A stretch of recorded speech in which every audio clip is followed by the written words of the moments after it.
children crying for starvation, just don't just smoke. You want to get a news update, my brother, don't just smoke. You want to know what is happening in Morocco, don't just smoke. Politicians want to make their decision, just don't just smoke. You want to know what's happening in the ministry, don't just smoke. Yeah, don't just smoke. Yeah, don't just smoke. You from Bonjama, Maryland, don't just smoke. Yeah, don't just smoke. If you eat keep regular, my brother, don't just smoke. You got a small TV, you got a small radio, don't just smoke. Yeah, don't just smoke. You want to get a news update, don't just smoke. Yeah, Rastafari. Kilibamba, kilibamba, kilibamba. Kilibamba, kilibamba, kilibamba. What I want? Yes, but you got it. Yes, but you got it.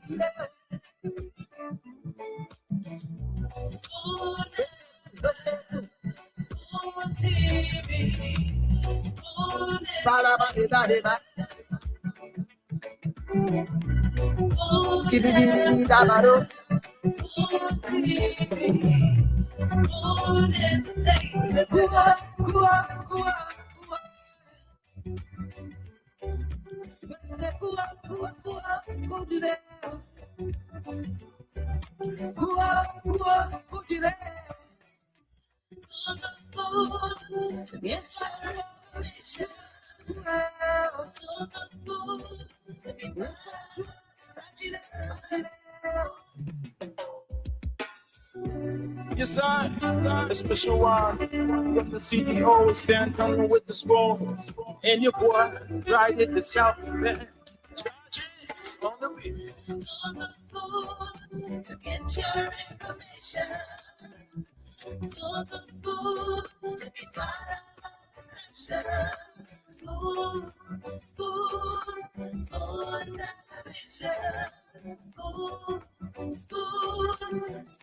television. Spoon gonna tell you what is happening in Liberia. Spoon gonna tell you what is happening in Morovia. Spoon gonna tell you what is happening in Africa. Just to the spoon, you just spoon, you ain't know. If the children crying for starvation, just don't just spoon. You want to get a news update, my brother, don't just spoon. You want to know what is happening in Morocco, don't just spoon. Politicians want to make their decision, just don't just spoon.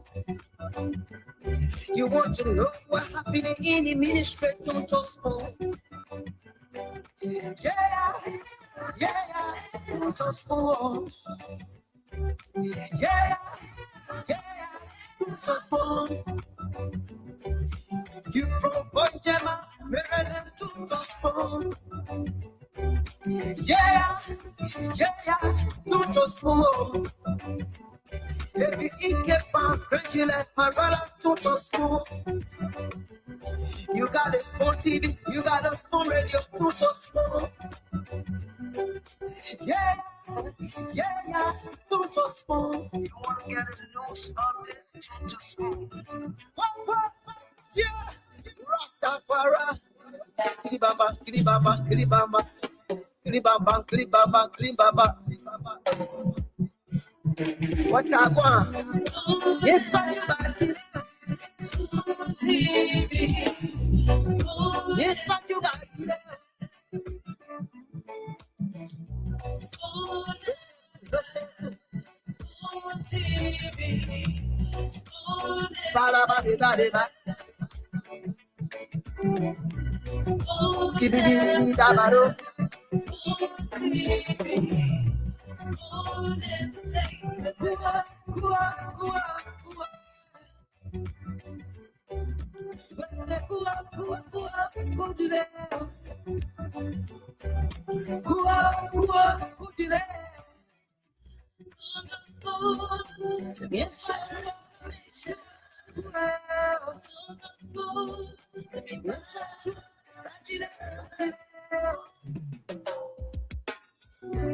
Yes, I, a special one from the CEO, Stan Tunnel with the spoon. And your boy, right at the South Bend. Charges on the beat. To get your information, to the food, to be part of the spoon, spoon, spoon, television, spoon, spoon, spoon, Spoon gonna tell you what is happening in Liberia. Spoon gonna tell you what is happening in Morovia. Spoon gonna tell you what is happening in Africa. Just to the spoon, you will know. The children crying for starvation, just to the spoon. You want to get a news update, my brother, to spoon. You want to know what is happening, Morovia, to spoon. Politicians want to make their decision, just to spoon. You want to know what happening in the ministry, to spoon. Yeah, to spoon. Yeah. To spoon. You from Bonjama, Maryland, to spoon. Yeah, to spoon. Every ike found gradually, my brother, to spoon. You got a spoon TV, you got a spoon radio, to spoon. Yeah, to spoon. You want to get a news update, to spoon. Yeah, Rastafari. Kilibamba, kilibamba, kilibamba. Kilibamba, kilibamba, kilibamba. What I want? Yes, what TV. Yes, what you got?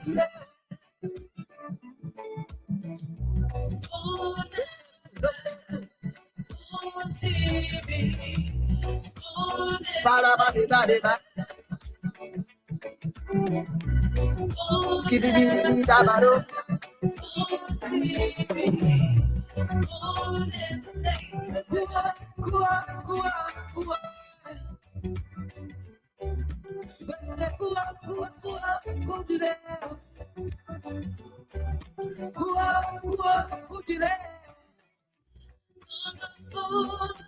Yes,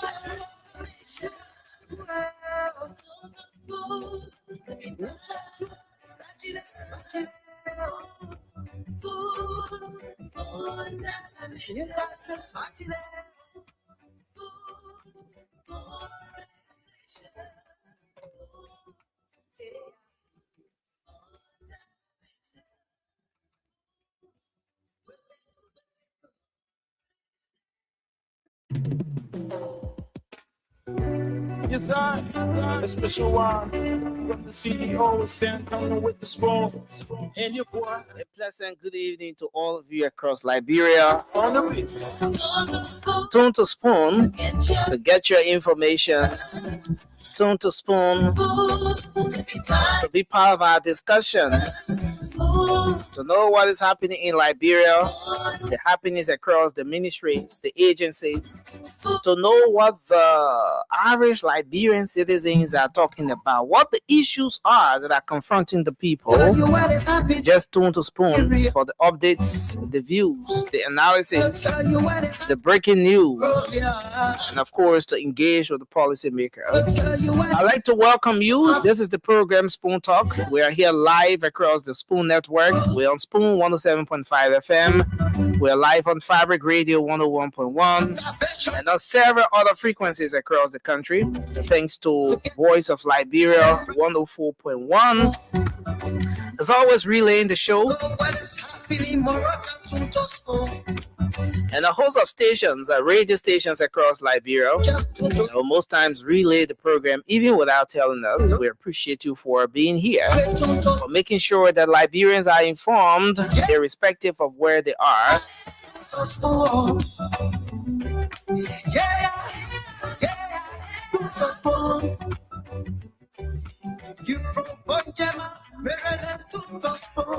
So thanks for joining us tonight.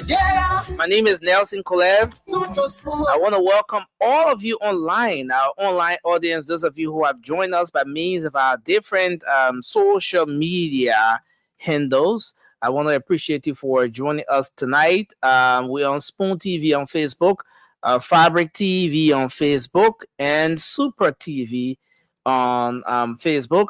You can find us on YouTube, and our YouTube handle is Spoon Talk Live. I want to appreciate all of you for joining us tonight. We ask you to kindly share the show as you join us. What I want?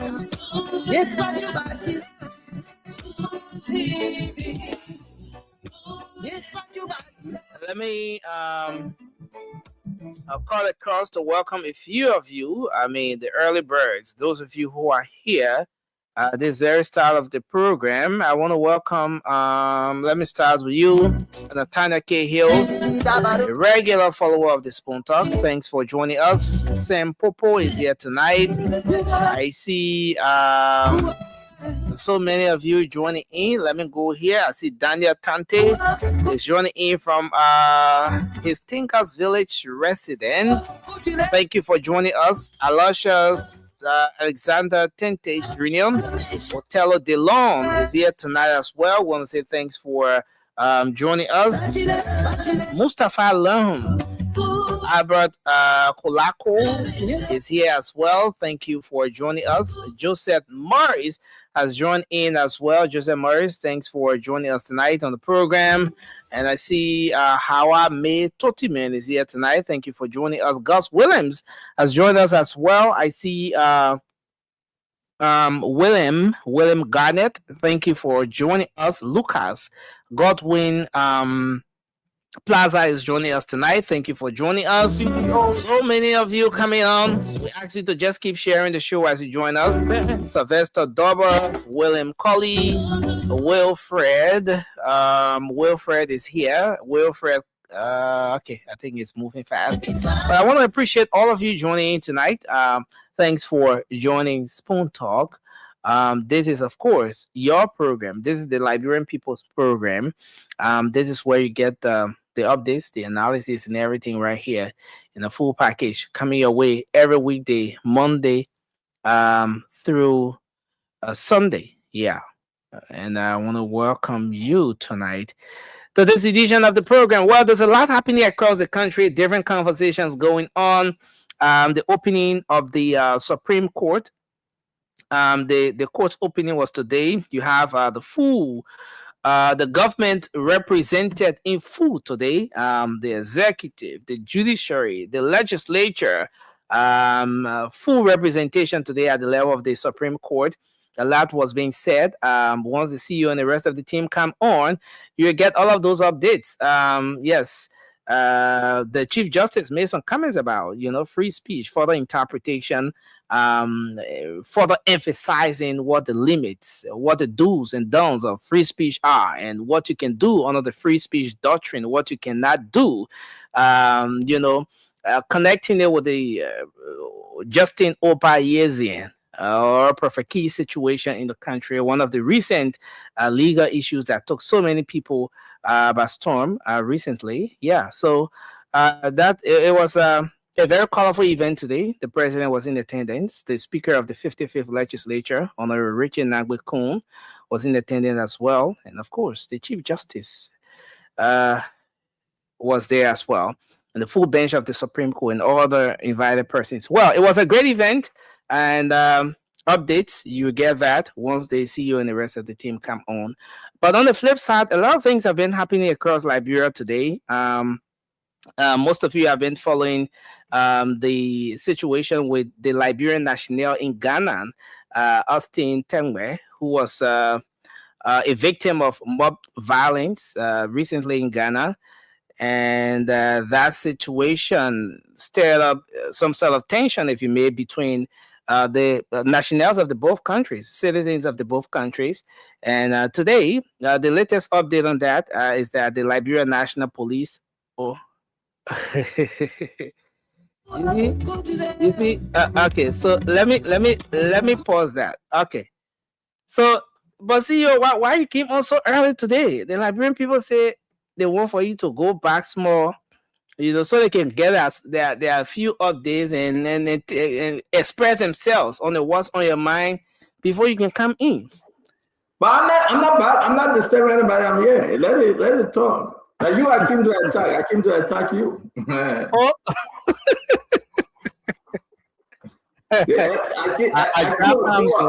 Early edition of the LDA people that they running crazy.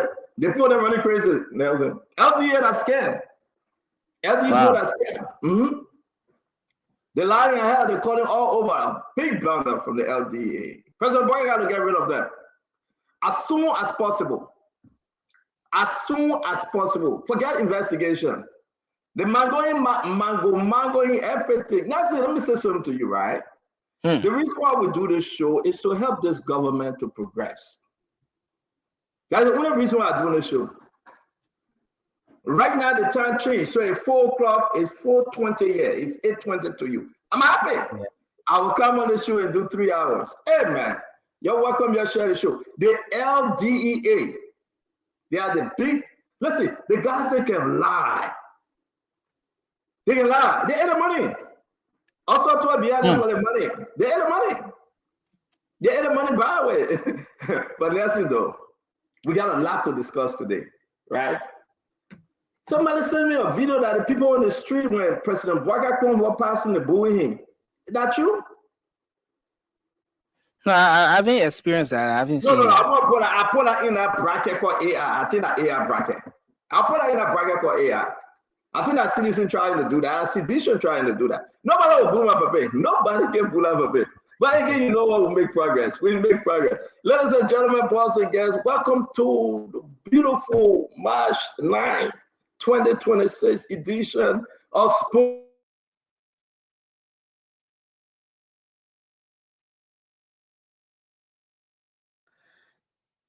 See, are you there? You know, I think that Nelson doing this to the internet. Ain't nobody that Nelson doing it. Nelson, can you hear me? No, my internet is good. Yeah, I know my internet is better than yours, but you trying to play the game, and I read your speed, Nelson. No, what happened with LCC? What happened? Nelson, wait, Nelson, can I enjoy myself? I know you're talking about the people, but what happened with LCC, Nelson? Let me put it in bad. It's too close to my face. Let me put it back small. What happened, Nelson? What happened with LCC? Yes, LCC had a press conference today. No. We're talking about, I didn't ask you a question. I didn't answer. I didn't ask you a question. I didn't pass it. That's it. No, but don't worry. I didn't answer. I didn't answer. So, you know what? The LCC, I think President Bouacar, why do people giving God hard time? And why are they giving President Bouacar hard time? No. Let's ask the Liberian people themselves. The Pape hired these people there, right? But they give them a hard time. Yeah. I'm deeply concerned. Right now, I know that people in this government working for CDC. I don't know working for CDC. I know, and you know, CDC want to get better at the business. If you can see this guy, the allegation are hanging over him, Patrick Kamazu, this guy. Is it a man, whole generation, that drugs generation? The allegation, the man woman that he married, she was the biggest drugs dealer. Yeah. Then they took him, they make him deputy director for operation. What are you going to get from him? The man had the money. Everybody's saying there's an allegation on him that he had the money. He collected money. Listen to the recording. We'll play again today. He collected the money, he had it. So you know what they're doing today? They're trying to investigate who leaked it to Spoon. They're trying to call for people cell phone number. They're trying to go ahead and threaten people and say, we investigate you. People are scared. They say, who leaked the document to Spoon? You're able to find them. They are ghosts. You can't find them. Oh, yes, today, this guy they call Biago. Wait a minute, that man, the director in charge, acting. President Boga got to fire this man. That conspiracy, they got to fire him. And we're going to discuss. I got more evidence, more recording we're going to play today. More evidence. I will give the guy a hard time to make sure the public government goes straight. You make 4 different directors and acting. They can't pay LDA. They get there for the money. I personally filed a complaint to LDCC. I did. I filed their complaint to LDCC. We'll see whether Alexander Zoe will take that complaint. We'll see whether she will take that complaint. Because she clearing everybody. LDCC is a clearing house. So let's see whether she will clear the other people too. We are in 2026, Nelson Colette. We are in 2026. And you guys are still operating under a cartel. Can you imagine that? Look at the financial man. The man that took the money to the bank. He took the money after they finished eating all of the money. The last chain that left, 150,000, and go deposit. That's when you're stupid yet. Then they go get it, picking the $20 to keep quiet. Amen. Amen. Now who's going to fix our drugs problem in the country? Who? I mean, if you cancel that Wahala, you go the other place and you see Emma Toy and say, oh yeah, we made a mistake. The fuel price going to go. Look at Emma Toy confessing. So they're okay, FM. Emma Toy now he saw it. You cannot lie. The other woman and they all her home. So she told over in Grand Bazaar County. She and Emma Toy could not happen to lie to the Liberian people. To lie to them. Now Emma Toy confessing and say everything statement said are true. They think corporate is going up. Can you imagine that? If you don't ever, you gotta leave it. Man, who gonna change Liberia, my people? Who gonna fix our country? Oh, who brought Kev Hassan on? Are you? You know why I enjoy myself when I bring Kev Hassan on? Who gonna fix our country? Who? People gotta let us know who got love for country, who really want to see a change, who? But let's see who looking for that genuine change. Let's see who. You get on some media institution and they hide it because they're not calling people. They say, oh man, we'll take care of you. They hide it. Who want to change our country? Who is fighting for Liberia to be better? Who want to make Liberia great again? That's Liberian people. But finally, they will start calling Spoon and say, Spoon, you know they got it. Oh, but who go to your own and the document there? You will cost tired. You go, yeah. And that's why I came early, Nelson. That's why I came to interrupt Nelson. I know Jacob Jala is coming. He will soon be there. Is that him? I see your album. Yeah, I can see him through your album. Nothing. I'm a Musa. I can see the man through your album. Nothing. But Jacob say you into it. I can see the man through your album. I know that Jacob coming. But again, folks, welcome to the show, man. This is March. Now, if I your birthday today, we say happy birthday to you, yeah? If I your birthday today, we say happy birthday to you. And again, everything we're going to discuss on the show, you will know, it's about love for country. It's about love for country. Some bad things happening in our country. Kev Hassan, how you doing today, Kev? I'm doing great. Yeah, I'm doing great.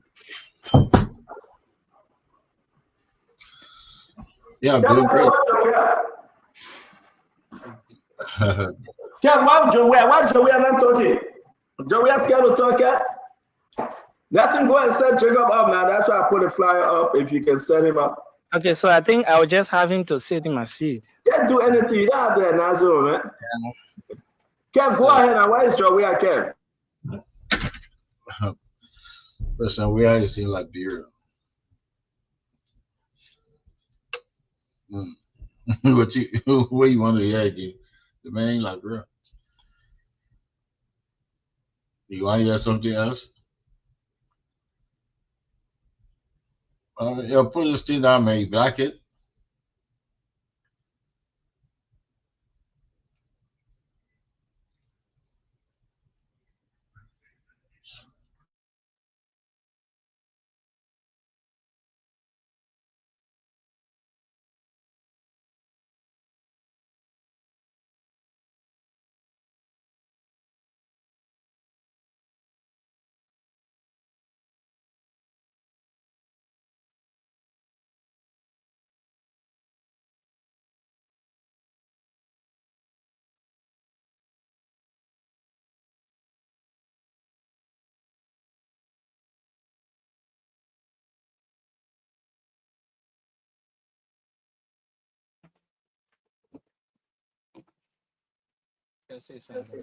Yeah, we gave you the time to talk. You want to talk, you tell the Bobo. So let me take over. We put a flag up, we gave you time to talk. You asked that you can talk. That is it. So we talking something in my face? Yeah, but how it is, my man. We gave you the time to talk. That is business, my man. But Jacob, it's good to see you in studio. Jacob, how you doing? I'm good. I'm doing fine. Yeah, it's been a very busy few days. I mean, the news keep bombarding us left, right, and center. I mean, every hour there's some kind of development. Yeah, but I'm happy to be here again today. Yeah, Jacob, it's good to have you, man. Tewan Gomula speaking today. We played what Tewan Gomula said. We got the LDA, we got LPRC, we got LDCC, all the L and all the C and all the D and all the A. We got problem. We got problem in Labrador, guys. We are on the show till 11 p.m. 3 hours. Our show time, America Eastern time from 4 p.m. to 7 p.m. Liberia time from 8 p.m. to 11 p.m. We want to say enjoy the show. Let's go for the ride. Because of you, we are here. We're going to talk about LDCC. We're going to talk about LDEA. We're going to talk about LPRC. We're going to talk about Tewan Gonglo. And let what the public say today. That's good. And I guess some video people are booing President Barack Convo. I don't know whether that's true. I think those things were made by CDC. I think Sedition staged that. So I don't believe that, right? But guys, check out. I mean, Pure Zero tonight. We got to have Joseph Boyga. Yeah. We have to. I know your opposition, Jacob.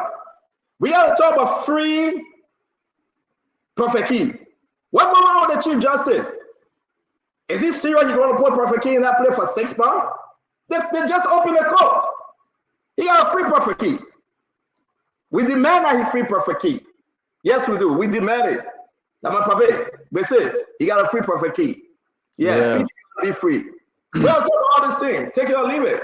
I want to welcome you, and I think it's going to be a beautiful show today. I don't know. Well, you didn't do me like this. I'm at Jacob, you can see? Oh, my bad, Singy. Singy, not part of that school. Why you didn't do me like this? Why you blessing me like this? Blessing me like that? I'm grateful. You already, I know there's the Zogo dance you want to make. No, I did, my man. No, I did. I find that being music fan, but I ain't going like that. You want him to cause out there, but I need you and Musa Hassan Belede to compete. We need to do one video to Musa Lula, somebody that can dance. I beg you. Musa Lula, somebody that can dance. But Chico, it's good to see you. We're going to be starting the show. We in gear, we in Zigo. I want to say we got a lot. We got a video we'll be playing for you. Share the show. We are on YouTube, Facebook, on Super, on Fabric, Voice of Liberia, Spoon FM, everything. You can find us, share the show because it's going to be a big show today. Today is the 9th day of March 2026. If today is your birthday, we want to say happy birthday to you. Our friend Osima King, it's good to see you, Mr. King, in the house.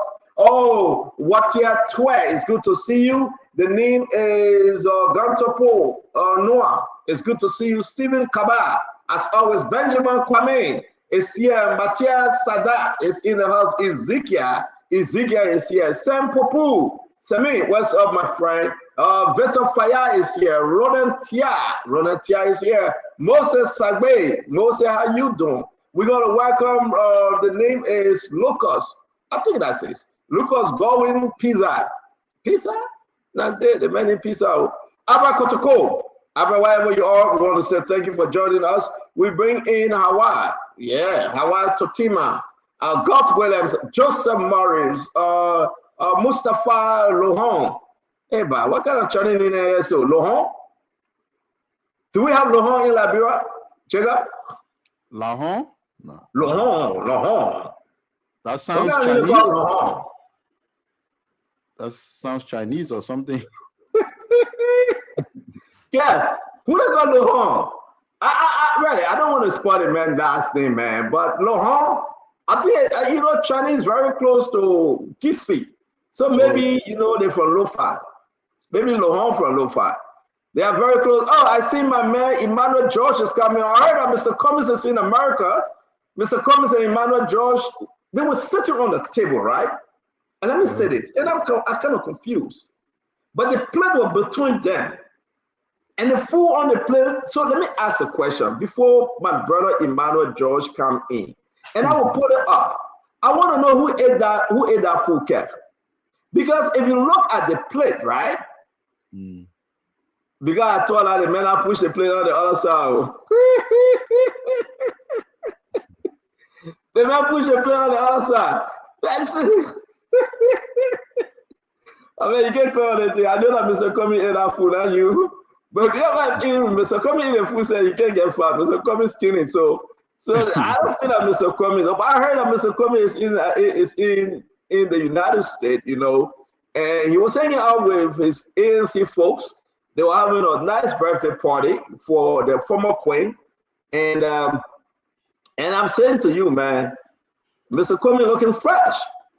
I'm looking at it in cap. Mr. Cummings got it though. Mr. Cummings is looking fresh. Let me pull it up. Let me pull it up quickly. We say, man, it's hot though, Kev. Kev, it's hot. What happened? The weather changed like that, Kev? Is it hot at your end? Yeah, it's about 80. It's about 80. I gotta put the AC on. It's hot. I'm saying that it's very, very hot. Is it hot at your end, E-Man? Yeah, it's kind of warm here. Yeah, well, let me ask Jacob. Jacob, is it hot? I know you're somewhere around America. Is it hot, Jacob? Well, you guys to you, man. You warm around in the park today, in the Caledonia Park today, so it's kind of warm around here today. Good weather. But yeah, yesterday, this is Mr. Cummings and Dr. George. That's Mr. Cummings. Yeah. That's a good word. Yeah, we can get together. Can you tell us about this? I mean, though I said it already, you guys were at the birthday party of that lady. She turned 50 years old, I think. Oh, you can talk about the woman age. Yeah, but our birthday party, I said 50. She will get very with me. But Emmanuel, who ate that food? Mr. Cummings, you push a plate to you? Are you eating? I ate it. The plate is in front of me, Stanton. No, but Mr. Cummings can push that plate. He said, my man, we'll come to take picture. Let me put a plate in front of you. No, yeah, he can, but at that particular time, he didn't. Okay, all right. So how was the gathering, man? How was the program? It was great. It was a great evening. A lot of members of the Alternative National Congress turned up, political leaders turned up to support one of our own, Maul. She celebrated two things, her degree in cybersecurity and also... That degree comes people like a girl with cybersecurity. For them to do background check behind you and check, you're a little... online thing. Can't you remember, right? ANC, that's the only thing they can do. They go and put Kev Gray up for high school.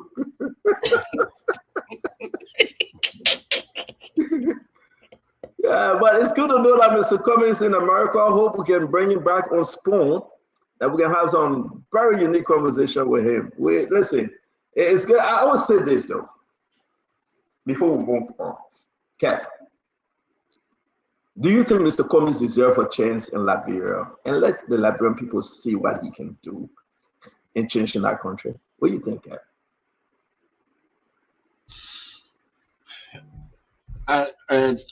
What I think 2023, if the Liberian people were making a change and decide they don't want CDC, I think they should have gone with Mr. Cummings. It could have saved us from the calamity that we're going through today. So I think it was a missed opportunity that they did, and that's what I think. I think 2023 they should have made that decision. Now bring people who were there for 12 years tell you, something say old wine in new bottle. That's what is sold to the Liberian people. So I think they should have gone there. And we from the CDC side, we could have been okay with that, because we actually said that. Say, if you think we're not doing a good job, then you go to Mr. Cummings. We could have been okay with that. But going to this, what's happening now, it was a big mistake. Big mistake.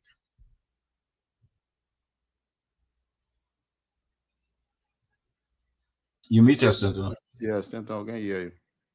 I say, to tell you the truth, you surprised me, okay? As your startup, you surprised me.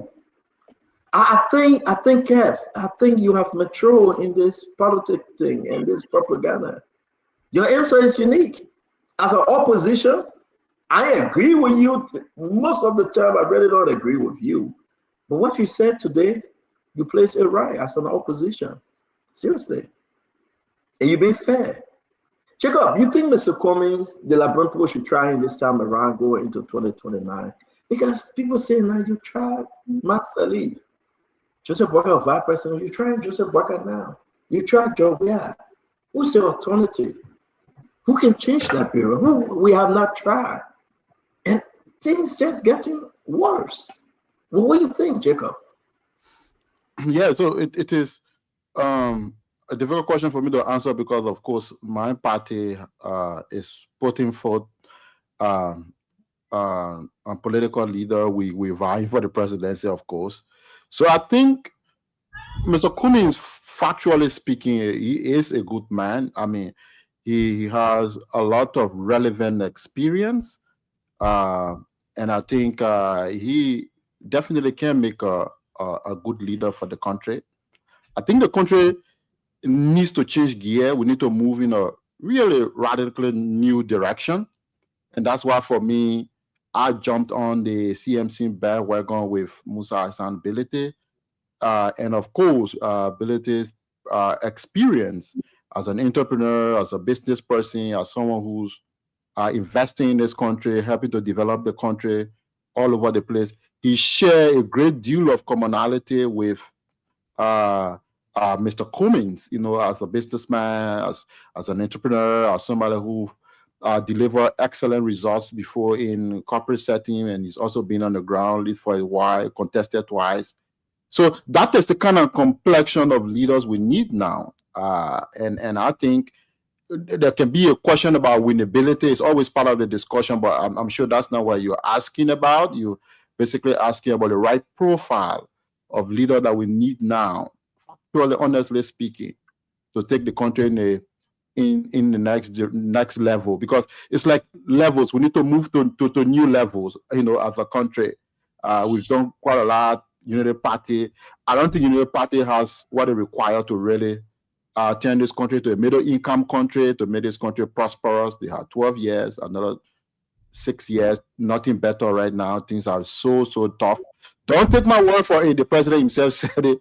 He's very discouraged the last cabinet meeting, and he's very unconvinced with the performance currently. So it has been a very lackluster performance of the Unity Party, and then we need to now definitely move the country to new levels. So Liberian people should begin to brace themselves for that. And I think Liberian people are preparing for that. I think the momentum and the new consciousness is building across the population, and we are headed somewhere transformative in a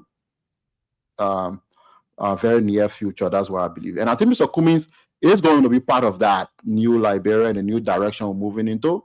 Many of our young people are bracing for that. We're working towards it, and it's the time. We're getting there gradually, and I think this period there will be a massive history made in the next few years in terms of what new level we are to take our country, because definitely we're not satisfied with what we see right now. Very unconvincing on the part of the United Party, and I don't think anything better is going to happen yet. Yeah, thank you very much. I know we're just warming up, folks. If you enjoy the show today, we'll be talking about LDA, LACC. We'll be talking about the Supreme Court and Prophet Key release. We'll be talking about Taiwan governor came out with a 57-minute clip, very, very powerful. And we're also going to talk about LPRC. They dropped the ball, they confess. Listen, a lot of stuff to discuss tonight. You will enjoy the show. Things happening, things need to change. The same question, I was welcome our brother Councilor Gu on the show. Councilor Gu, it's good seeing you. Thank you for joining us this evening. To your time, thank you. Let me bring in Emmanuel George. Dr. George, you know, I know Mr. Cummings is your political leader. On a serious note, Liberians hearing us, and they need to get this message. Do you think it is time for the Liberian people that love the country? Do you think now is the time to give Mr. Cummings a chance, 2029? Yeah, I strongly believe this is the opportunity that we have for a person like Mr. Alexander Benedict Cummings to take over leadership of our country. Let me first of all greet every one of you. Good evening, Stanton. Good evening, Jacob, and good evening, Kev. And my dear brothers, Claudia St. good evening. It's good to see you. It's good to see that you're on the network too, my brother. We need to hook up one of these days. Look, let's look at our country and look at those of us who are about to leave the scene. I'm 54 years old, and I'm proud to be 54. My generation have experienced the beauty of Liberia when we were kids, but for the next 30 or something years, all we experienced was trauma. The 1980 coup, 1985 coup, the Civil War. So we struggle with the nostalgia of how Liberia used to be and the challenge of seeing how the country is today.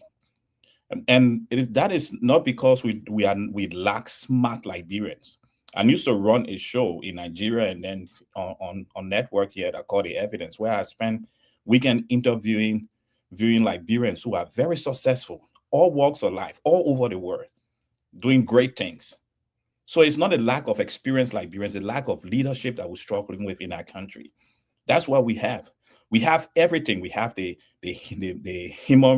manpower to lead the country. We have the resources to move our country forward.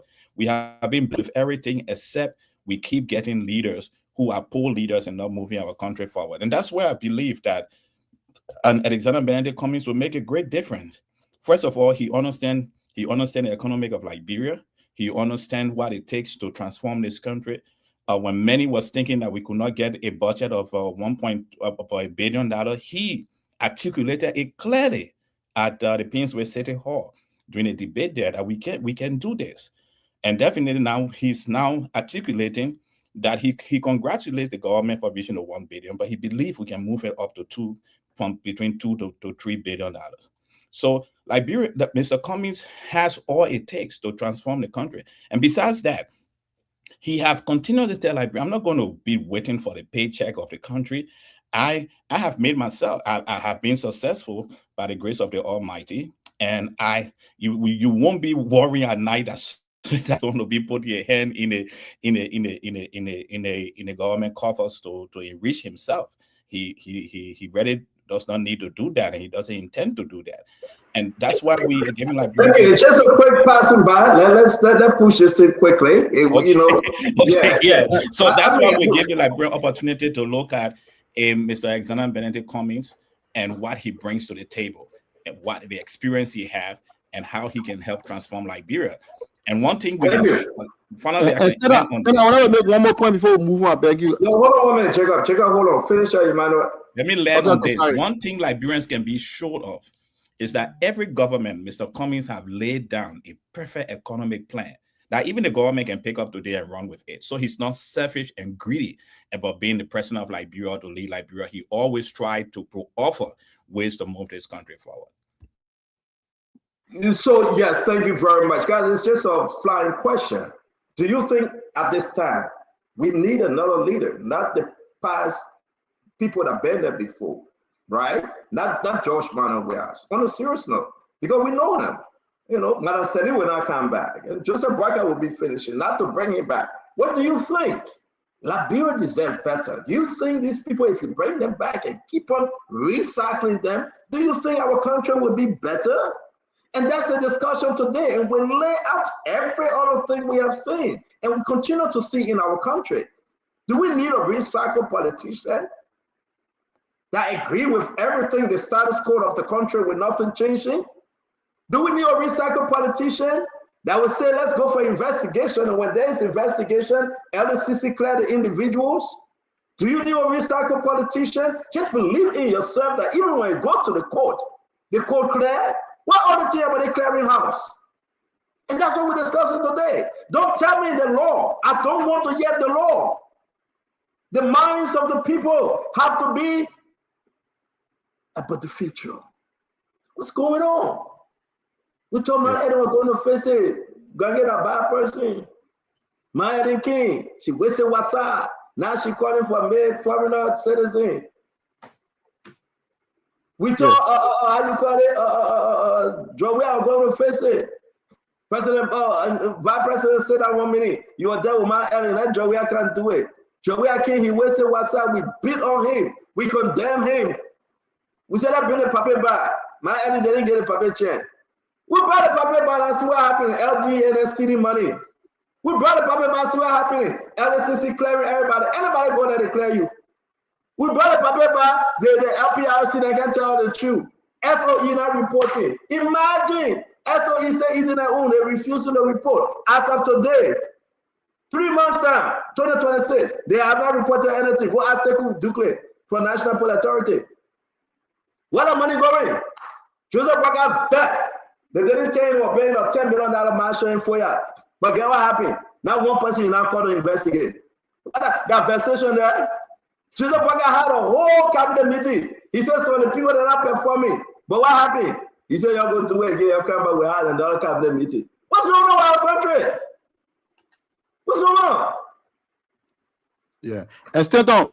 We got to bring us to the go. It's going to be a hot show today, guys. It will be about you, not about us. We're going to open the phone line so early. You got to participate. Liberia must change. Liberia must change. So we ask you, give us 3 candidates for 2029. We ask you.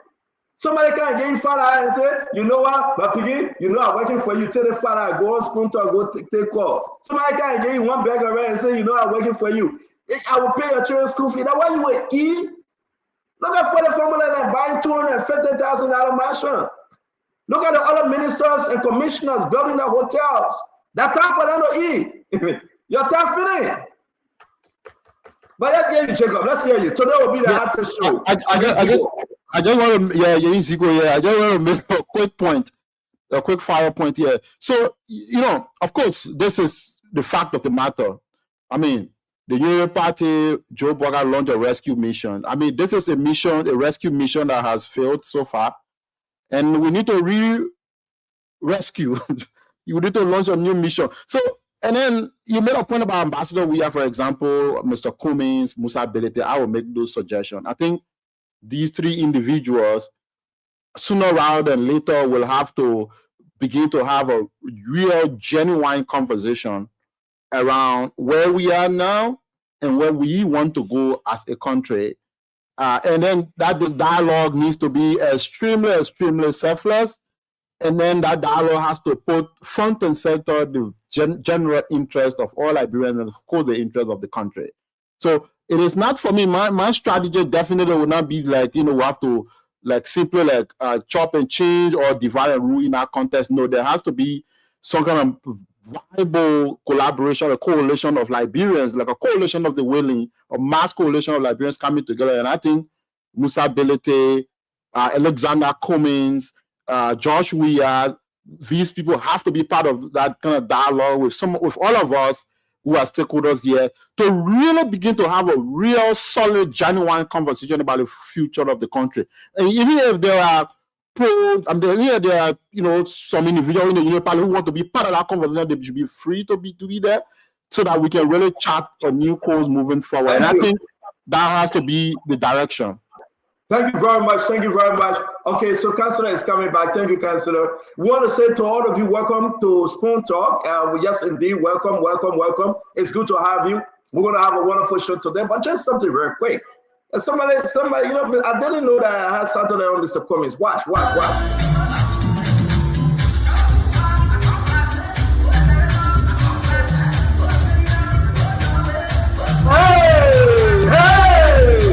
Hey, there you go. Listen, guys, you can laugh, you can joke. I will tell you, I can play because it's not a copyright. But I will tell you this, though, on a serious note, guys, we got to think Liberia.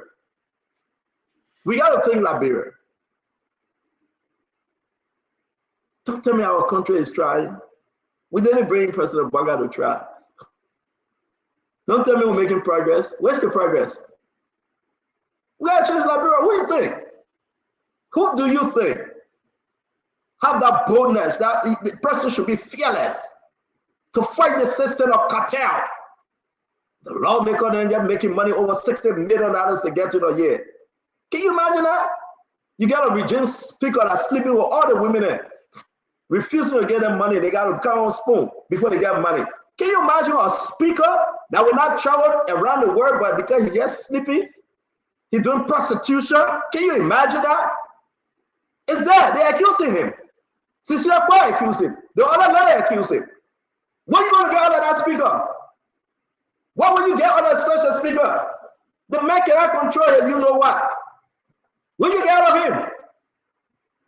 And everybody that follow him, they get to chop. Can you imagine? Let's go finish. We must change the country. You cannot change the country when you get President Bouaga. It's just too soft. President Bouaga is too nice. He's too soft. He cannot change Liberia. The people call cabinet meeting, the president go there because they won't go there. Nobody touching anybody. Can Jeremiah change Liberia? Can Jeremiah come without phones? Can Cummings? Can Musa? Can Sima Freeman? Can Travis Boba? Who can change the country? Who we got? I'm asking you. I know we got topic for today. Whoever to stand for the protest and say we demand change in your salary. Oh no, you know what? That's not the law. That's not the law, Stanton. I care less about the law. Sometimes you got to do the non-conventional stuff to change your system. But you know what? That's what they got. That want to say, share the show. We got in there. We're warming up. Share the show. Check up. I cry for Liberia every day, Jacob. Yeah, no, stand up. And it'll be great to hear what people think. I mean, like the phone lines and things like that. But I think, all right, stand up from the last, I call it cabinet meeting, when I saw the president low-spirited, discouraged, and he vocalized his discouragement. That was like, I kind of gave up. Like, because I expect the president to be upbeat, but the president himself now, all the people not be lying to him, but I think he's come to the conclusion that nothing doing.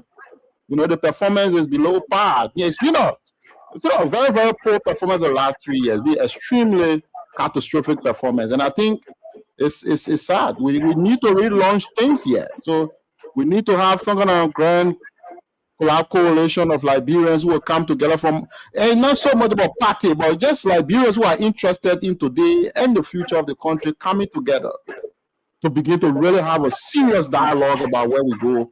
Hey, so you're right. Wherever you're joining us from, we just want to remind you again, we're about to press the button to start. We got 3 more minutes. I mean, who can change that bureau before you leave this world? Who?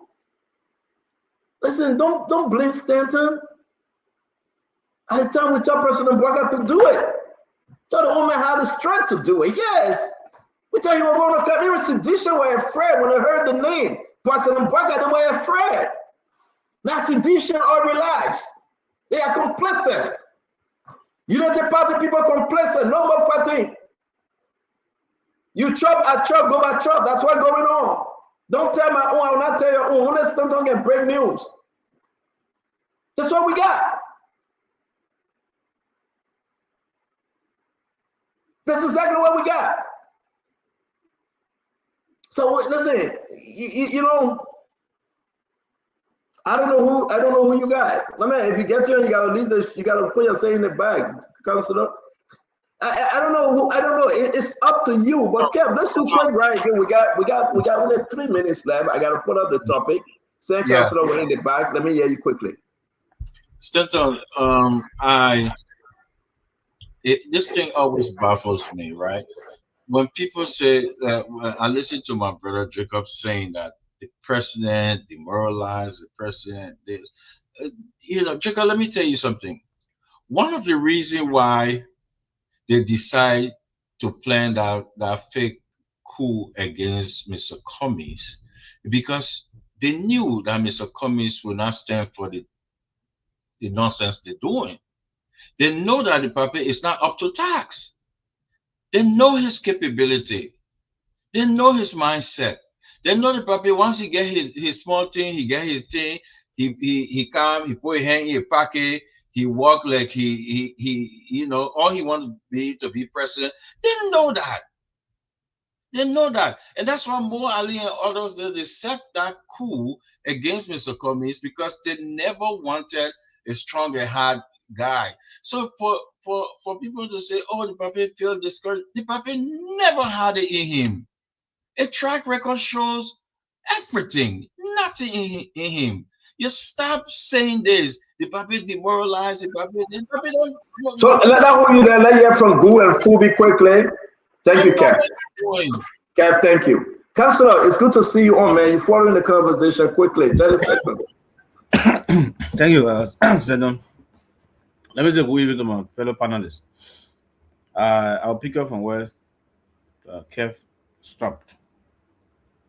Cool. There was a coup organized internally by the CPP. Good. But the coup was supported by the regime then, if that was a coup. The past regime was the one that prosecuted crimes that committed against the state. Mr. Cummings was accused for fingering when the regime took the case to court. So if we're talking about coup, they want to hold the regime responsible as well for the regime supported. That's the angle I come from. But let's put that on one side. I don't know. I mean, it's difficult to say who can rescue Liberia, can save Liberia, whatever the case. Like I always say sometimes, and they have a saying that people who have wrinkled neck cannot get gold chain. So the people who you will see that really got the energy, you can really see in them, if you follow their track records, right? You can really see that leadership, you know, the style is different. They never get the chance to reach closer to the presidency. I mean, I've been frank and fair. Mr. Cummings,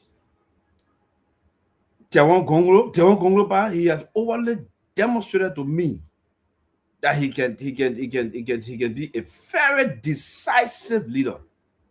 Very decisive. Because as minister in Ellen government, he stood up, he spoke when he was Solicitor General, he raised some issues. Became minister, Manasedi took actions against him, against others. He said he would not apologize. As far as the concern, he did not. Manasedi changed it and sent him to Ministry of Post and Telecommunication. He refused. He said, I'm a lawyer. Why am I going to do the Post and Telecommunication? Other people say, oh, the administrative work. He said, no, I wouldn't take it. And he came back. Even the fact that he lost the election, he supported this regime. He's still a person who will speak for the regime when it does right and will speak against the regime when it does wrong. So Cummings got a history on the corporate sector. You know, many times people say that Mr. Cummings, that Coca-Cola seller. So I was asking somebody the other day, my brother, what's his name? Mo Ali is a water and sewer. So we say he's selling water. Let move ahead. Yeah. So let me just close and send on just 2 minutes. It's difficult for us now to say who can lead the country, but we need to give the current government a chance. They still have 4 years. President Bokar can still turn it around. There are some positives There are other You things. say they got 4 years? What made them to have 4 years? Well, we can say because up to 2030 January. So 2029, my man. Election at 2029. That way the road be the road. Yeah, I just want to see that talent high in power. Maybe you could turn it around one after the election. But I'm just saying to you, just being calculated in terms of the time they got 3 years. If you want to do let's that. take it at 3 years. Let's take it at your 3 years. Let's take it 2 years. They still have time because they stay in power. If we're going for election, then we'll say they got time. They say got 2 years. Let's take it 2 years. They got time. There are just certain decisions that President Boaga needs to take that will demonstrate, that yes, we are on par. Like some of the things that happen. People put wrong figure in the statement. The president went and read that statement openly to the public. People beat on the president that the president lied, all the Liberian people. No action was being taken. After the people came out and said, oh, that was missed. The other person said, I didn't send the other person. Said, no action was taken. You talk about the project in FOIA. The president said he did not know about it. They made the president to announce on radio that the project will be sponsored by ECOWAS. I mean AU. I'm not AU, but so that's why we gotta move on, Councillor. We gotta move on. And no action was taken. So I think these small things, if you begin to take action for some of these different mistakes, it will send a signal to the rest of the people to put a in order. But these small little mistakes can lead to big decisions during election time. It happened to the past regime. So it's our time. Let's get in the chance. Thank you. Thank you very much. Fumi, welcome to the show. It's good to have you, my friend. Fumi, they got something on your computer called on mute. I'll mute there. I don't know what happened. So thank you. So good evening. We look forward to having a good show. Liberia, my own take on Liberia, I would say Liberians have their destiny in their hands, and they have to decide on a majority note where they want to take the country. So we can put all our ideas together. We'll keep talking, we'll keep encouraging people, we'll keep giving people heads up. And I always say there's certain things that God can do for people. God doesn't make decisions for people. I know most of the time people say, we want God to send our God-fearing leader. God doesn't send you any leader. You have to make a choice and live with the consequences of your choices that you make. So those are all things that we need to focus on. You have seen the different set of leaders, the different political leaders, the different political parties. People have expressed their visions in different directions. It is up to us to decide which vision we want to adapt as a country and move with it. And the state of the country is a reflection of the people. So if the country is going one way, just know that the people accept it that way. But Liberians are complacent, and that's our problem. We see people making fuss and comparing all these different African countries and other stuff that have passed a long time. We're ahead of all the countries. They have passed us. All we need to do now is to put our acts together and start to love Liberia, think Liberia, and build Liberia together with our own efforts. But the political process is very important. We have to decide the direction we want to take it. And politics is what it is. As it stands right now, there are two formidable parties, the United Party, which is the ruling party, and CDC. So like Jacob was saying, if the opposition serious, they have to rally around and they put themselves together and say, look, this is the direction I want to go. People put their ego aside and go for it. And whatever compromise you have to make, you make it and go for it. Because at the end of the day, if you go for a runoff, it will still boil down to the compromising aspect. And the ruling party also needs to put acts together. Whoever you want, if the old man is still strong, 2029, they want to carry him, fair enough. If they want to carry the VP, like the president keeps giving the VP opportunities, preparing him and projecting him as his successor. So he also needs to prove himself worthy and take advantage of the opportunities, because it will not come every time. Thank you. We look forward to a good show, guys. Welcome to the show. It's always good to have her doing a sidebar conversation. Yeah, it's good to have CMC, Jacob Jala, ANC, Emmanuel George. I would still call the man ANC, Disenchanted ANC, Fubi Henry, Disenchanted ALP, Councillor Gu, and CDC, Kef Ahmed Hassan. It's good to have all of you on the show. I know the rest of the guys will be joining us. Why you want me I would rather say this to you. It's very important. Come on, don't put this in chat. What a man, so that guy, I don't understand how you can sleep sometimes. You work out them big. Come on, don't put this in chat. So I use my own word. You use your word. What different I mean now? And I can say my own. You say your own. No, yeah, you say your own. But you just get us on there. Just talk something. Yeah, I say my own. What a big deal you disenchanted. You know, I say my own. Yeah, you say your own. Who raised you? But again, guys, you know, the reason why sometimes we bring this conversation up, I don't want people telling me, Jacob, that Unity Party, you gotta be afraid of them. The people will see the election. Who told you that? Who told you that people can see the election during this time in Liberia? Who told you that? Don't try it. When they see that, what will do? Nothing. That's not free. But Councilor, don't interrupt me. I beg you, Chief. Nothing. Like they say, what you would do. Don't say what we would do. You got over 6 million people in the country. I beg you, Chief. Yeah. You'll start spreading that false narrative. Don't do that. We don't want another problem in the country. So let me say my own. They will not do it. They will not do it, but when you don't. Unity Party cannot steal election. You got to remember that. There will be no way, Jacob, Unity Party steal election. If Unity Party didn't win the election, they're gone.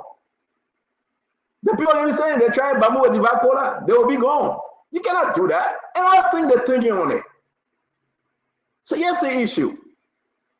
Who best to transform Liberia?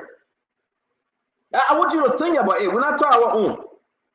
Who best right now to transform Liberia? Are we going over and over and over again to find that person? Do we have that individual? Who best right now to transform Liberia? It's a massive question. People talk about CDC coming back. I was saying my own, yeah. Joel was there. What did he do? What are some of the changes Joel put in place? What are some of the transformation that Joel can look back to and say, yeah, because yeah, Joel coming. The first thing Sidisha will say he pay wire fee. That wire fee will change our country. The may pay wire fee, that may pay all the wire fee. Now I'm going to pay. Somebody over $1 billion paying $40 wire fee. That what you happy with? The wire fee or the transformation? Let's see what Joe we are. The man built a 40 military hospital. The state-of-the-art hospital. Oh, yeah? The owner changes you're looking for? The man went and built a hospital in Bapuru County. Or Joel obeying all the rules in Yucatan. I'm just saying something. I'm not talking against Joel. These are the arguments Sedisha will make. Joel built 2 playgrounds. Hey, President for says he built 2 playgrounds. Because he went and gave him money and said, go build playground. The proud to say it. Joel built 2 playground. What else? What else? Joel built 2 playground. Joel built 40 military hospital. Joel said he built the Emery Hospital in Bapuru County. Where is Joel? What was it? Emmanuel, where is Joel doing? Yeah, I say Emmanuel. You didn't Emmanuel. You need care. Kev, I beg you, Chief. Let's do the show in order. What else? They say Joel not do. That yeah, but he's not a Kev, you want to interrupt our show now, Kev. You can't do this, my brother. I'm not asking Emmanuel to speak. I'm just asking a question. So again, it's just me. We'll go back to President Braga. That puppy right to fire. Nobody can play with him. That puppy will start firing. What that puppy not do? Somebody say leave Joel alone. Talk about your JMB. People text me. No, that puppy gay. Yeah, that puppy that told the Elon Musk so. That puppy told the Elon Musk what he. What are some of the investors? Professor say no investor like in the country. So I'm not saying it. But guys, you know what happening? Our country is just moving in reverse. Post-war president, Madam Salih, Joe Weah, Joseph Boyka, what have changed? What have changed? So, listen, I'm too hot. I'm too hot. So let's go to the topic. Let's go to the topic. For I am seriously, brother. Our country can never move forward if President Boaga put a foot down. And I know what Taiwan going to say. So let me play what Taiwan going to say. I don't care about issue want to job, but no way. We put foot stop to you can. You cannot, not today. Your mouth will be issue all day. You can't talk about job. So let me go ahead, right? It's only fair for us to play this clip. Taiwan Gonglo sell a lot today, and I follow Taiwan Gonglo religiously. So let's play the first clip of Taiwan Gonglo. We can have conversation. We talk about LDCC. We got new information on LDCC. We talk about LDEA, LPRC. But let's listen to Taiwan. No. You know what? Let's listen to this. Did the Chief Justice call President Boaga Chief Justice? Let's play this. Say it ready. Let's play it. And I have the honor to welcome Your Excellency Joseph Boakai, Chief Justice of the Republic of Liberia. He called us that. He called us that. No, did you listen to it, Jacob? I have the honor to welcome His Excellency Joseph Boakai, Chief Justice of the Republic of Liberia. That's true. Joseph Boakai is the Chief Justice. The problem is that Lekoto. No, that Lekoto. It can never be Lekoto. Play against that. Play. I can't do that way. I mistake, man. We say where? The Chief Justice never made mistake. Look at Prophet Kiwe here today. So let me play a small more. I'm not playing. I will just play a small more. I beg you guys. They don't do this. And I have the honor to welcome Your Excellency Joseph Boakai, Chief Justice of the Republic of Liberia. President of the Republic of Liberia.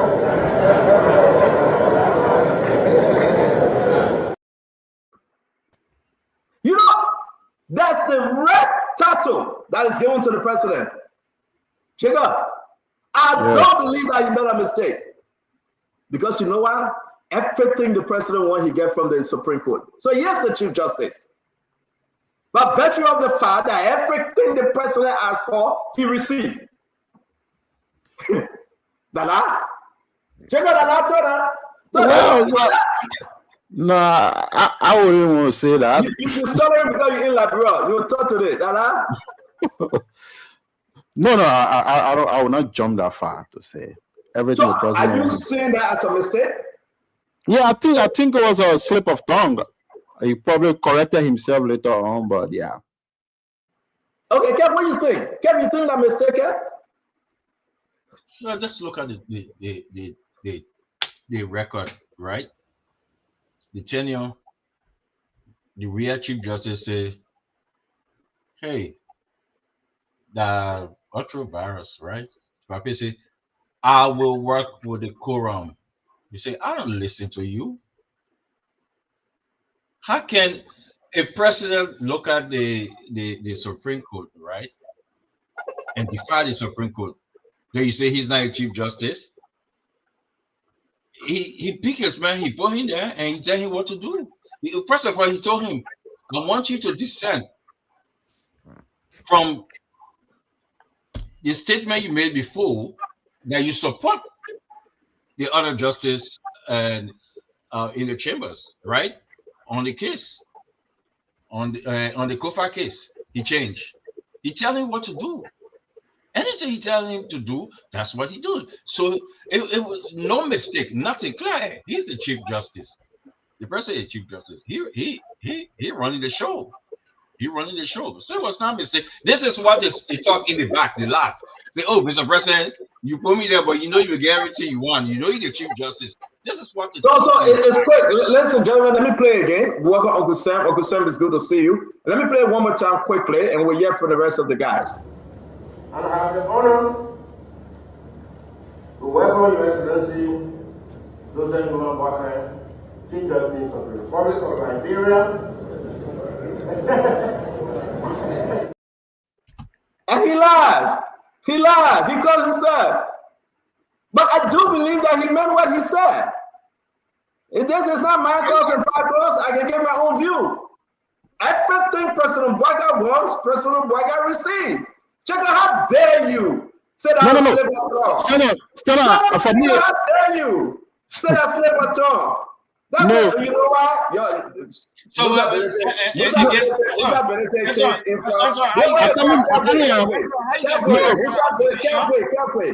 Benete case in front the Chief Justice, so Jacob got to be careful. That one. But say I made it one point, right? For me, as a matter of principle, I try very hard, try my very difficult best to not try to pull the Supreme Court in the line of political fire, because that will be a very tricky slope, because we're in a political democratic environment here. So the legislature is already political. The executive is already deeply political. So we want to ensure that the Supreme Court... The Supreme Court is political, Jacob. The whole court is political. Jacob, you're wasting my time. I got to go. The Supreme Court is political. You think the thing that go over there, you think that politics? Law, they should be on the law. Well, no. The law is politics.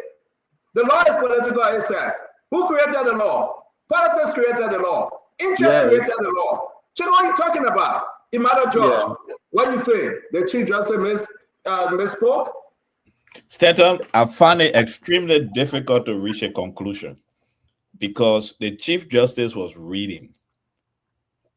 I tried, after you showed it the third time, after the first time, my mind said he was reading. The second time, I saw him reading from the paper. The third time, he actually bent his face down and looked at the paper. So I'm actually wondering what was going on in his mind, because he had a document, he was reading the document, speaking from the paper he had in front of him.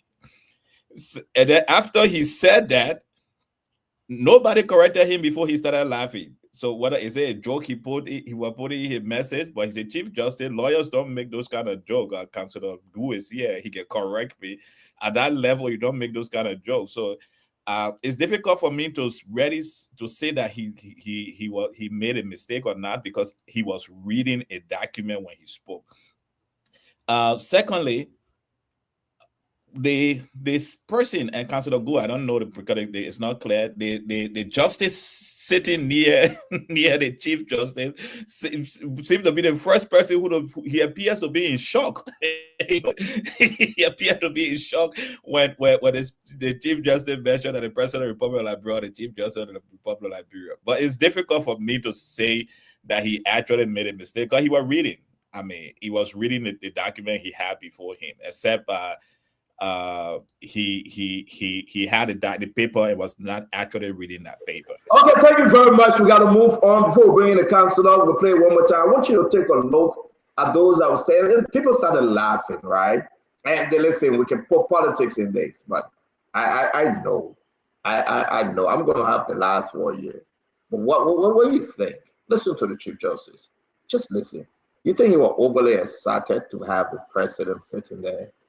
And, and he trying to think, Mr. President, Mr. Chief Justice, Honorable President, Honorable Chief Justice, and he just made that mistake. It can happen. It can happen. But I still do my first say in this one. I think the Chief Justice did it intentionally. Lafia Gu, Councilor Gu. That was a mistake. Thank you, Councilor Gu. Fubi. Councilor Gu got to appear before the court tomorrow. You can now say nothing different. Well, it's not a mistake. But maybe you get an opportunity to explain. And the one you give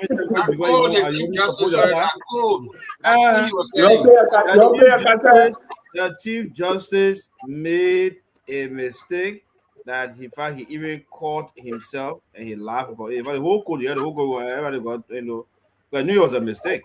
And so we him on. Those things happen. But for somebody to sit down on this show and say it was intentional, that Chief Justice intentionally. I remember. You're not correct. No, you're not correct. You said la problem that in the politician. But someone you got to appear before the Chief Justice. Yeah, man. The man will end up not being, he will disbar him. He know that. Only the Supreme Court can disbar him. So he's scared of heck. He can't talk. Formula hear you. There's however why not doing anything unethical. Formula hear you. I know they will disbar me quick. Go ahead. No, like you said, everything is politics. You know, the code is political. The code is political. The laws, we have the political laws. Everything. So that people can say, oh, the code could not be political. Even the appointment at the Supreme Court, a political appointment, they were not voted for. They were not dropped. They didn't drop from heaven. But we can say that the Chief Justice made a mistake. But at the end of the day, some of these things were kept to a careful point. The president was not under obligation to honor the Supreme Court mandate against the legislature, because the Supreme Court does not have the right to order the legislature. I will let you. To say. So thank you guys. Uncle Sam, welcome to the show. It's good to see you. Guys, just start unmuting yourself. Thank you. Please, Chief. Samuel Jackson, Uncle Sam, welcome, my friend. We make evidence, Chief Justice. Quick error. The justice system in this country is the most dysfunctional, and it's the #1 cause of our underdevelopment. Let's just be very clear about that. Every literature review that you look at in terms of the causes of poverty in the country, #1 is a judicial system that does not provide equity to all. Let's just be very clear about that. The judicial system, you have lots of impunity. You don't have a commercial court that is independent. Land disputes consume the entire country. My family land dispute Red Lake. We own an acre of property over there, and for over 20 years, it cannot be adjudicated. And then on top of that, the first time the case went to the Supreme Court, we're talking about your case. We're talking about the Chief Justice, and we got to move. We don't have enough time.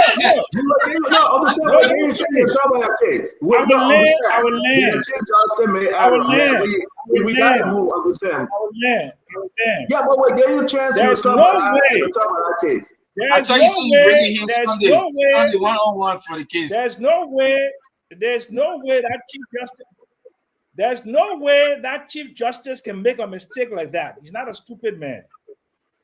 Okay, he's not a baby. He's not 100 years old. He's an intelligent man. He did that to supplicant to the President of the Republic of Liberia, who appointed him. That's what I believe.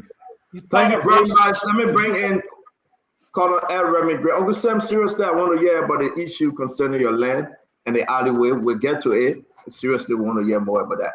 Colonel Gray, welcome to the show. Stanton, it seems as though you played a video and you were entertaining personal opinion regarding the video. I have to see the video, otherwise I have no opinion right now. Thank you very much, Colonel Gray. I want to say to all of you, it's just good to have you on Spoon tonight. Well, let's move on. What we discussed about the Supreme Court, to me, the Supreme Court, the Chief Justice himself, we can say what we want to say, that place is politically charged, the Supreme Court, the entire court system. But I do believe the Chief Justice made an error. I think that was just a slight mistake. No, but how we can speak to the reading, because he was reading the paper. Yeah, but you finish talking your own. Let me tell my own. Okay. Yeah, I think, to be frank, I think Chief Justice would say that was just a slight error. You know, we know he is the Chief Justice.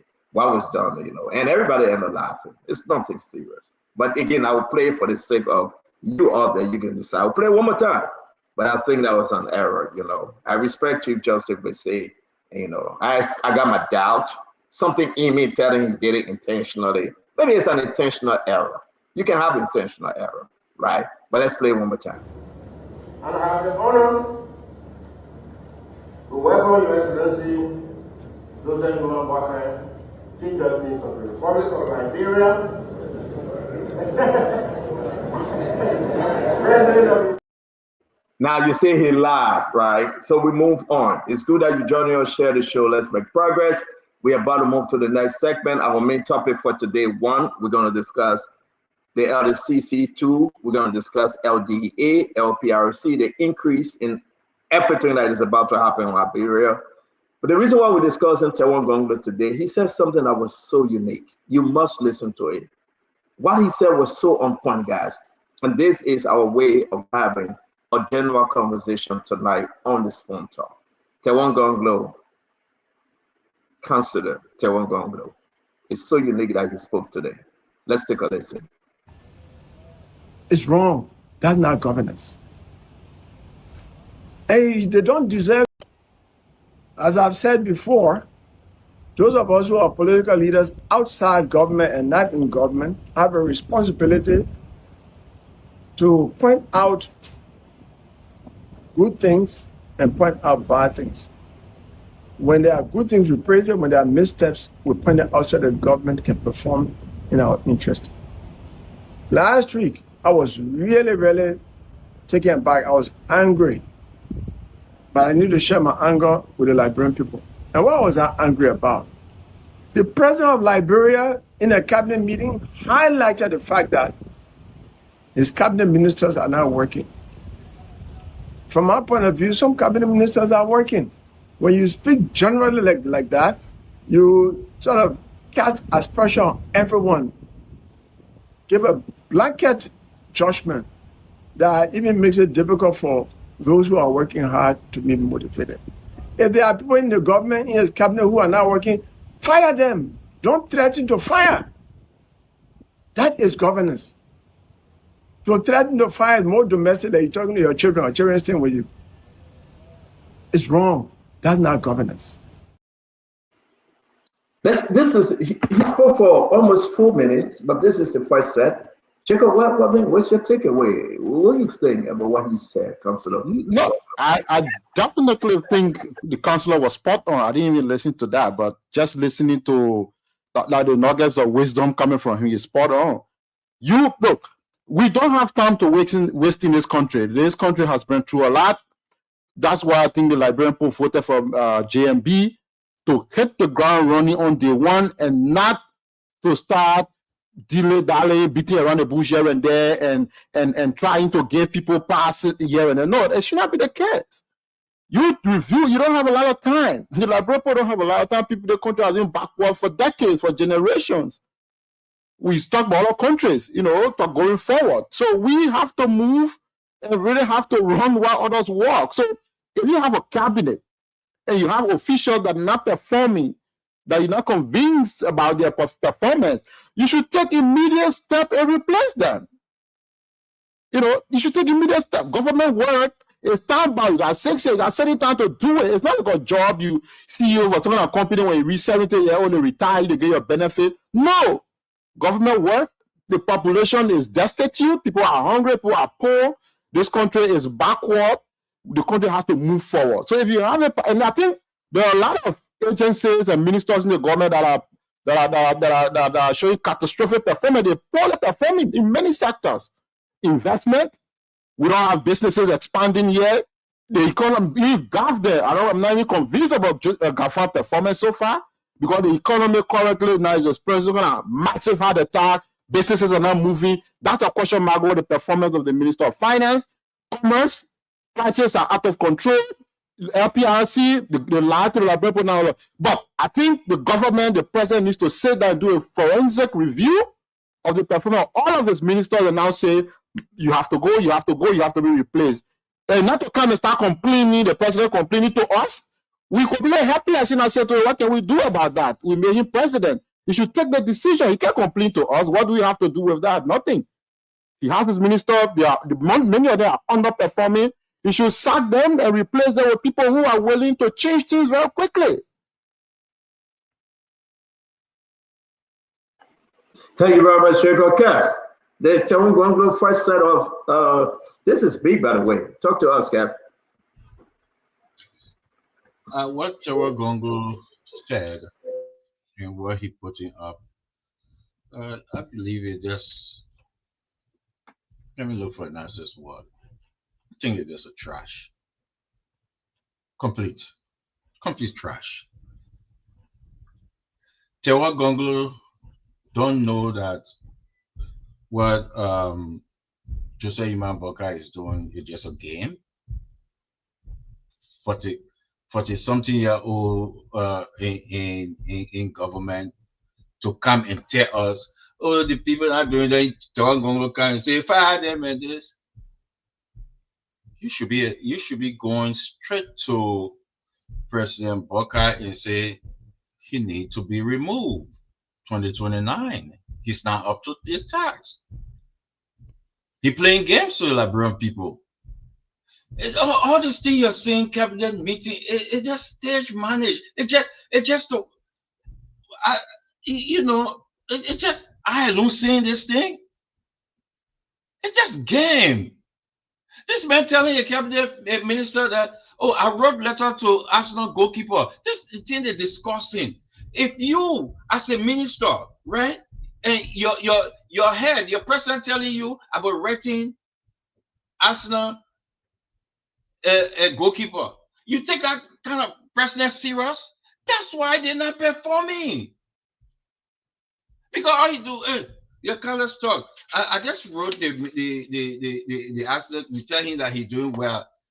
You think that minister will perform? I just think what Gongo said. Well, that's completely. I just throw it. I listen to it. I say it's a mess. Okay, thank you. Emmanuel, is that your view? Let's hear you. No, Standard, my view is different. Every one of us on this platform has been in TAP leader one way or the other. And we have trained people to prepare them for the TAP. The TAP can be very cool. And if you are not prepared to get it, it can be very difficult, extremely difficult.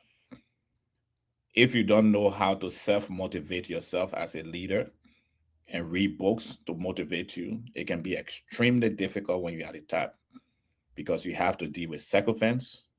You have to deal with people who don't already want to tell you the truth. And then you have to deal with your own people who you know the truth of. So it's challenging. But I agree with Councillor Gonglo, and Jacob and I said on the show last week when we played that video. The president looks demotivated. The president looks dejected. The comments of the president that came out, this is not the first time. If you watch the video with the fire incident, you will see the same demeanor of the president at that time. That's why the handlers he either need to find self-motivation to lead his team, or his handlers need to watch this video and motivate him. Because leader need motivation. Maybe his wife too need to support him in that direction. Every leader need to be motivated at a point in time. So we see that in the video. The president seems that he's not in control of his cabinet. He's complaining about what they are doing. He's complaining of the unpreparedness of the government for the for the rise in the rise in petroleum price on the world market due to this war in Iran. And he's but he's the president, and that's where Councillor Gonglo, he's the president. He could make decisive decision by firing people. But this president continues to play this. So again, that's where I agree with Kev. That's where he don't know that. You think he don't know that? The president. Yeah, let me straight through it, Kev. You gotta unmute yourself, please. That's what the Honorable Minister for State without Portfolio, Mamaka Bedete, did a couple of years ago that brought disgrace to his government. He did nothing about it. He sees things going on with different cabinet ministries, nothing about it. Then he comes in a meeting and looks dejected. He has to start making decisive decisions in order to move the country forward. Thank you. Councillor?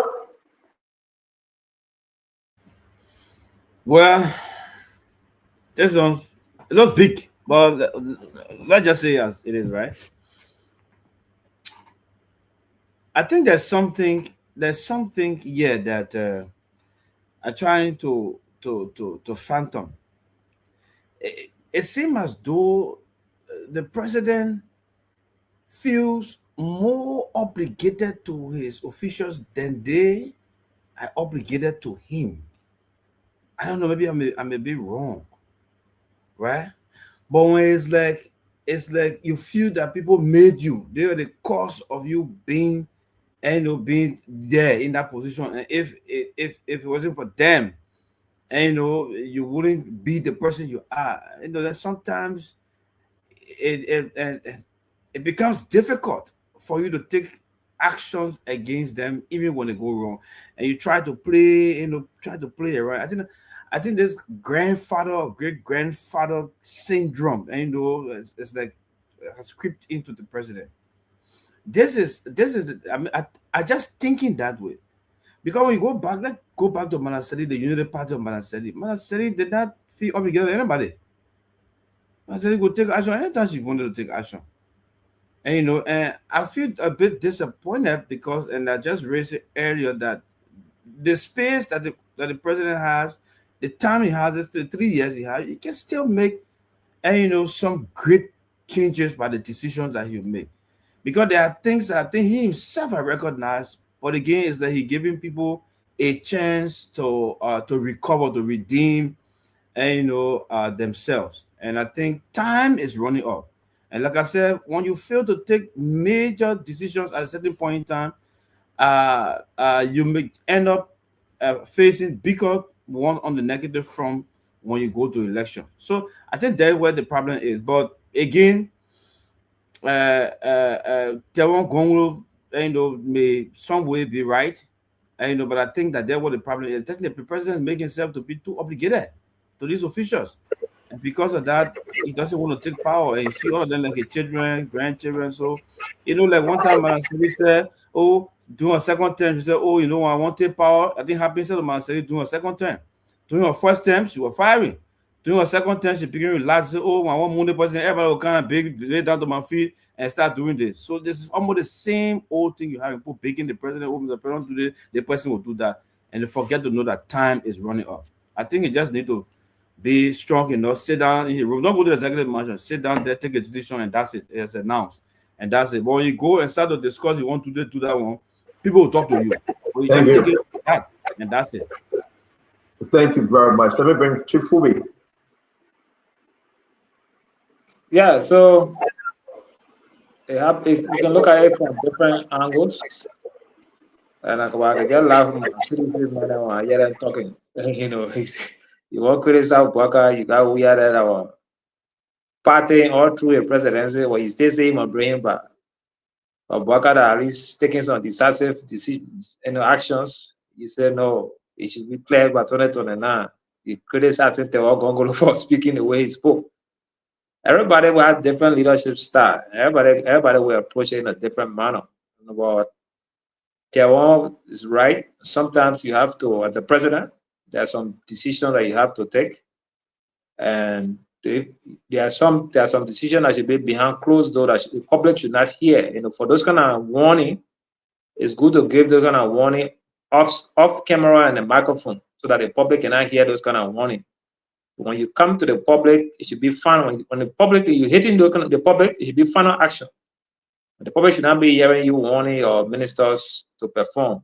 And do that one behind closed door where you have no camera, you can deal with that. But when it comes to the public, you should take decisive action, fire people if they need to, and readjust your government. But the president sometimes firing according rotation rotation of the rascal.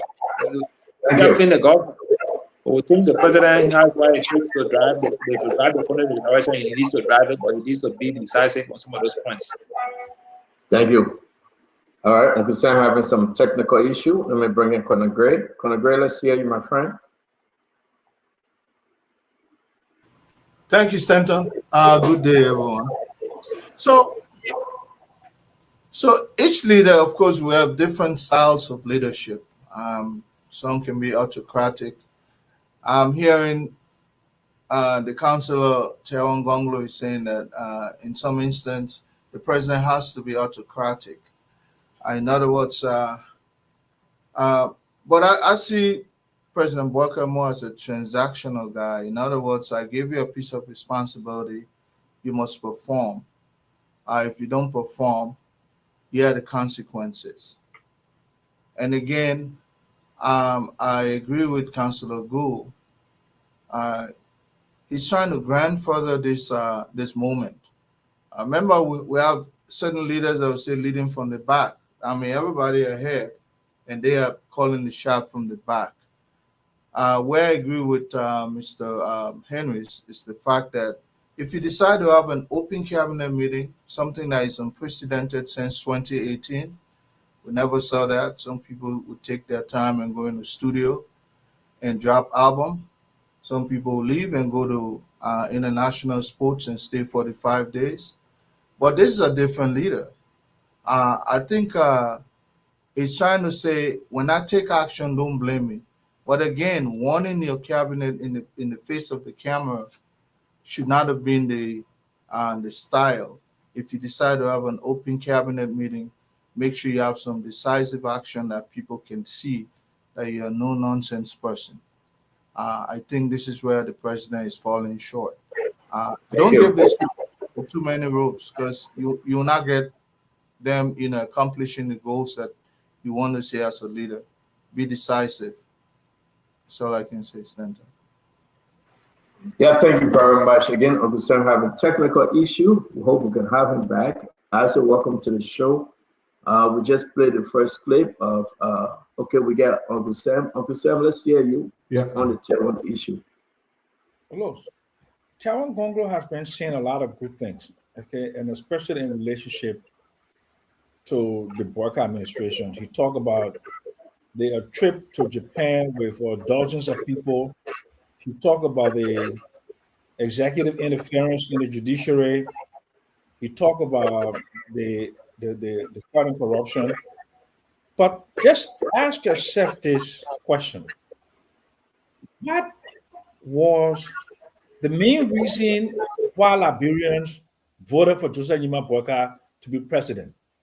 What did he say was his vision for the country? Contrasting to George Weah. He said he would make this place, he didn't use the word paradise, but he would make this place livable. He would look at the Ma Waters and the Ma Mary and the Uncle Flomo end of the world, and he would prioritize them. But what has President Boyka done? Just tell me, anyone who supports President Joseph Boyka on this panel, what is his signature achievement in the 26 to 27 months that he has ascended to the presidency? And what was his signature achievement for his entire life? What was his signature achievement as vice president? What is he known for? I know him to be a decent human being, a good deacon, a good father, a good husband. Those are good character traits. But leadership traits to run a country, to provide a vision, and to crack a whip to make sure that your officials are in line with your vision, and that they hurry up to bring relief to the suffering people of Liberia. What are the jobs that he's created? What are the companies? In 27 months, he hasn't brought one major investment to Liberia.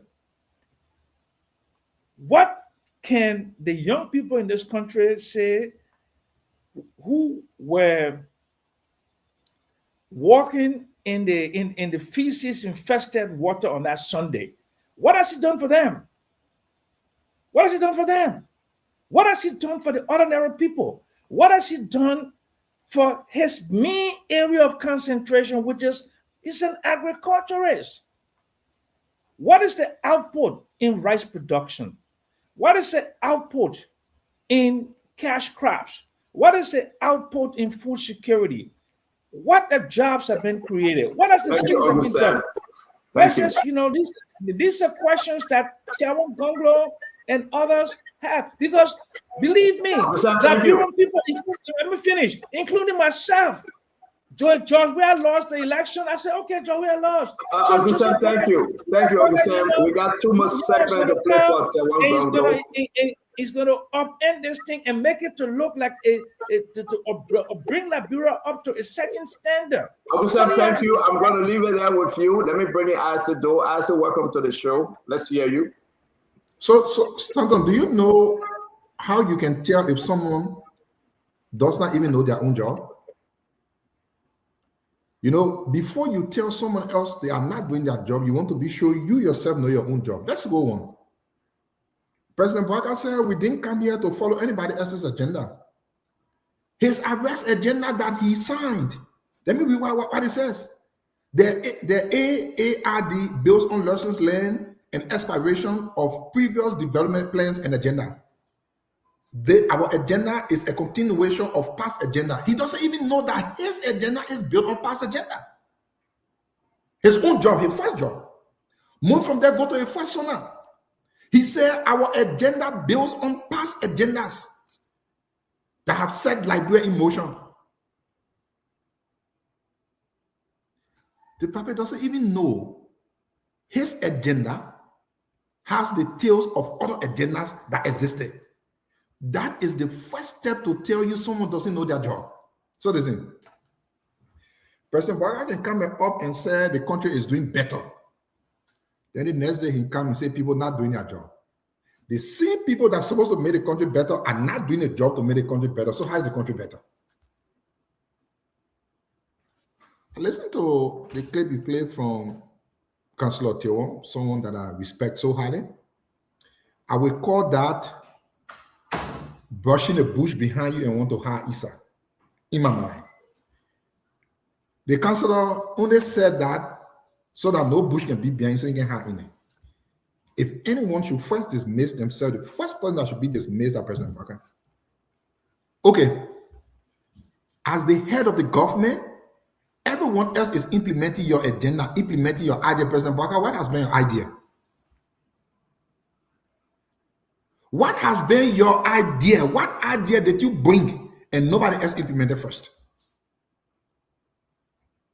So you can only see a government that has realized that they have failed. So the head of the government is looking for every rope to hang on. You say, you know what? I will not be the one to take the blame. I will put the blame on you because I am there. So other year, you're doing nothing. Me, I'm doing everything right. Thank you. The Liberian people would need to fire anyone. The Liberian people knows exactly who to fire. In 2029, I know that day will be the date of dismissal. Thank you very much, Asido. And like you can see, I think we got Kanyo in the back. We'll bring him on once he's ready. I want to say to all of you, it's going to be a unique show today. Welcome. Let's make progress. It's good to have Jacob Jada, Kev Hassan, Emmanuel Josh, Councillor Gu, Phoebe Herring, Conor Gray, Asido, Samuel Jackson, as we welcome to the show, Kanyo Bagbada. It's always good to have a full set or full team. Let me get my piece on this first clip. I'm surprised that someone is criticizing Tewon Gonglo because he spoke the way he spoke. I am dismayed as to the fact that Tewon Gonglo is pointing out as a political leader, a politician, a councillor, and advising Mr. President the way forward. If you listen to the 3 minutes 37 seconds recording that was done by Tewon Gonglo, that's powerful. But unlike Tewon Gonglo, who's speaking from the opposition? Are we hearing any condemnation coming from George Manawia? Pointing out the direction. We're not talking about you got to cause man cause or power cause. Whenever things happen in our country, the very same people who come and say John Manawia a peace ambassador, he might not talk. Then when other people are talking, then they condemn them. So what's your position? I will celebrate Tewon Gonglo. I will. He doesn't have to be confrontational. No. There's nothing that flower in the one. He got to call it as he see it. And that's the reason why we are playing him today. It's just to believe that you get your anger, you get your frustration. Like my brother kept saying, what Tewon Gonglo says is so trash. Tell us something that is not trash. When Tewon Gonglo said, it's an error for the president to just condemn without action. Is that a trash? Is that really a trash? But you know why? It is why it is, because sedition will always be sedition once it is not George Weah. If Joe Weir were to point out this thing Taiwan Gonglo said today, CDC will go to buy a billboard and publish that. But Joe Weir not talking. When will Joe Weir talk? No, Joe Weir let him go on county tour. County tour will be January 21st. We in March 9. No, Joe Weir, let Joe Weir finish building. Let Joe Weir, no, Joe Weir, let it break down our party headquarters. Joe Weir will talk. Joe Weir get very not easy. When Joe Weir get very, everybody would leave their hustle and go behind the wall from crying down to Broad Street. Where? You remove Fulati for Joe Weir get very not easy. Jacob, when Joe Weir go to that capital building, Fulati not going anywhere. Where? Joe Weir stay under the contract that Fulati will remove. So what's the issue? What's the issue? Just stop joking. I'm gonna stop. Please, let's stop. Let's talk about the issue here. Let's stop joking. Nothing good you're saying, but we'll move to the next clip. And then we're bringing kind of back. It's wrong. That's not governance. Hey, they don't deserve notice. Nobody deserves notice in government except at his will and pleasure. The fact that some of them are not performing is keeping them, that means he is pleased with them. And that is slowing down Liberia's development. That's not governance. Honor Talbot, Talbot will fire you. He will go to your office, you're not there, he will fire you. But more than that, there's something to point out. The president got on the radio and said he did not know about the FOIA project. Whoever started a FOIA project that he didn't know about as president should have been fired. The last thing is that people follow examples of their leaders. The president comes to work 11 o'clock, 11:30. When does he expect ministers to come to work? Because productivity depends on how long you stay at work.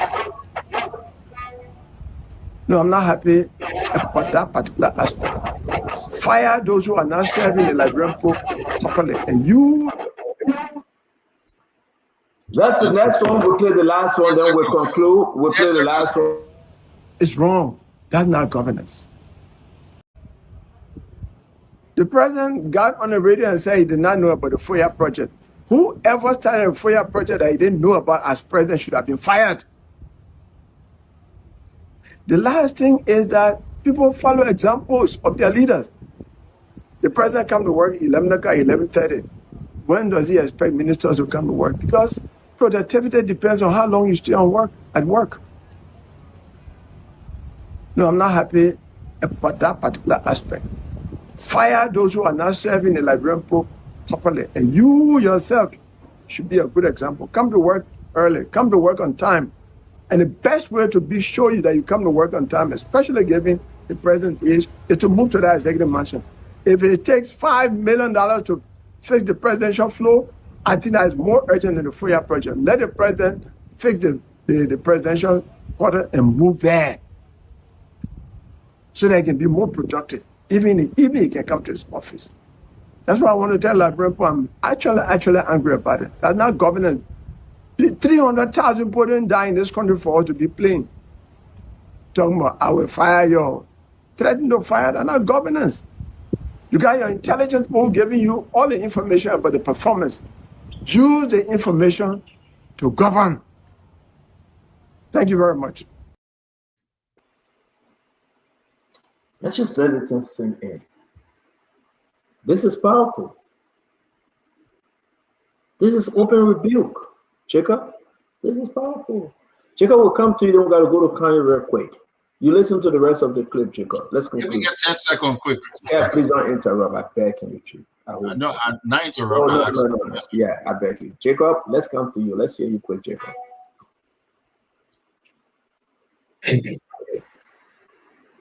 Jacob, what happened with your microphone? You muted yourself? Jacob, just leave our set, Jacob. Don't mess our thing up. When the beginner said to you, just leave it. All right. No, I was saying that I just kind of took a pause for thought to kind of digest what the counselor was saying. I think he really nailed the issue. And he found the courage and the clarity to do that. That's beautiful. We'd love to see more of that. But that's not even streamed with Councillor Gonglo. He's been fearless, even on a dictatorship or tyranny. So for this one, this is just bread and butter for him. But yeah, yeah, he made some great point, the FOIA project, and some of us have alarmed that point over and over. I think the whole FOIA project is a huge national embarrassment. I think it was a very, very shambolic, shambles here and there in terms of the explanation we all around there. The president said he didn't know about it. Now, if he now and then he said he didn't know about it, and he suggested that he didn't like what happened, he didn't endorse it, then take action. Hold people accountable. You don't just get a $10 million property falling from the clear blue sky in FOIA, and you don't know about it, and then you don't take any action. Then that means that's a tacit endorsement. You are endorsing it. Not even tacitly say, but openly, because if you don't take any action, that's a direct endorsement of what happened. Then at the same time, you complain about it. So that's extremely confusing. So much mixed messages, mixed signal from the president. And for me, that's not leadership. That's a huge... let me I know we have a pack panel, so everybody got to talk about. I just made one final point. Tiawan said about. I just lost my train of thought, but I think he made another point about the members of the cabinet. Yes, right. The president needs to take decision, and then of course going to work on time. Now I can understand the president's age and all of that. On the human side of it, we can understand, but I think the president, if he's not going to office at 11 o'clock, I think the executive mansion has to come out and clarify. Maybe the president is implementing function while he's home, but the president need to account for the time he's not at the office at 11 o'clock, because people have noticed that, myself have noticed that also. So we need some information on that aspect. I agree with Councillor Congo highly. Because we complain about George, we are here. Let's be honest. George knows to go to work. So if we say George knows to go to work, so we put Joseph Boga there. Joseph Boga not going to work now. Then what are we talking about? So again, it's only fair to hear from the others. Listen, not everything Tiawan said, Councillor Gongo said, you can buy into. What Councillor Gongo pointed to is unique. The president can do half day in his home office and half day at the executive mansion. Nobody can question that. The president can do half day and half day, and you will see the result, right? It's different. I don't want to go there, but you want me to go there. For the president to take 48 days out of the country, and you tell us that the president will travel to see his son playing football, it means you're working. It's different. George, we are staying home, playing Lulu on TV all day. Stanton, he was put out of office for that, Stanton. He was put out of office for that, Stanton. I told my own. Don't interrupt me. I beg you, Chief. No, but why you coming? Georgia is no longer president. Talking can hurt you. You told your own. I told my own. Wait for your time. If you don't want me on the show, I will leave. I will leave today. I'm serious. The weather good. I'm going right in the back on my court to play basketball. If anybody interrupt me again, I will leave with y'all. I go play basketball with my son. He really want to play basketball right now. No matter how you looking, you can't leave. Advance. But you know, Kalu, they got another 1 minute. So let me leave here alone. Kalu, come in. Singo, can you hear me? You good? Thank you. It's always a pleasure to see you.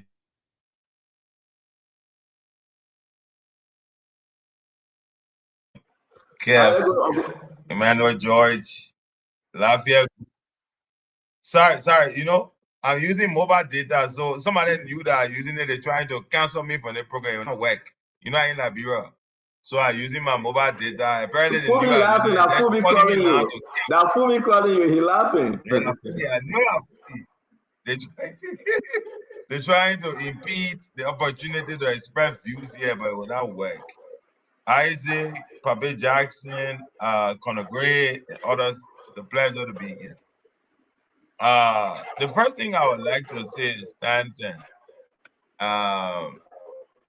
In this regard, in regard to the president, is that I have abiding faith in the president's wisdom.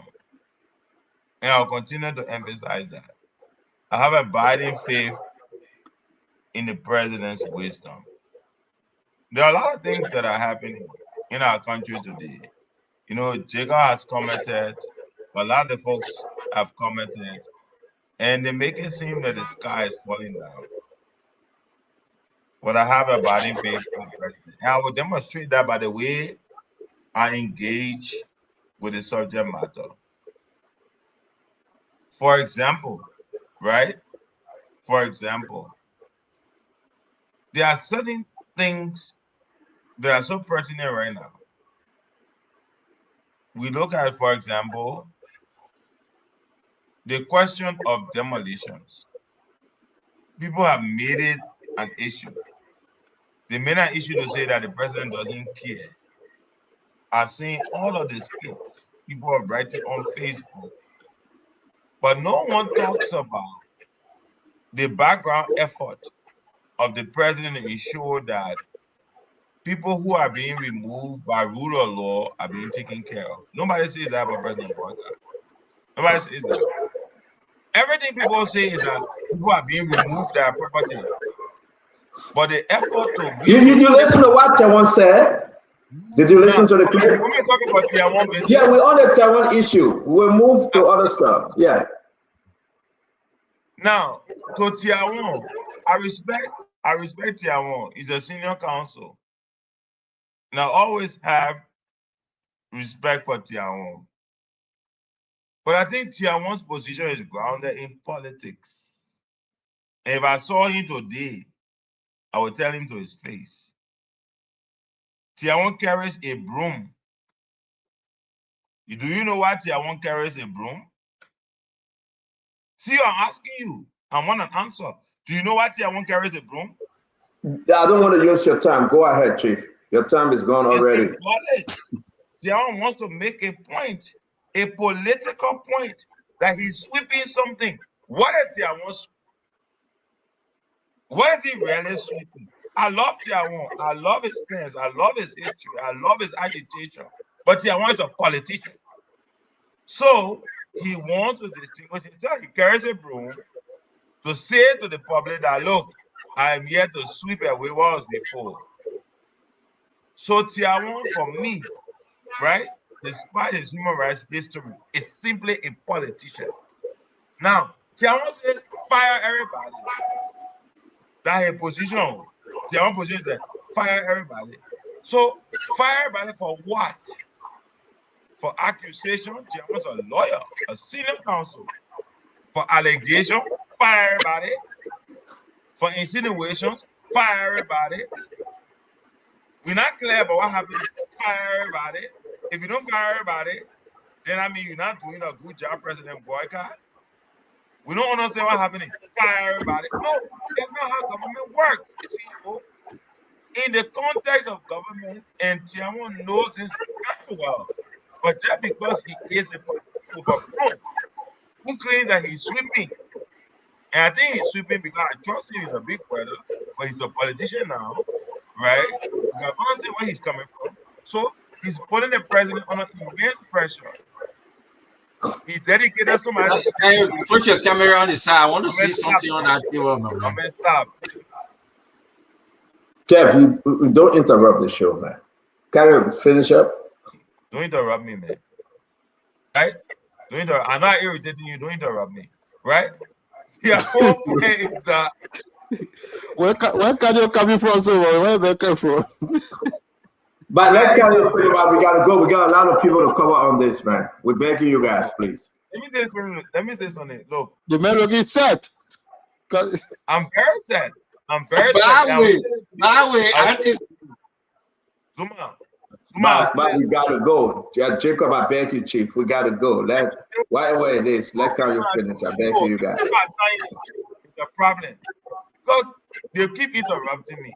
The point remains, and I will continue to make that point clear. Jacob Jala wants Musa Bilete to be president. Emmanuel George wants Cummings to be president.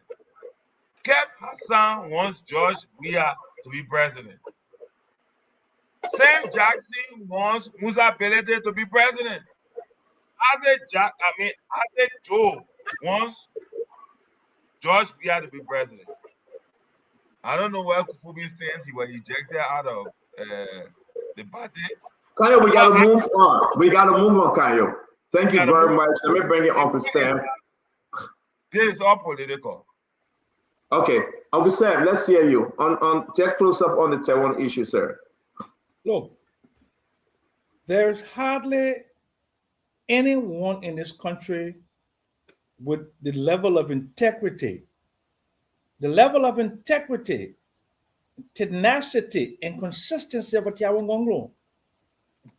Hardly anyone. Hardly anyone. For somebody to come here and instead of listening keenly to what this erudite statesman is saying, to try to denigrate him for political reasons, you cannot compare a stalwart who's fought for multi-party democracy, who's gone to prison, who's been under draconian regimes like a Tiawan Gonglo, to a man who rose to power by lies, by saying that George Weah was harvesting the organs of 3 boys. That was the base of his campaign. That was the base of his campaign. He came to power on the mantle of lies. The mantle of lies, $16 billion missing, and he went to the demonstration. He was there with Cookpal in the street. He came to power that Finda Bondo was distributing kush. He came to power on the mantle of lies that people were killing people here. That's the mantle of lies he came to. But when you were sent to power on the mantle of lies, you cannot govern on the mantle of lies, because the emperor clearly is wearing no clothes. And we can see the clear manifestation of that in that the lives of the Liberian people continue to be abject poverty. What has he changed for you, my Mary? Are you better off today than you were 2 years ago? Are you cooking more food in your pot? You got more Jordans in your pot than you had 2 years ago? Let's ask the pimping drivers. Are you making more money today than you were making 2 years ago? Let's ask the people in the hospital. Are you better off today? Are you well today than you were 2 years ago? Are you better fed today than you were 2 years ago? Thank you, Uncle Sam. I'm going to take only answer though to close up on this. We got a lot of folks are begging you because we got to move to the other one. Answer, please. We gave only 1 minute. Guys, can we alternate? We got Dr. Bobla in the back, and then we'll bring someone else on later. Again, we got to go to the LDCC. You listen to what Elizondo said today. We got to go to the LDEA. There's a lot of developments from LDEA. We got to talk about the LPRC, and Tango. We got Uncle Sam here. Man, the field press, everything is going up. And the question remains, now the code is open. Should press Prophet Key be released? Again, COFA today receive a commitment letter that the full bench will be hearing the case. Thank God we have 2 counselors here. The other counselor a little tipsy, but we hope that he can continue for the rest of the night. I say the other counselor, I didn't call name. I say close up on the Taiwan issue, sir. Yeah, right. So thank you again. Like I stated earlier on, the counselor is someone that I get great deal of respect for. I've followed him. I've never spoken with him directly, but I really do like him. I admire him. A lot of things, he always said. But I think the counselor needs to be more forceful than what he said, because you can tell that the counselor wants to say something more, but he wants to be too much careful not to maybe irritate someone, and I think it's not the right thing to do. Listen, the counselor said President Barker needed to fire someone because he didn't know about the FOIA project. No, counselor, is not true. Counselor probably know about the project. Counselor, it would be a good thing to say, oh, President Barker, this was corruption, and your hands are in the corrupt act. How will you say President Barker was not aware of the project? He needs to fire who? Can I correct you? He said, and he quoted President Barker, Right. He didn't say President Baka is not aware. He said President Baka said. Yeah, President Baka said he didn't know. That's what I'm saying. Then he came out to say the president should have fired somebody for the fact that he didn't know. But we are saying the councilor misspoke because the truth is President Baka knew of this corrupt $10 million property. The councilor has been a man with no fear. How now is he afraid to tell President Baka, that was some stolen money, you are doing bad to the people, and if anyone should be held for corruption, you are number one. Why should the councilor say fire who? Who told you the president was sleeping in your room when they were building? Oh no, the president is aware of it. It is the president who sanctioned it. And again, I got respect for the councilor. I admire him so much. I like his school of thought on a lot of things. But in my mind, he needs to be direct. This is a country we are talking about. This is not some backyard play toy thing. This country is going down. Unity Party is damaging our country. And if the councilor will speak in my mind, he needs to be forceful. He needs to be direct and not need to be speaking like he's afraid he wants to polish words. This is not about polishing words. If the country is doing worse as it is doing now, who else will you blame besides President Baka? Thank you very much. It's good to have. How can President Baka come to change the course of the country? President Baka is saying he himself doesn't know about. He says one thing today, the next thing said tomorrow. And I think I encourage the councilor to be more forceful the next time, to be direct, and stop having sympathy. Thank you very much. We got to move on. What a surprise. Where is Kanye? Kanye went in the back.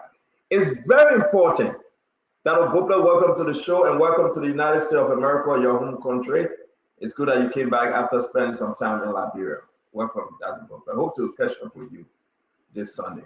I hope you can come and join the church. I will ask the folks to cook that wonderful rice bread that you so love. But it's good to see you. I look forward to seeing you. Let's just say this. See, this here today talk about what Councilor Gonglo should say and what he shouldn't say. Fubi, what Joel I'm talking? Joel, who the peace ambassador I can talk? 3 years now. What are some of the proposals that Joel and Fubi? You guys are serious? That Councilor Gonglo, you said I talk trash talk, Councilor Gonglo? That Councilor Gonglo, you said he wanted to say something, but you hold him back? What have we not heard from Joel besides going to church and preaching? What have we not heard from, oh, you're leaving again, you don't leave? What have we not heard from Joel besides going to church and taking the mic and throwing hints? That's not, come on guys, come on, wake up. The man of peace ambassador though, the whole world watching him. Somebody said they made Joel peace ambassador, they made him bobo. While lying for me, Colin Gray. So they made peace ambassador and Megan talk. What kind of opposition in Joel and he can talk? Everybody must talk. Then when the other opposition talking, you say him talking good. You bring Joel outside to talk. That problem, let Joel come and face Joseph Yima Bwaka. Face to face, elbow to elbow. Let him come and tell Joseph Yima Bwaka, you're wrong. I paved the road from Moravia to Sacré-Pied. Then let Joseph Bwaka say you're wrong. That one won't see. But you make Joel to be bobo. Then when someone let Teron Gonglo talk, they'll say he's not talking plenty. He talking like day. He talking like day. Are you serious? You bring Joel outside. If you cannot bring Joel outside to talk, you're not Teron Gonglo equal. You go find someone to sit down. If you cannot bring Teron, that's talking about Jacob. That's a fact. I know you were Minister Edition a few months ago, Jacob. You were Minister Edition to your special CMC, Jacob. I know that. The whole world knows, Jacob. You are Minister Edition. Who got said I got to defend? Oh, you know what? Teron Gonglo wanted to say this, but you know he didn't go there too far. I respect the councilor. But let your Joe, we are talking now. Burn your building down, your whole party headquarters. You put out a statement and have behind it. You say fine. They remove your own speaker. You say fine. They beat and put slapping Jangako. Your chairman here, they put in the back of the pickup truck. You say fine. Your AD Kian Kalasco, they arrest you and put in jail for 3 days. You say fine. They beat on your partisan right on your own new One Eco Party headquarters, you say friend, what would you wear talk? I want to take talk. your Wealth Foundation, you say friend. Yeah, they take your Wealth Foundation. You say that you look at it. You say let them take it. So if the one is speaking, yeah, small decision, you'll be quiet. No disrespect. So we hear Joey speaking. All Kiri, go in the hole. All passion. You say friend will profile. You can't do that one. Just show Taiwan some respect. Taiwan speaking. Mr. Kwame speaking. Radio station to radio station. Joey say scared. Now one radio interview you not do. Musa Belete talking. Musa Belete speaking. All over. They are fearless. Joey say you give me the crown 2029. I coming back from where? You better watch it. That Bobla is good to see you, man. Good to be a CEO, and good evening to all my friends. You know, one of the things about education is that, you know, you can hear what you want to hear, and you can say what you want to say. I can say the water is raging, and you can take my very short sentence and talk all kind of things from it. You can want to read all kinds of things to it. I listened to the counselor 3-minute clip repeatedly. The man said the president came on the radio and the president said he didn't know about it. And then the counselor responded to what the president said. If you didn't know about it, then whoever executed fired them. That's exactly what he said.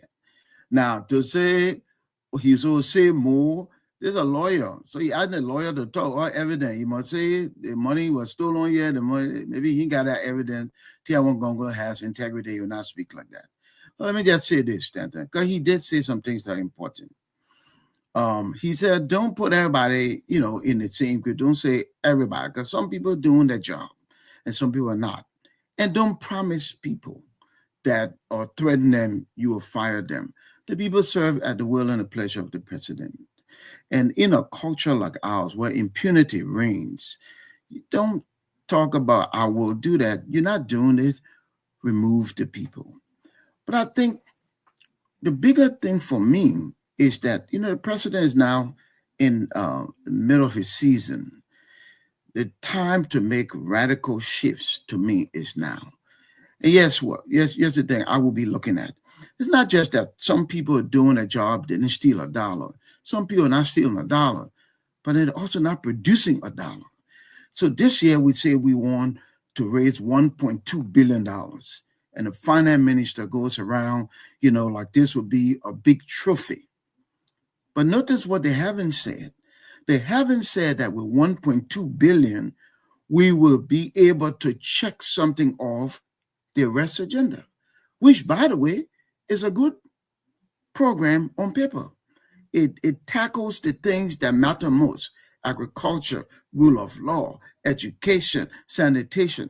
But with $1.2 billion, there has been no designated fund, no discipline that, okay, when this thing is done, the Western region will be self-sufficient in rice. 3 counties will be trash-free, will have a system. So December will come, January 2027, and nothing on that agenda will be checked off except that we raised $1.2 billion. Those are the things I think the president should be looking at. Okay, I have people who are not innovators, who are not creative leaders, and they can't move my agenda forward. And so then you make shift. And you don't have to be apologetic. And I think it was Councilor Gu who said it earlier. I totally agree with him. Sometimes the president behaves like he indebted to people. You're not. And none of the people will not be your friend. You are the president. You fire them, they'll still be your friend. Do what's needed, because at the end of the day, appointed people will not be the one we'll be talking about. They'll be talking about the elected person, and that'll be Joseph Yuman Burka. This is the time to make some radical shift. There's still time to right this ship and do better by the country. Thank you very much, guys. We got to move on. It's very important. Thanks to all of you. We do appreciate your input here with the Taiwan discussion. This thing about LDCC, Jacob, I want to start with you though. LDCC are turned to be a clearinghouse. I may be wrong, but I see reason why so many Liberians are doubtful, Jacob. They are extremely concerned. The LDCC came on and put a list, almost 29, 31 names of those that were cleared. But yet it's still the same investigation continue on some of them. They never had sufficient evidence. Not that they cleared them because they were not guilty, but they based it on having sufficient evidence. And it's good that we have two counselors on the show today. So let's listen to what Alexander Zoe said today, this morning in our interview.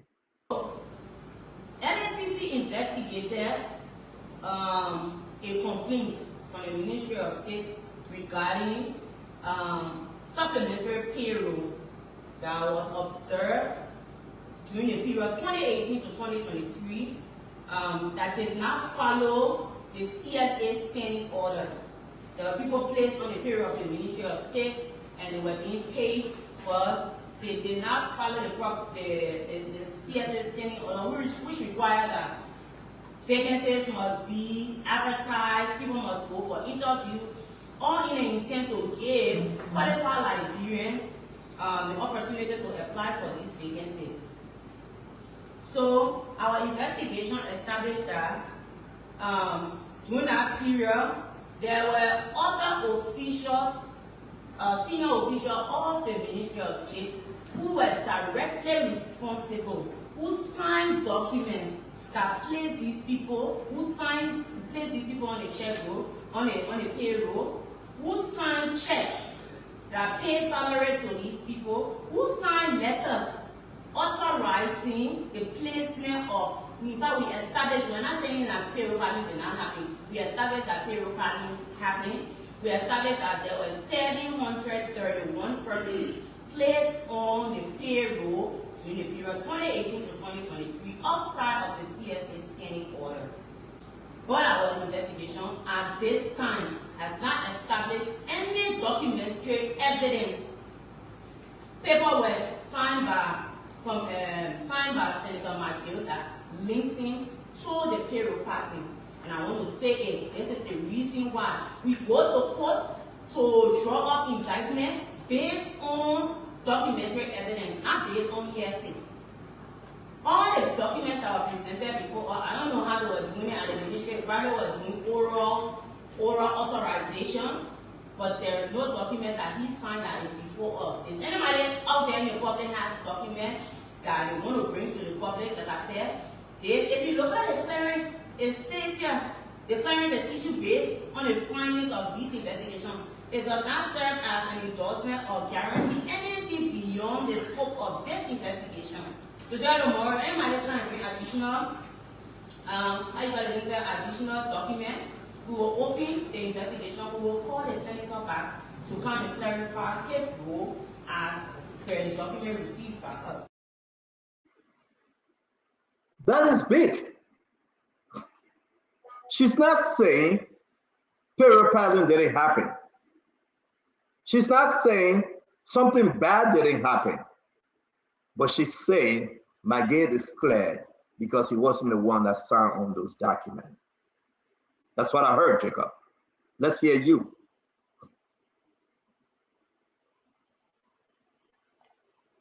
Jacob, Okay. you can just leave the microphone. No, you put me on mute, though. No, not me. That you in studio. Go ahead, Jacob. Okay.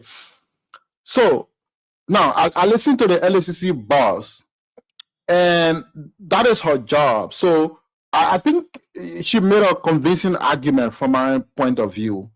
Because again, this is her day's job. She knows what the requirements are to push for indictment or to go to court and prosecute them and hold them responsible or consider them to have betrayed the public trust and all of that. So I think she made her point. But what I would say slightly beyond that is, there's no issuance of clearance thing. I can understand what's happening because I have had calls, like for example, for somebody who was, of course, going on an investigation. Let me just call it, for example, Eman Meti, right? She was going on investigation from NAFA and all of that. We know how some people, whenever they are under investigation, they, even if they go seek opportunities elsewhere, even if they're not in those positions before, it's difficult for them to move on with their life, to find jobs, to find opportunities, because they are under some kind of a criminal investigation of corruption. So I can understand the rationale behind the whole clearance thing, right? Because somebody will say, I mean, why issue a clearance? I mean, it's an ongoing investigation. Let the investigation continue. When you find additional evidence, then you come. Why clear anybody when the investigation is still potentially on to find, identify who has done what? But I also understand from the perspective of the LACC that if you, in the course of the investigation, you identify there is no direct connection with somebody in in an ongoing investigation, then you issue clearance so that people can have access to all opportunities in their life, apply for a job, go for international work, do business and all things like that. So I understand the clearance part of it. However, I don't know whether it's time to do that, but I was going to just raise one issue on the political side of it. For example, I see some United Party people, for example, I saw Sam Nang with a few UP people taking up the LACC boss over issuing clearance to Mr. McGill or other officials who work in the citizen government and try to impugn on the credibility of the LACC because of that. But at the same time, UP people or UP government people who will issue clearance, they don't talk about that. So I see that kind of profound degree of hypocrisy on that level. So you can have it both ways. You have to make up your mind. What do you want? Have the cake and eat it? So if you say LACC is Obzo or the LACC boss is letting CDC people go because you're appointed by CDC, then why are you saying also about UP people? Because the former deputy minister of administration of finance minister Bill McGill Jr. is on the list. I saw the list. Other people were on the list. They were let go in the UP government, disaster management, all of that. But at the same time, they criticized the LACC for letting quote-unquote CDC government officials go, but at the same time, they don't criticize for UP officials who are also let go and issue clearance by the LACC. So we have to be clear about what our position is on this matter. That's what, for me, I think most of the UP people position is usually hypocritical here. If the LACC are doing a good job, then they're doing a good job. If they're not doing a good job, then they're not doing a good job. And at the same time, stand down, made it quickly. These investigations definitely have to continue. There were concerns around Nokal. I saw Councillor Gray, the former Nokal boss, name is there. There were investigations done in those places. If there were wrongdoing, whether it was Nokal, whether it was NAFA, whatever the case is, I think the investigation has to continue, and the LACC needs to provide more detailed information to the best of their ability about the status of these cases, so that we know exactly what is the nature of these cases and how things are proceeding in terms of the investigation. Again, guys, it's very good that we're on this case, right? Because a lot of people, you raised some very unique points for and against. People in Unity Party and in opposition, she's clearing them. LACC is clearing them all. But yet it says something funny is happening. And we will get there as we welcome Kev Hassan, Emmanuel George, and we're going around the block. Kefiko, let's hear you. Stanton, the first thing I would say, I would say shame to her for even coming out and even subjecting herself to Unity Party hypocrisy out there. Because you cannot be. First of all, let me say this. There's a creepy danger happening in Liberia, which we saw that in the build-up towards the war. Certain people are guilty and certain people are not guilty. This government is bringing it back. You saw the outrage on Facebook because Natal McGill was giving clearance. No, Natal McGill should be guilty. No, Natal McGill should be put on the pole. We saw that. We saw that certain people say Grady Allison is guilty. But the same people, when they put him in jail, the same people who were going against Grady Allison, we saw them. We understand that. That way back thing, they're bringing it. And that's why I say, and they come here, the presidency of Josiah Imam Bokar will bring serious problem in this country. Serious problem. You got people, Unity Party people on that list. They're telling you, the guy in FOIA is free. The triple RC guy, everybody, they say, no, that's fine. He should be free. But Nathaniel McGill should not be free. No, he corrupt. There is a creepy danger happening and people are taking it for joke. They think it's politics, but this politics will bring serious division. Because we will not take it to call our guy that he guilty on payroll party. Well, why the clearance show that? Look, listen to the LACC boss. Listen to her. There is nothing show, and she even say, "Go out there, if anything, bring it." Nothing show. Thank you. But no, the Unity Party people say, "No, he must be guilty." Thank you very much. Let me bring in Dr. George. In the country. Dr. George, let's hear you. Thank you. Before I go into this, with your permission, we have been having a lot of pictures on Facebook concerning Kenyan soldiers coming to Liberia.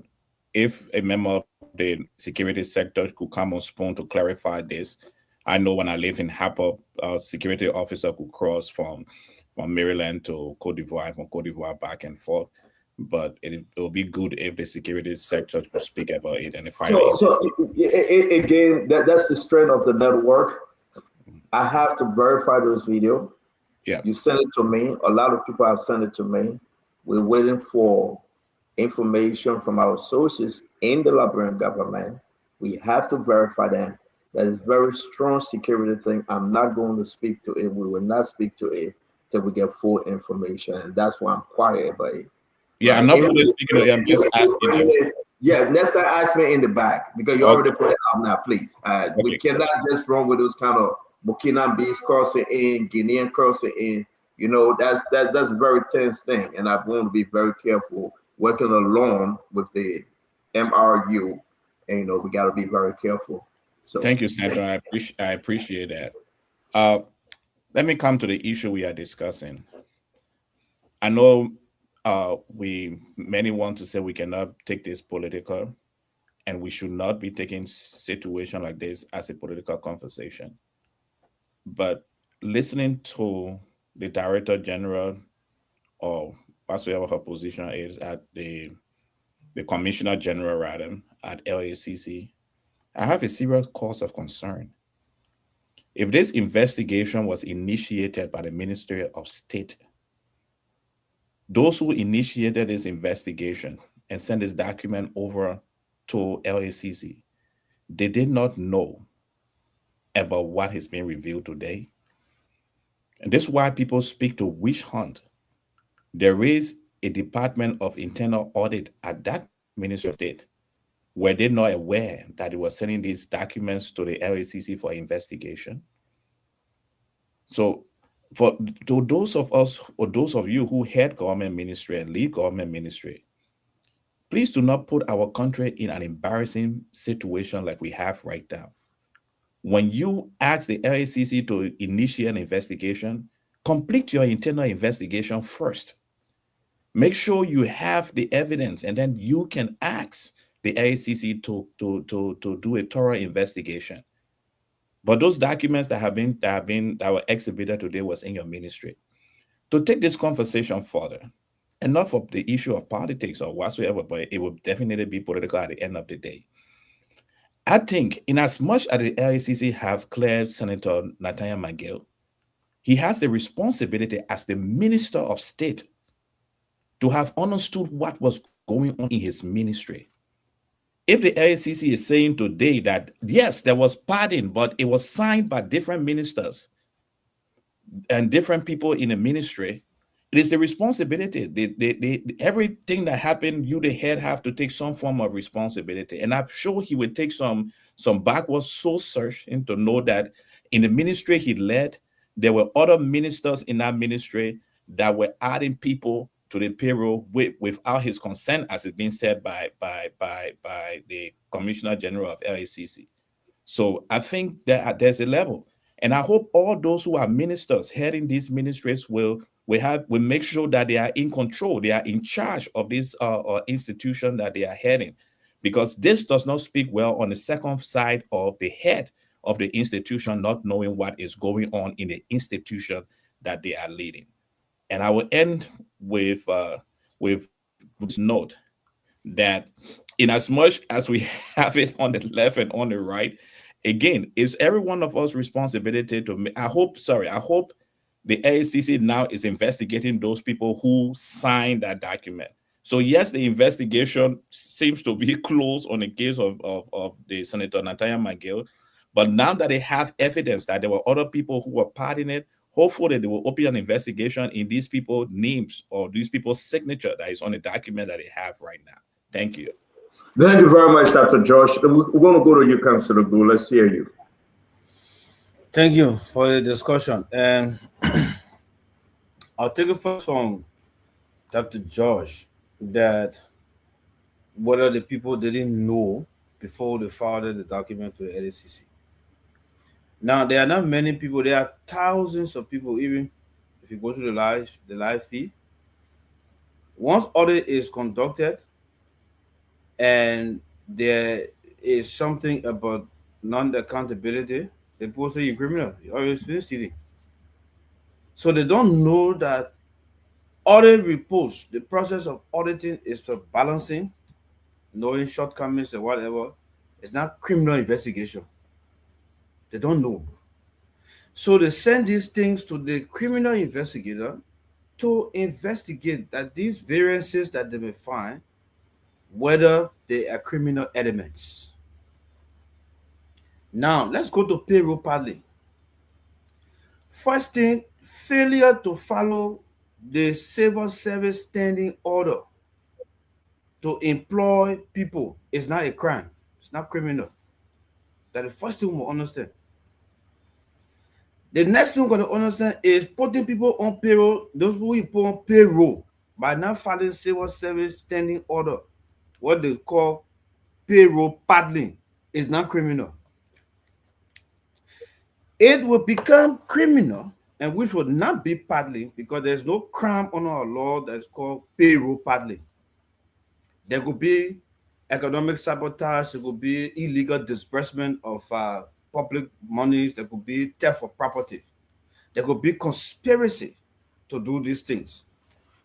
But you have to first establish whether the people whose names were placed on the payroll.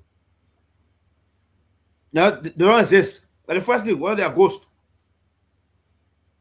When you establish that those people are ghosts, then you have to go to the financial process to find out who the payments were made to.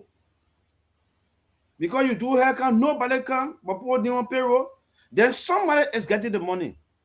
So you must be able to establish who that money is going to. By what account is that payment, or are those payments being made? Is it under the normal process of banking, where people open their account and you send it there, or somebody decide to do check? If it is check, I think, Councilor, I think you made some point here, and let me reset a little bit. Please allow me. We discussed this payroll paddling allegation on McGill and orders. We went through everything. We had an argument. I wonder why you don't get both chance with Councilor, that's my work. I'm the moderator. I beg you. We just got to reset when we're going off. What we are saying, the way in which LDCC is clearing people, this is not about McGill.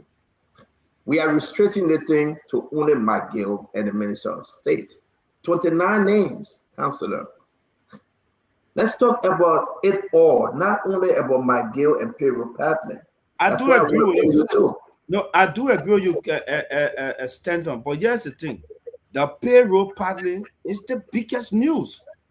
That's why you have to at least clean it up. Then you go to the other, because when you lay the basis for the payroll party, then you get to find out why other people also have been cleared.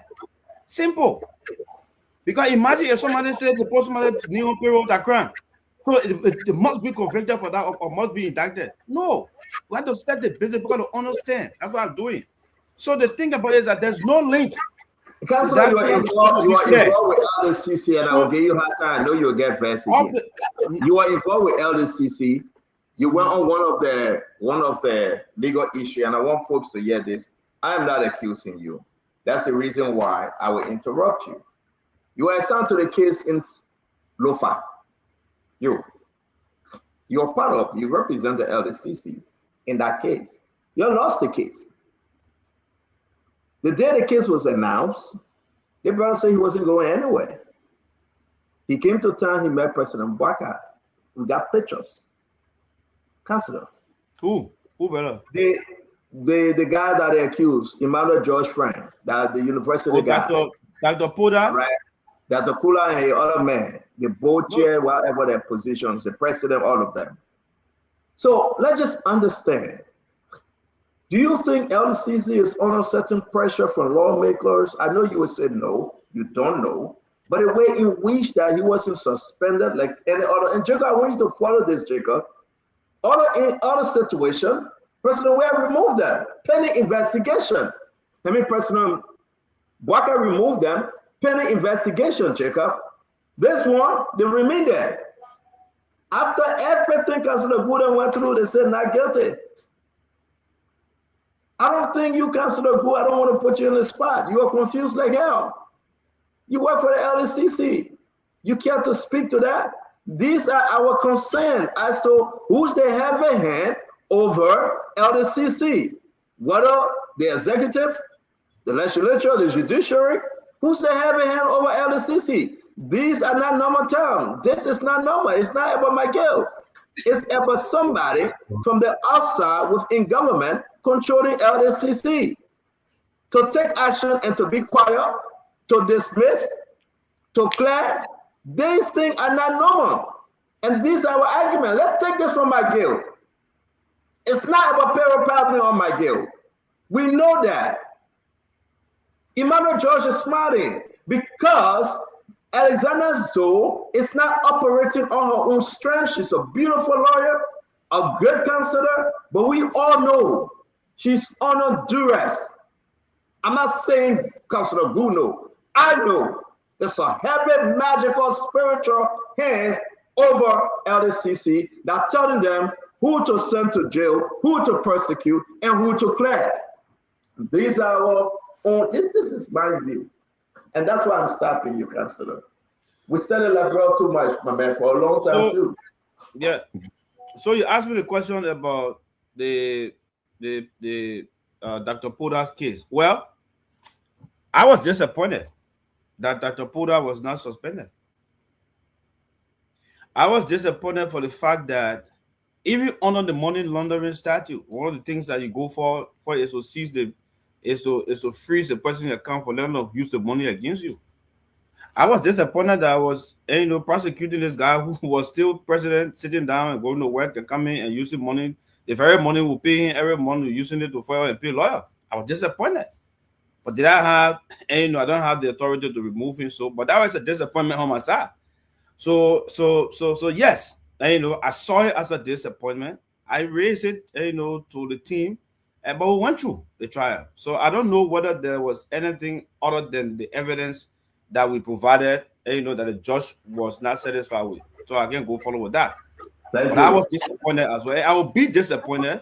I will be disappointed in the future if I had any case to help the government in where the person is still holding. And this one would have taught me a lesson that if the person is still holding on to a position that I'm supposed to go and prosecute, I wouldn't prosecute that case. Thank you very much for bringing Ever McGray. Ever McGray, you see the reason why I interrupted Councilor Boo, because these things have a long trace. That's the reason. There's a magical hand over LDCC.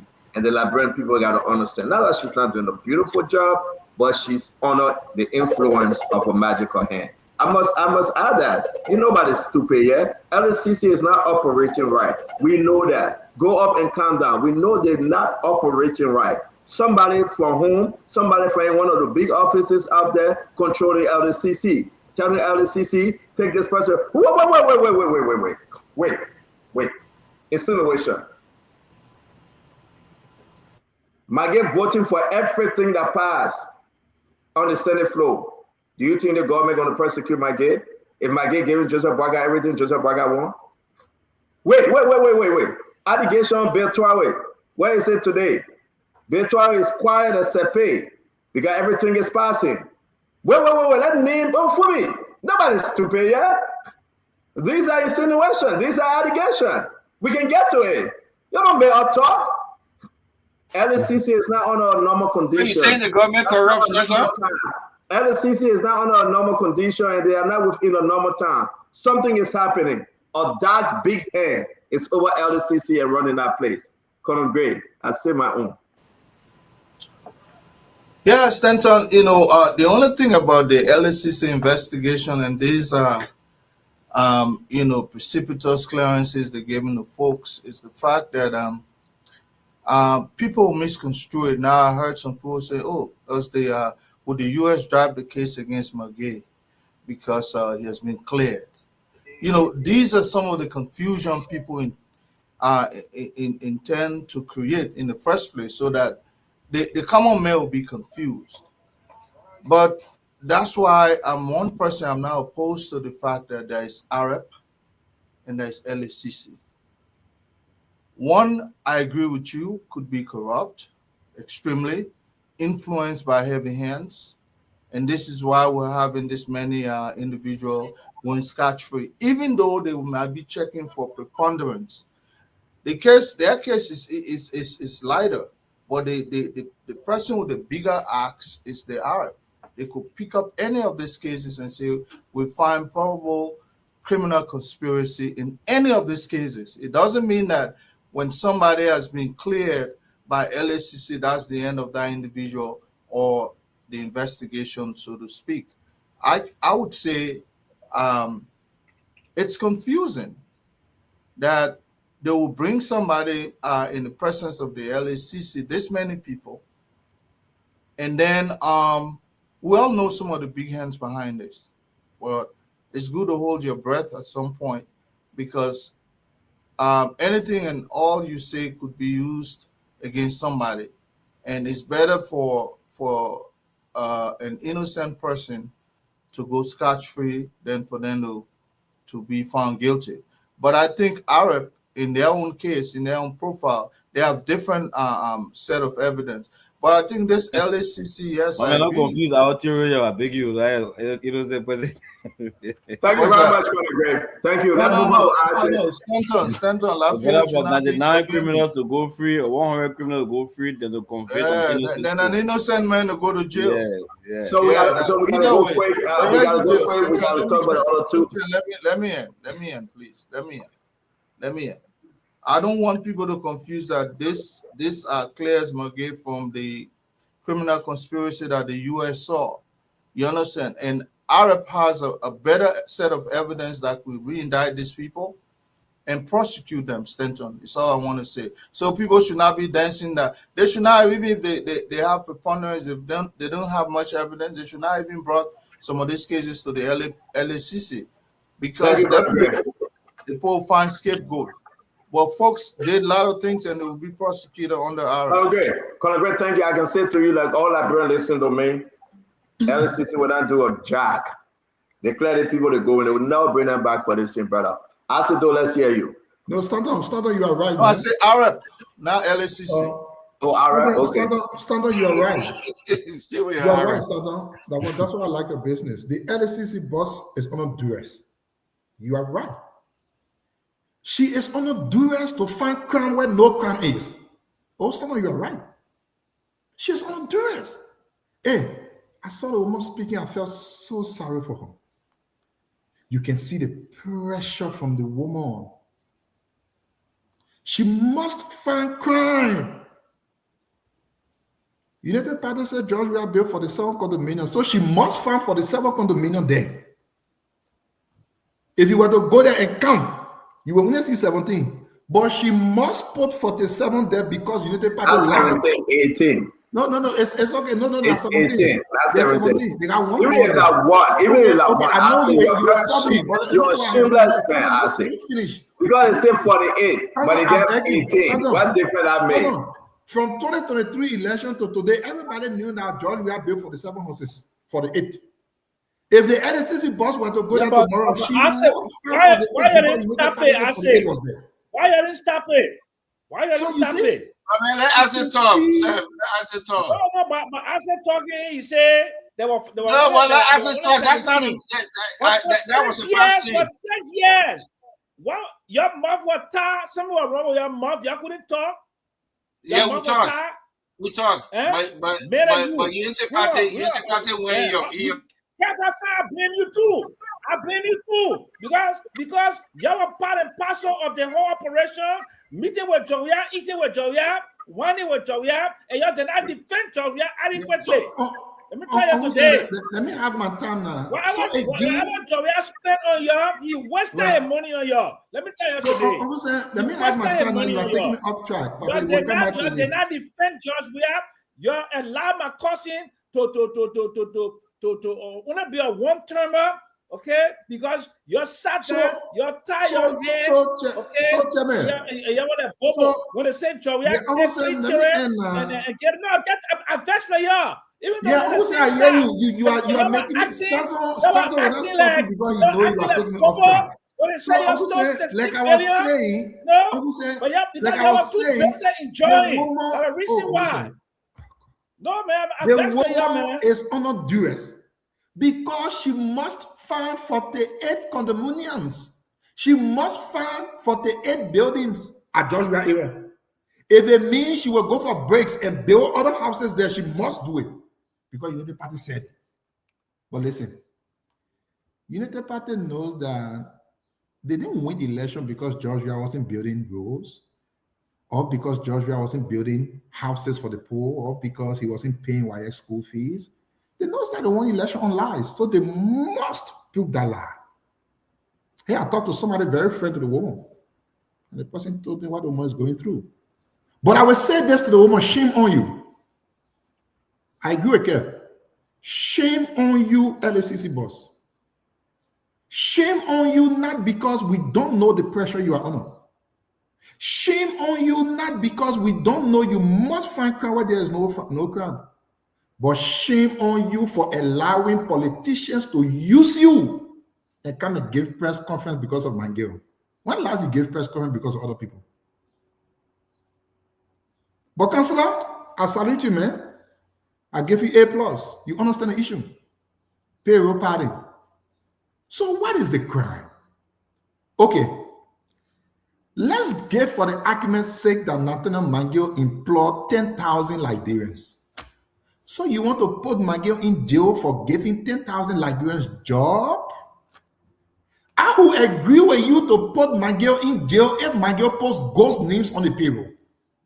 I will agree with you to put Mangiel in jail if Mangiel took the money and put it in his account.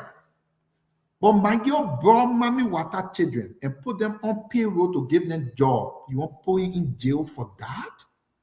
What is payroll party? Do people understand what it means? Well, let me end on what is breaking in a few seconds. I said we know what payroll party is. You don't need to define it for us. No. I don't think you understand it. I'm hearing different things. I said we got to go. We have a conversation.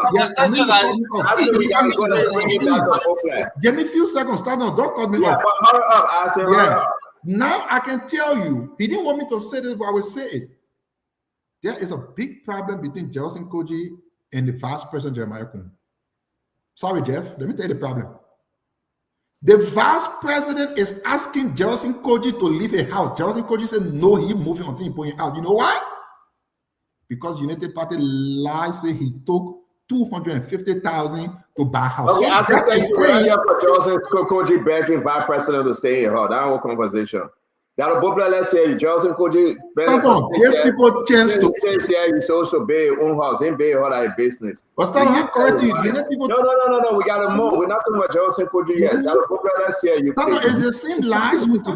I say no disrespect. I know, but the people making noise. I heard it. Yeah. That's a Bobla. Let's go ahead, sir. All right, thank you, Stanton. So I think, you know, the urge to politicize everything and mess up and cloud to mean good opinions on these matters.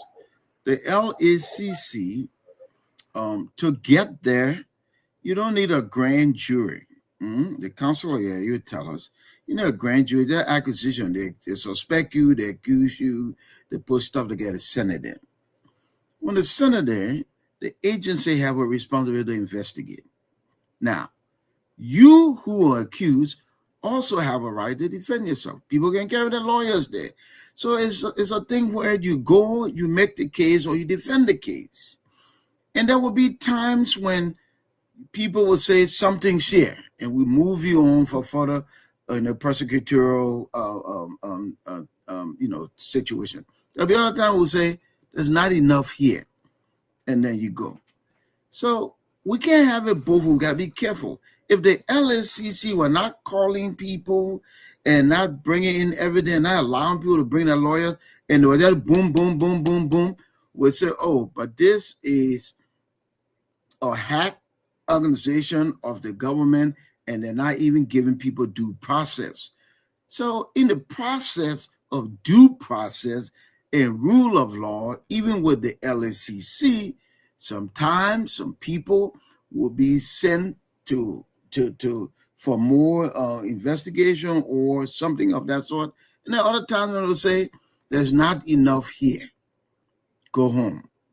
So we have to let the agency work. All of that said, Stanton, I said long time ago, and I'll say now, the LACC is a good idea, but it is not an anti-corruption agency. It is an after-the-fact agency. Something would have already occurred before I get there.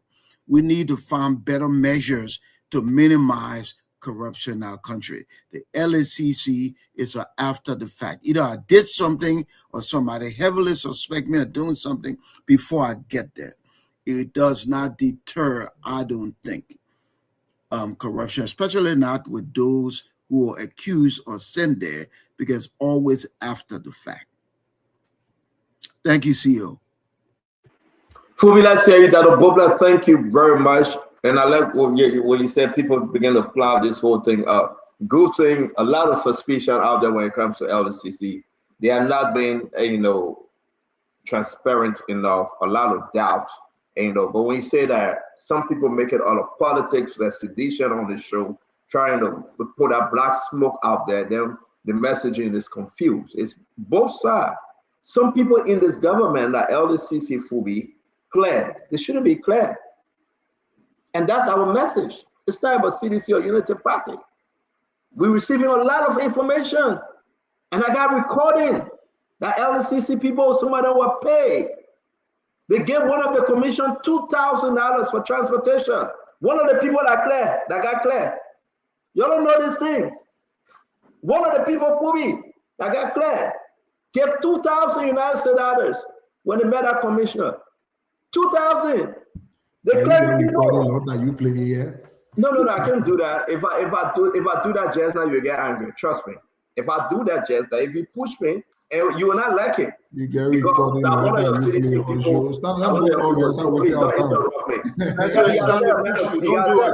Or else I'm going to do that, and you will not like me for that. So let me say, it's only important for us to move on and say. But man, I'm not actually doing working for you. We will bring people back. There's a problem with LACC. I say, be responsible now. You get Kosu on you from job. Be responsible, my friend. Let's have the show back. No interruption, but be responsible, Chief. So we come to you. You will say your own too. You insult me. Yeah, be responsible, not insult, my man. Stop interrupting. We don't know you to be interrupted, my man. We're begging you. I'm gonna tell you the my man, stop. So let me say this to you, Fubi. These Let people me ask you a question. Let me ask you a question. You're not asking a question. We move. No, shut you down. You're very No, let me insulting. ask No you a problem. question. Let me ask you a question. Senator, Let have you guys on the show. the counselor that your good friend, you don't trust her. You don't trust her. That your good friend. Who counselor? At the LCC. Stand on. I It's know. not a question. It's not about I church. know. We don't want stand on church. I know. It's not about good friends. It's about the Liberian people. Yeah, Because of this, I believe. Oh, no, man. Let's have our good show, my man. I say I'm not your friend on the show tonight. I'm not your friend on the show tonight. Stop. Fubi, let hear you. Once they got in here that they clear McGill, other than smiling.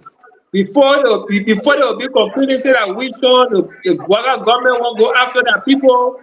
Now they say clearance of McGill. See all of that treat us that see you guys about Councilor Zoe. I listened to her today and she made a case on the McGill saga, and, you know, about why they couldn't indict him for payroll paddling or whatever saga they were investigating on the issue of documentary evidence. There were no trace of his name being written on any document or he authorizing anything. And so she suspected about probably there was some oral instruction given and other people put their signatures there. So that on that basis, they had no reason to indict him.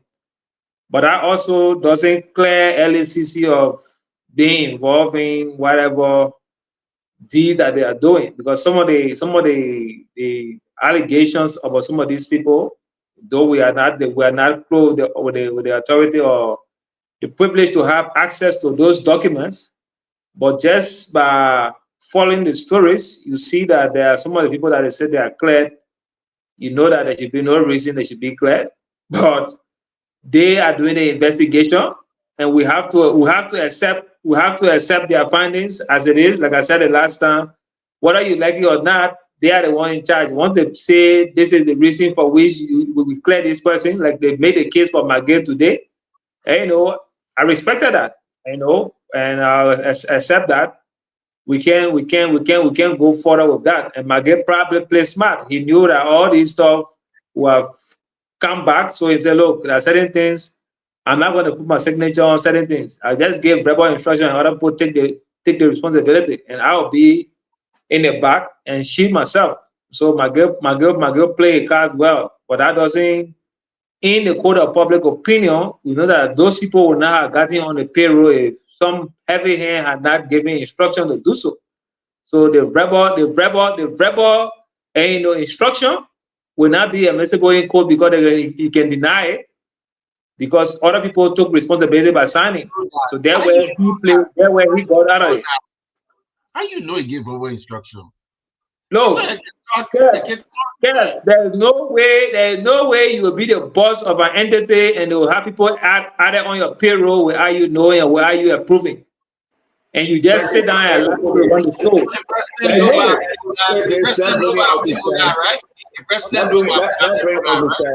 Let's bring Uncle Sam. Uncle Sam, let's hear you.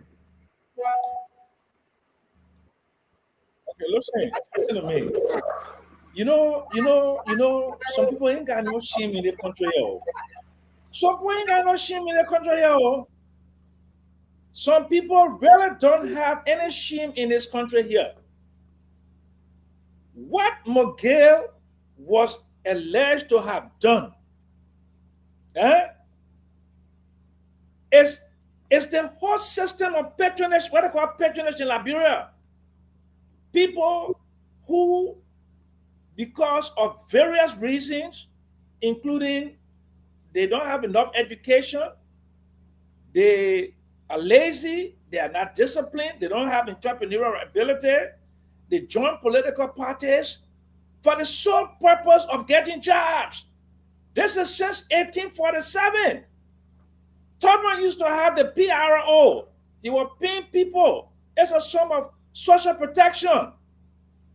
I've been around the United Party people, their parastatals. I've been to their ministries.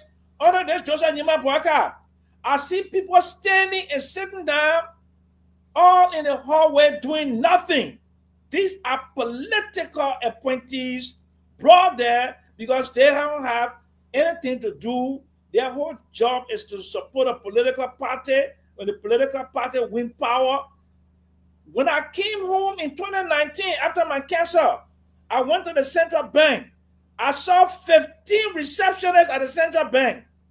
15 receptionists at the central bank. And when I went to every floor in the central bank, I saw about 10 to 15 security officers. Because all the governments post-war have been unable to do the most fundamental thing that any government is supposed to do, to create jobs and dignity for your people. To create jobs and dignity for your people. Mogale did what every minister of state, including I, when I was minister of state, I brought all my family members to work at the Ministry of State under Charles Taylor, and I plead guilty to that because they were hungry.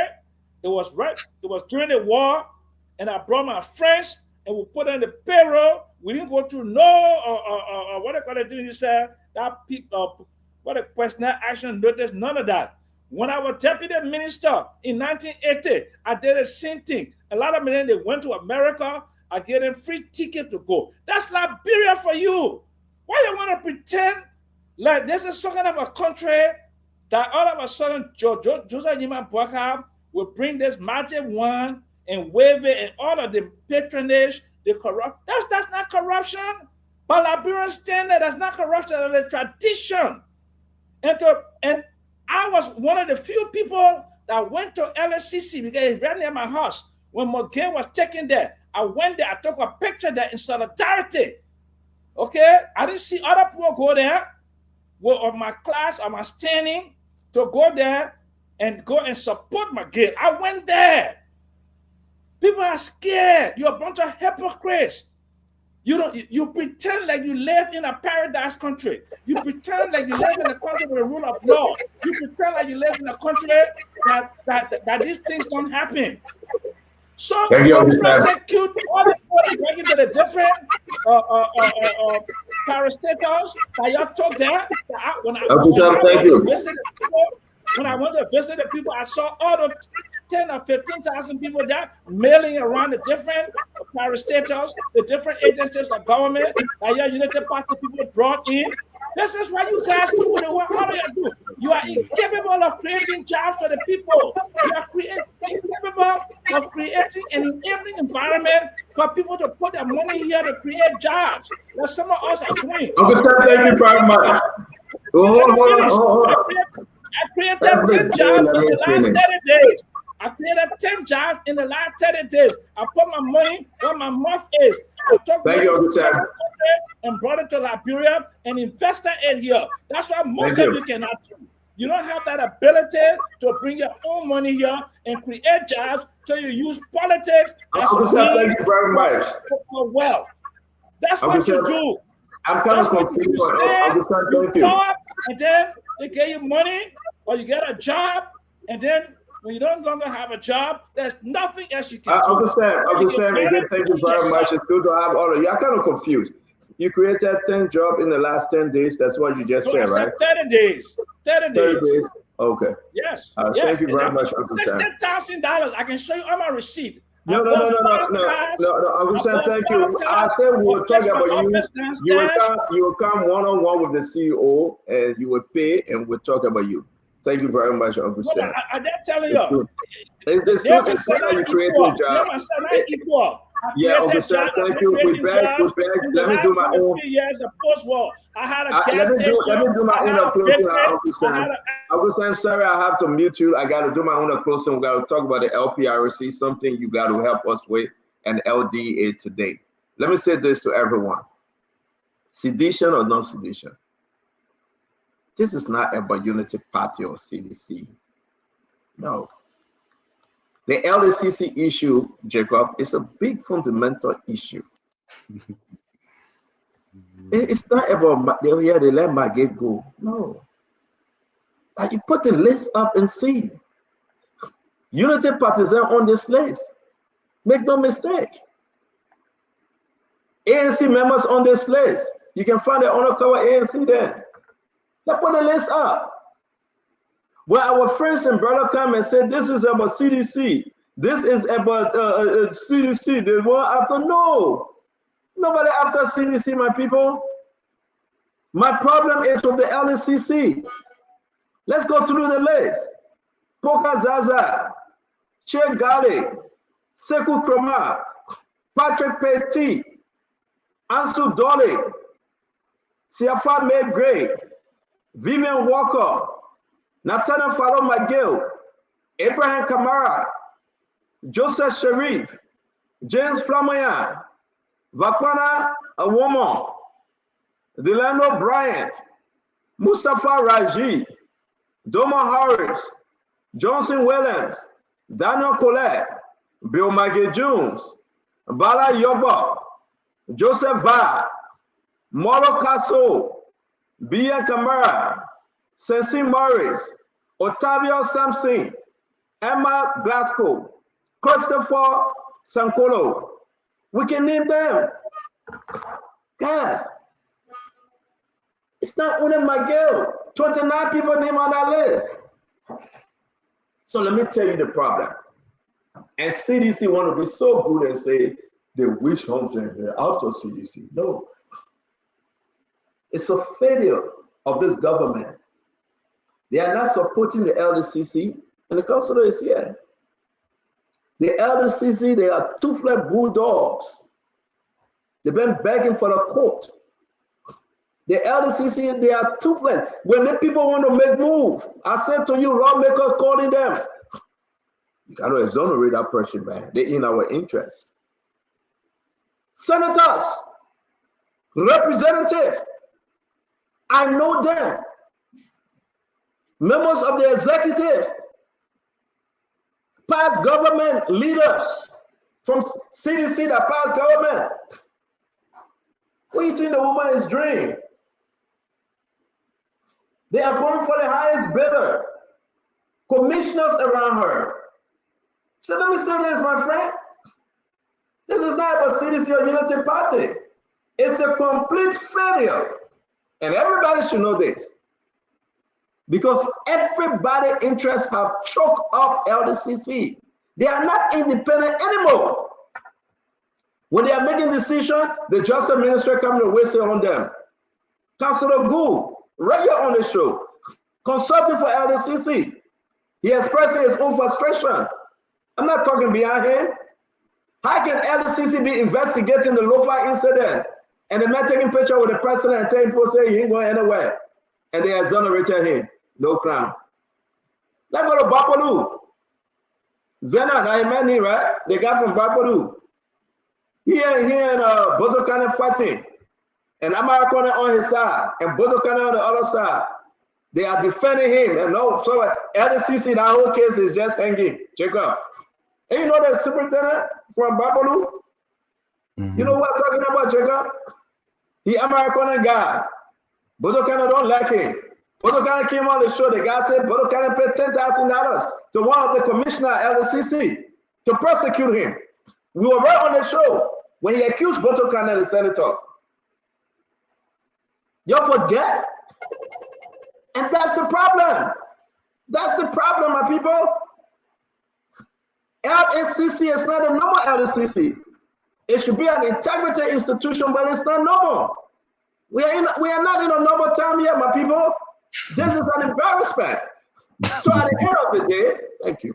At the end of the day, what people are saying is that they are concerned about LDCC. Look at what Livingstone said the other day on the radio. Toto want to back, but no hand. Toto want to back. Livingstone, you know him, Councilor Livingstone. So everybody get their chopping. They have increased the budget. No way. You chop, I chop, go by chop. What are the big hands over LDCC? Who own the jackal vein of LDCC? They will not prosecute accordingly. They will do shortcut. I know senators that are backing for some of the people that are set free. I know them. If you want me to play the clip, I will play the clip in their own words. Play. That's what we are talking about. Fighting corruption. My man, let me use my time wisely. You know, when I start talking, I will play. You don't have to hear encouragement. Senators that fought Alexander Zoe to clear some of these people. Representative, ministers that fought the LDCC. Some of them took money. LDCC is compromised. They can talk for now to Judgment Day. They're compromised. They are compromised. But at a given time, we will play it. And the Liberian people will hear it. Some people bought the way out. Check out Jara. It's unfortunate that he cannot remove them because they won't tell you.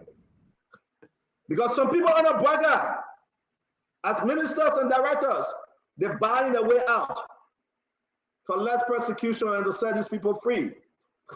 The Papa is done. Papa can make it. And that's why I see my brother Asset do. Lost the fight against corruption. The fight against corruption is dead. Senator will be exonerated. It's dead. Finabano will be cleared. It's dead. That's a new name for LCC, Liberia Clearing House. Are you one question, please? We got to move on to LDA. No, just are you one question? Just one question, please. I beg you. I got one question for you, bro. With all the one question. Our shows will be over 11:30, so let me now. I beg you. You get for the next 1 minute. You get for the next 1 minute too. I beg you. Let me ask you one question, CEO, please. Moderator, guest, please. Stand on all of the things you said about LCC. People say LCC this. Who then do you identify to be the problem? If you say somebody hanging up there, because if there are hands hanging up there, even if you change the whole group for LCC, with those hands still hanging up there, they seem to be happy. So who do you think is really the problem from all of your analysis? And let me answer your question. You want to answer the question? Let me add mine. Yeah. Yeah, they answer it. In addition, have you or any United Party person submitted one shred of evidence to LACC that they refuse to investigate? You plus Baka plus Kun plus Speaker, everyone, one shred of evidence, have you submitted it there? And they said, no, we want it. Okay, thank you very much. And the very brilliant guys there, both for them are sedition on the cover. One is free and one is fake. So let me have them to answer, right? One is a Lafayette agrees of sedition, no matter tapata. So let me help them. It is unfair, and I will highlight Emmanuel George today, and I will do my two hands like this. It is unfair, right? Let me imitate Emmanuel George. As Socrates said,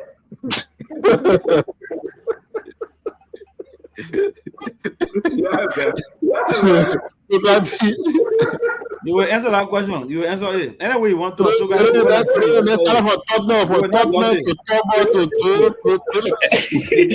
way you want to put it, you will answer the question. You will answer that question. You want to ask me. You're not Plato, I want Plato say. I will answer your question. As it. Yesterday, I submitted document to LDCC to investigate LDA. I submitted all of the documents. They acknowledge receipt of those documents. They will open an investigation on LDA. One, I have done it before on some of the same key players. If you listen to what Alexander Zoe said. No, Chief, LDCC won. No. LDEA won. We call names. Don't count general last things here. We only today call names. There go two. We listening. Okay, so go ahead, brother. Yeah, I'm not only saying that you, including President Baka, including Jeremiah Kun, But I say you won't be. I say you won't play fun now. I say you won't play fun. You're talking about me. No. I'm saying everyone is a fun. No, I cannot speak for them. I'm speaking for me. I said, let's be serious now. Yeah, okay? No. The reason, Stanley, you always say people answer a good question. I say, I beg you, Chief, I beg you, let me move. I beg you, Chief. No, you can tell me this, Chief. You see, that's why I don't entertain your question. Unity Party. I say, we come back to you, I beg you, Councilor Gould. Let me answer your question. I blame the Unity Party people. You say who I blame? I blame the organization, the party, and I blame Joseph Yima Boakai. In this thing concerning LACC, I blame Joseph Boakai. I blame the government. They are not helping LACC. Now that you have corrupt people in there, they make those people corrupt. These people are put together, or they are put in a lot of requests through the Ministry of Justice. And 3 years in this government, the Ministry of Justice walking clack. They are not taking LACC to be serious. They see Unity Party people going there. They see rescue people going there to talk for their friend and their brother there and to put pressure on LACC members, the commissioners. So I blame them, my brother. So I will beg you, let's move on. 10 seconds. 10 seconds. No, I beg you. It's 10 seconds. No. It's hard to deal with your situation. It's hard to deal 10 with. seconds. No, I don't have a consultancy with the LACC. Yeah, okay, but they pay you. I don't know how they pay you. I don't have 10 seconds. I'm at 10 seconds. There's a new development here, and thank God that Dr. Bobler came on Uncle Sam. I think you were off. I want us to finish with the LDA issue. When the issue hit the floor, a lot of people were concerned. Today, LDA themselves, holding those that carry on the internal investigation, they begin to take the cell phone from them. Today, there's a big thing, something similar happened, like what happened between Fadiga brothers and A.B. Kroman. The place is messed up. They are accusing each other who leaked this document to spoon that work. These three guys, they are on the rampant hunt, threatening officers. They almost fought today. They have made so many phone calls. But then the question remains, what is this government doing? Dr. Bobler, you are off. The story here is that money was collected at the border, confiscated. We have 3 different accounts of that money. The first letter said no money. The second letter said 100,000. The third letter said 150,000. Those people that reported the money said 250,000. The Justice Minister demanding answer. Why can we not solve this LDA problem? Dr. Bobler? From one corrupt group to another mismanaged group. We have these 3 guys there. Patrick Kamazu. We have the acting director, Fajira Biago. He was on the phone today. He was on the phone. He knows who he talked to. And I can tell everybody I have it. He was on the phone today. He was begging. You will never find who's sending us the information because they are not within the LDA. They are in the country, but you will never find them. These guys then have threatened to do what they can do to shut this thing down. They are threatening officers. Even deputy for administration. You tap on people, Lana. The deputy for administration. NSA is involved because they try to put NSA under the bus. But the key thing is that they got them stole the money as alleged. They took the money quietly. The letters are there. We read these letters. The first letter, you can see it. The second letter, Dr. Bobler, and the third letter. Let me direct everybody on Spoon. These are the original letter. But then the one on Spoon, they changed it. They changed the wordings. In the voice recording, in the audio, Dr. Bobler, the man telling the man what kind of figure to put down in his report. I was about to play the recording, the audio, the fresh one we got today. But we're waiting for one piece. And I will play it tomorrow. When this director made that phone call, and it's very important that Liberian people hear to hear this audio. These guys, they are reckless, they are careless, they're after the drugs, and they're after the money. And they have turned that place to a mess. Now, Bobla, I will start with you because I think you are off when we have this discussion. Let's hear you. Brother, brother got to go to Calabash. I thought that Friday you're going to go to Calabash. You're going to have money too? Yeah, we're going to go there. Let me tell you. Yeah, don't worry. Let me tell you, you're right. But Monday you go to Calabash, Jacob? I thought that Friday. Yes, my friend, yeah. Friday. Anyway, let's go ahead. Jacob, what are you wasting time for? Jacob, don't waste your time. Yeah, we can go there on Monday. Oh, okay. Don't waste your time. We're going. Where they go Friday? Me, the counselor. No, Jacob said that only Friday you can go, but you're leaving the show now to go there on Monday. I can't understand. Let's make this the last topic. All right, so for those who follow basketball, I want to use this illustration and make a point about LDA. For those who follow basketball, the Los Angeles Lakers had some great players in Kobe Bryant and Shaquille O'Neal and all these great players, and they had Del Harris as a coach. And the team could not win. And all the Lakers fans were frustrated. They had one of the best gymnasium in the country, the Staples Center. They still got it. Couldn't win. And then they changed coach and brought Phil Jackson. And Phil Jackson came with the same cast of players in the same Staples Center with the same fan base and won 3 championships consecutively for the Lakers. Sometimes what you really need is to change the coach. In this case, instead of looking inward, moving people up, bring somebody from outside, but bring somebody with a vision. Before the president put you there, share your vision of how you will restructure this particular important agency with so many challenges. What is it you're going to do differently? And how do you hope to get to where the nation hopes LDA can get, instead of just moving people in, quickly moving people. So maybe the president will look way outside that organization, maybe even outside the country, and find somebody who is a leader, who has a strategy, and who can motivate people to move them to a better place of cooperation, collaboration, and less corruption. If we do that, maybe this very critical agency will move in the right direction.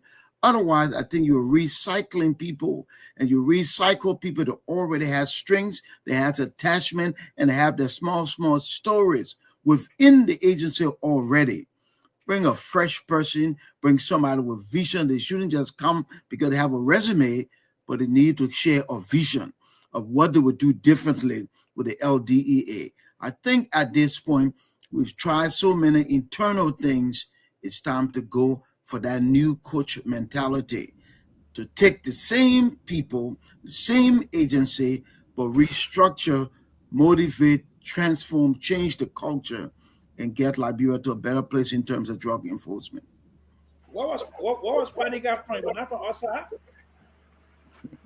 Augusta, make your point. Talk to us. No, I'm asking Dr. Problem.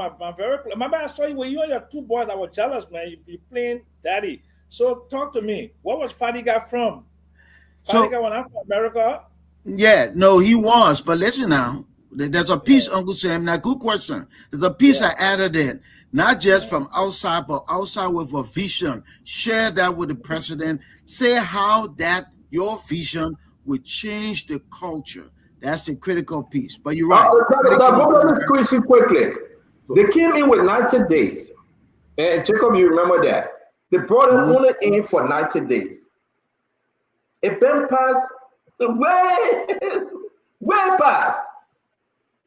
And this is what they are operating with. From borders in the rear side, the Jalaga. He was talking to me and said, we'll remove you. Uncle Sam, Dr. Bopler, that's a whole cartel operation.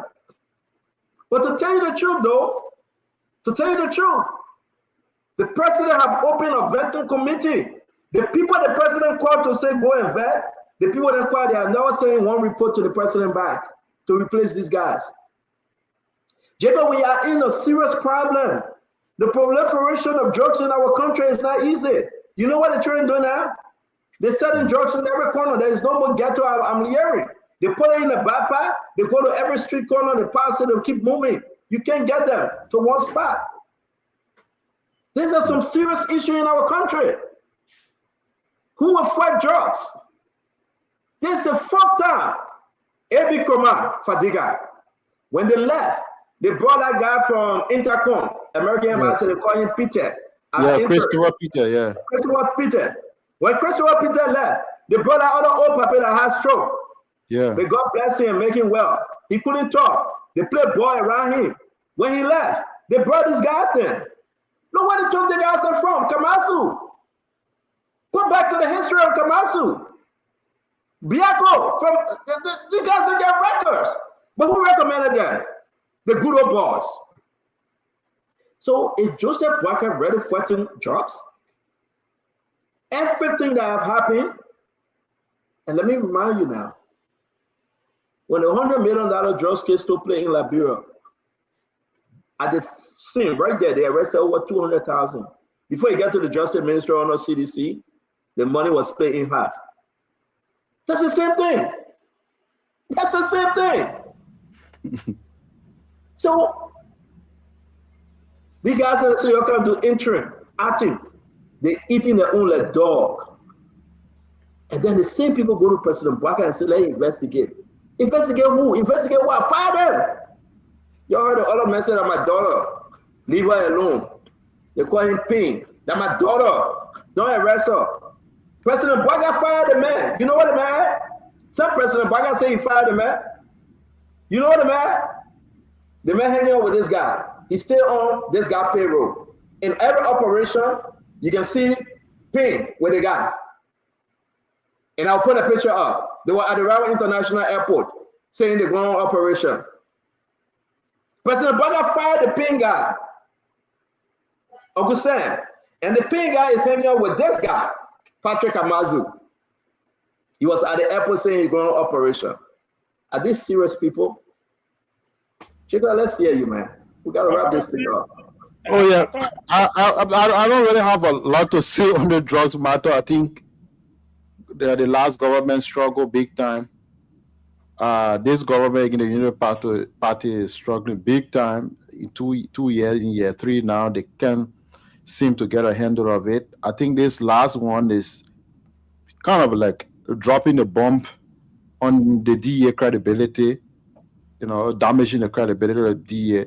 I mean, they seem to have been able to get on a good road, the PR-wise, they were arresting, doing the one. I think the public were trying to do something. No, it was staged. It was staged, yeah. It possibly, was yeah, possibly. It was staged. Especially the media thing, stuff like that. But yeah, I don't know. I'm not an expert on this matter, but I think it's obvious to me that the president, the leadership at DEA, I think the president has been fumbling on that for a long time now. I think at the 4th round of leaders there, or 3 to 4 rounds.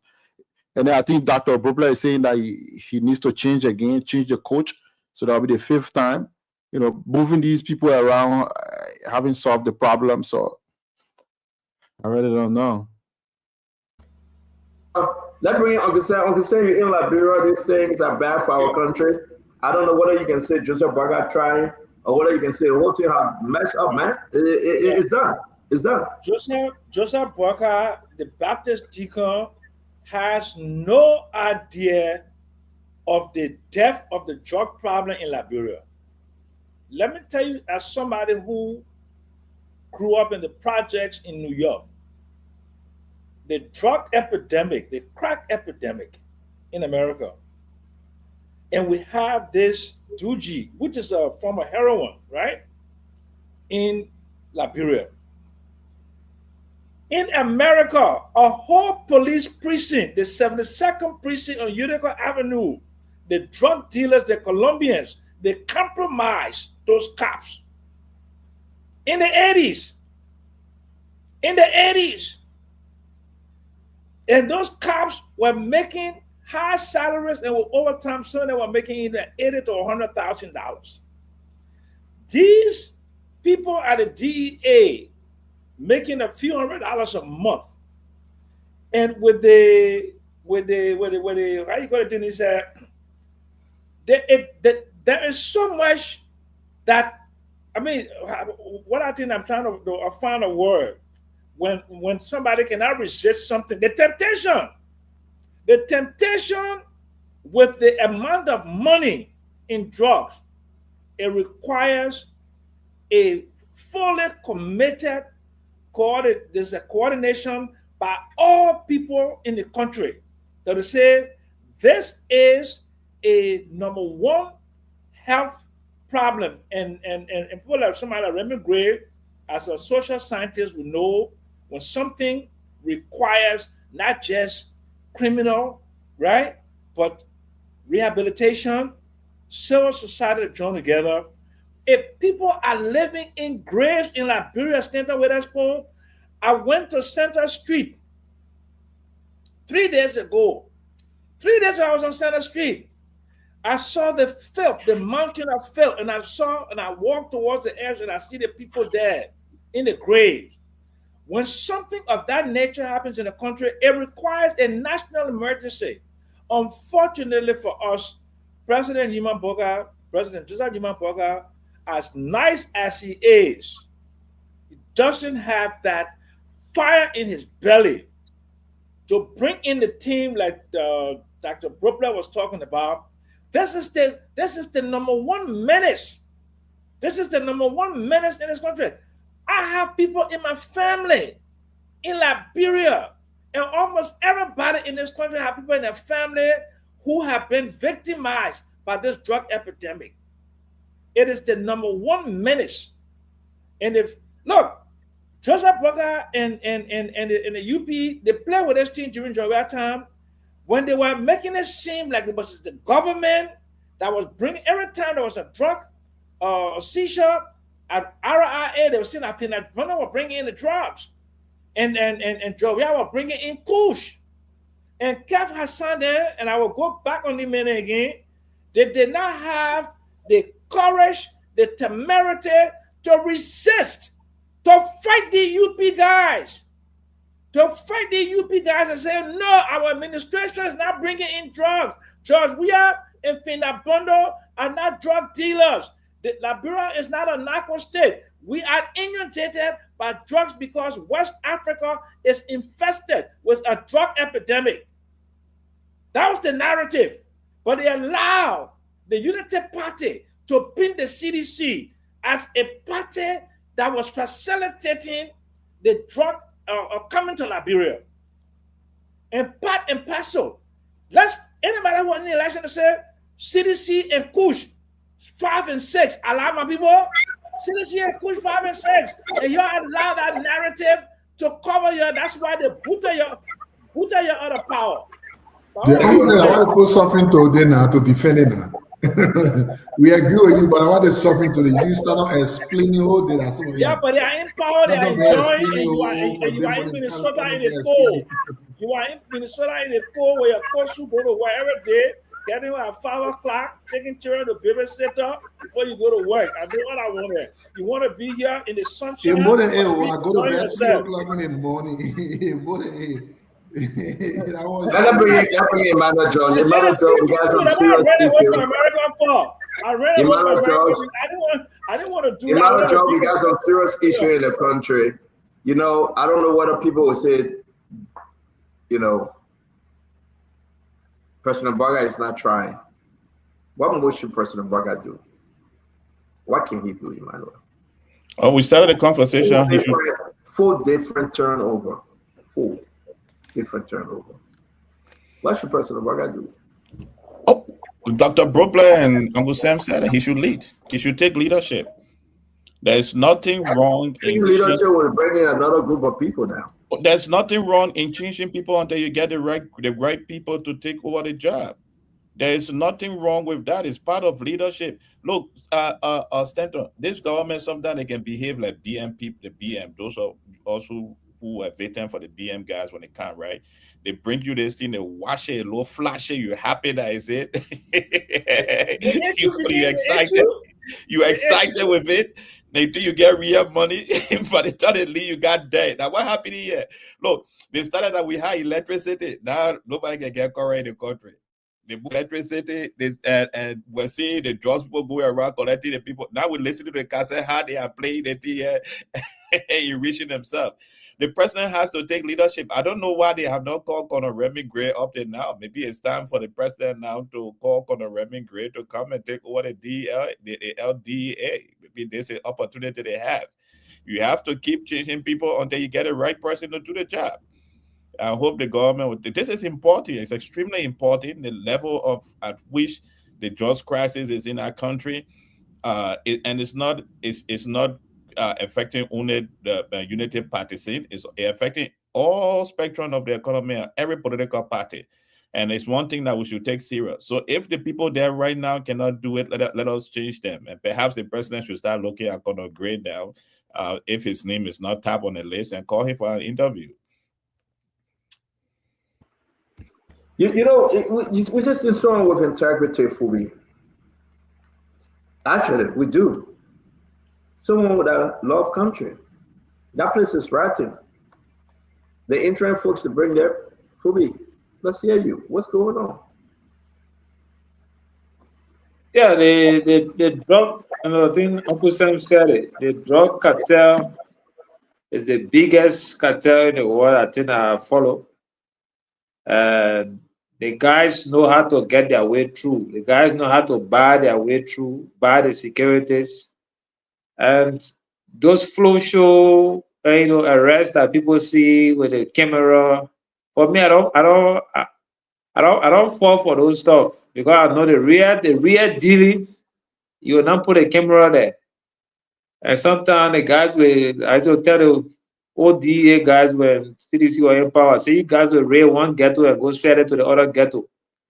And you want to make us believe that you're fighting drugs.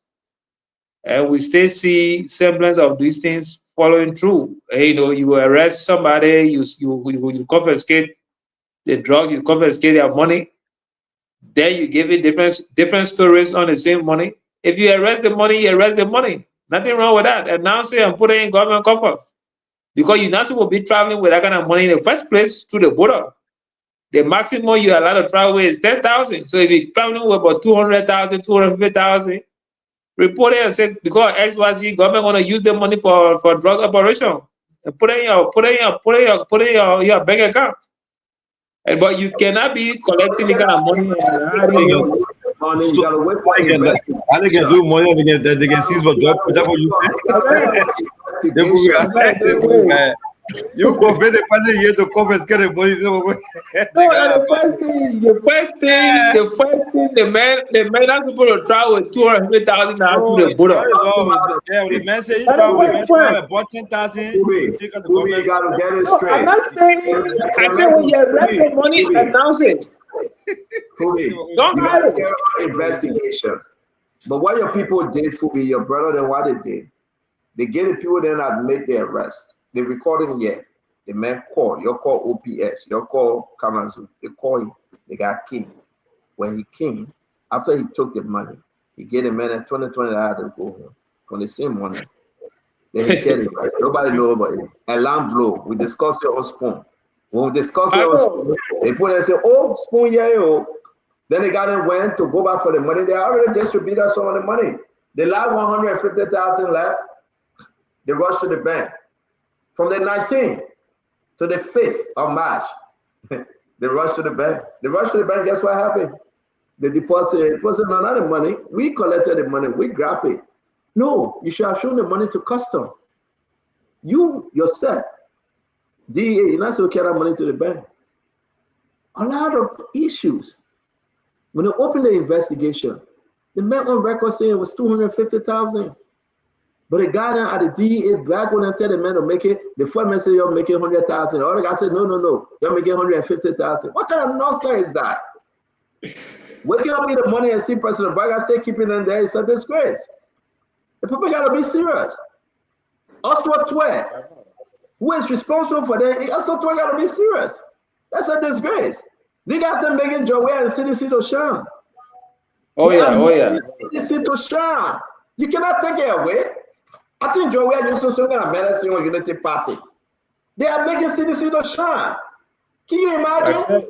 You cannot talk about $2 million drugs again. You cannot talk about $100 million drugs again. You cannot talk about the message bringing high substance to time. You cannot talk about the RIA drugs issue because these for nothing hustlers and greedy folks that President Braga put there because they were recommended by some people in the government.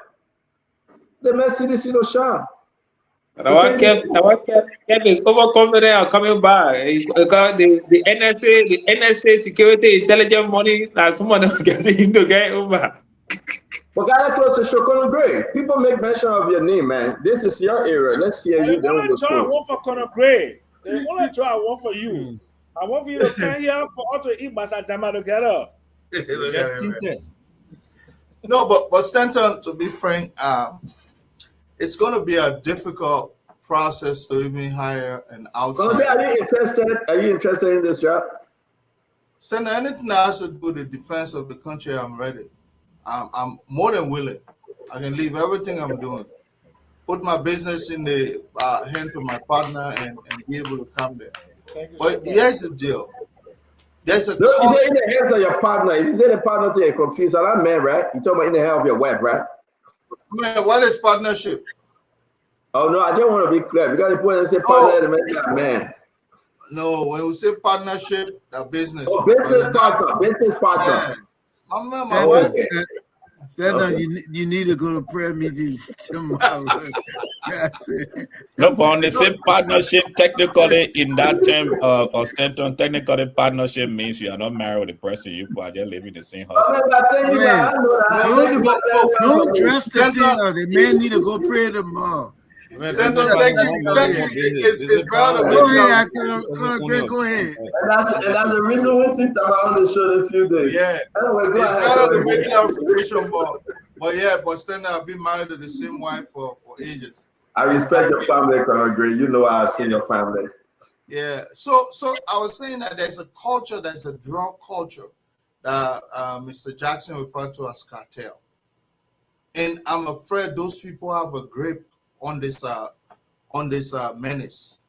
One thing I would say, you can even bring an outsider coach. That coach will really have to be strong. Other than that, they could alienate the coach to the extent where they will conspire against you. You think it's accidental that a man that was commander up in Kakata will be laterally moved to the DA? That means the police chief has a say on who is hired at that agency. I'm not going to be one of those they're going to cite. Definitely, I'll be the target, as opposed to the drug cartel being the target. I'll be number, because almost all the individuals that have gone there were recommended by the police chief. And that culture must continue, because you know what? Maybe that's the source of the cartel. And you bring in an outsider, people coming to look bad. But exactly what you need, and it will be so difficult to fight, but at the end of the day, you'll be able to foil some of that cartel that has a grip on this drug culture. And we have to be able to, even if it's not me, don't bring me, or bring an outsider. You need to disrupt that free flow that people are used to. You know, they know who goes in, they know exactly the operation. Look, this is a whole syndicate. You have to break that gang culture. If you don't have the ability to break it, this will perpetuate itself, Stanton. And I want to believe the Minister of Justice that's supposed to be able to sit on the panel. Look, this is a long ring, Stanton, and you bring up an outsider like myself, definitely it's going to be a dog fight. But our culture has to end. And that's why they will not let. I'm telling you. Thank you. You don't have to bring it, or bring an outsider to disrupt that free flow of cartel that is going on now in that country. All these guys. Before we go to answer though, we want to ask the Liberian people though. On a serious note, what's your take? The place is messed up. So I'm gonna wait that answer to finish, because if I say what I want to say, he will write on my comment. So I will wait when he finishes, and I can come in very strong to rebuke some of the things and debunk some of the things you're about to say. I can deduce exactly. Everybody know what you're about to say. CDC is the best when you talk about the fight against drugs. I said, don't just say CDC was the best. Just say now that we can move to Lafayette Group. I know that CDC was the best kind of man. This is not about CDC being best, of course. If we were to carry it from there between UP and CDC was way, way, way better than UP. That's a fact. That's a reality. Outside of lies, in truth, Unity Party cannot come anywhere close. But like I said yesterday on the LDA thing, where is President Parker? Where is President Parker? Is he available? Is he there? Is he awake? Yeah, you open an investigation again. How is he taking decision? He has taken 4 different decisions now. Everything seems to be the same thing. How is he taking decision? Where is President Parker? It is just hard for things we've said over and over to come to pass, and for us to close our eyes and let it go. When the government started initially, and President Parker was so slow to appoint people, what was the argument? They are doing vetting because they want to bring the best people. So where are the best people? Where is the vetting? Because the Papa didn't know how to run government. He been there for the 3 years. He was so lost. But then they had to develop a certain lie again for the Liberians to believe. Today we are seeing the result of the lie. And before I end, I will say this. There are reasons why the United Party is going down, down, down, down. First off, the United Party in itself is envious, I will say. No government, no matter how terrible, at least there will be 1 or 2 persons that will be trying their best. But in the party, they will even be attacking the very 1 or 2 persons that are trying their best. So the entire government now looked over it up.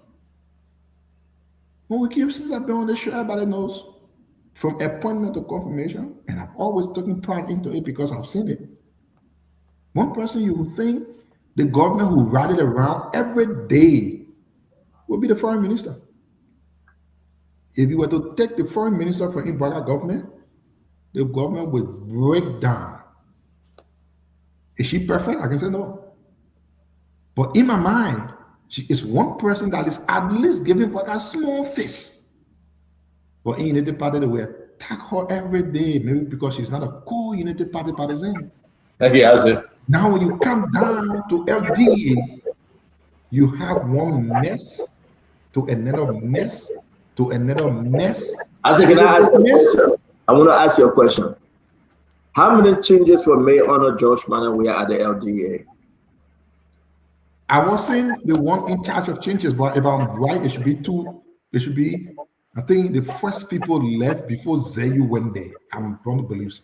It's true. You wasn't the one in charge of. Yeah, it should be one. It should be either one change. And everybody know you wasn't the one in charge of. 1 or 2. And everybody know you wasn't the one. You were at football. So we just. Right, so I say it should be 1 or 2. But the truth is, it's not about asking the question. We are seeing the reality manifesting out today's life.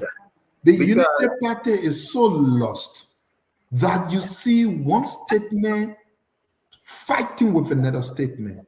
President Barker comes up and say, you know what? Ministers, all of you ain't doing your job. Tomorrow you can say, oh, the country is doing better. Is President Barker lost? How can the country do better and those people that should be responsible for making it to do better not doing their job? So thank you very much. So let me bring in Councilor Go. We got just one to squeeze in quickly because we got to go. Guys, you got to understand that the time changed yesterday. So the time went back. Hold on, Councilor Go. Let me get a quick announcement. People think that we're just hanging around. It went back, so therefore we are 4 hours different Eastern time. So Isaac is 5 hours different from Minnesota. Here in New York, New Jersey, Pennsylvania is 4 hours different. So if we're hanging around right now, it will be 3 minutes to 12 midnight in Liberia. Thank you. Councillor, let's hear you. So yeah, so now we're not discussing law, we're discussing policy and our own opinion on the issue of the DA. But as a questions, how many times should the president change? I will go to football. When Manchester City bought Pep Guardiola in 2016, he struggled. He bought one defender. He didn't make it. He bought another one. He didn't make it. He kept buying until he got a team to be the team that it is now in England. He won over this 6 titles. The president needs to continuously change people until you get a rebuild. But that president changed himself too now. Eh? No, I mean, I say he's the one there now. So I don't know how he will change himself. I say he's going to resign. But I'm saying, in order for him to succeed as the leader in the fight, if it will cause him to change the DA leadership 10 times to get the right people, he should do it. Nothing should make him tired from changing people. Because when you change, you will get at the point where the right people will enter, and they will know now that the president means business. No investigation. I'm not going to talk about, because first thing you wear my will and pleasure. I don't get patient. I told you a lot of time. A president, I will not have patience to say I want to investigate. No. Don't put yourself in the position that I will have reason to doubt you. Don't put yourself there. You go on. Like Charles Taylor said one time, he had a president team. You move Ronaldinho, you bring somebody just like that. And United Party has hundreds, if not thousands of professionals. So you don't even need to be keeping one person there that will be wasting time. Change. Bring the other people on board. Simple. But every time that we delay, you delay in the process as the president, they delay it in another general business. Stand on top of the $100 million case. The people arrested the people with 200,000 US dollars. That was all in the news. That means non-classified information. Before when the money got to Ministry of Justice, 112,000. That's in DA. So it's almost like now you bring a group of people, they started fighting, it changed. The president brought another group, they changed another group that too involved into money. I listened to the recordings. Well, I don't know, maybe somebody will say that, yeah, but I listened to the recordings, and I don't think that the DA should be at that level. I mean, I can't be president and I have you end up behaving like that. You're making, you're tinting my character. The president came to power on the mantra of a very, what I would say, upright leader. He has no evidence we have against him when it comes to being corrupt. To allow his people honor him that he gave job to now be the one to think that he's complacent about what is going on, I don't know, it's sad. So but let me hold you there. I beg you, Councillor. You see, that exactly what Tewan was talking about. You don't need to waste time in firing those people. They are danger to your legacy.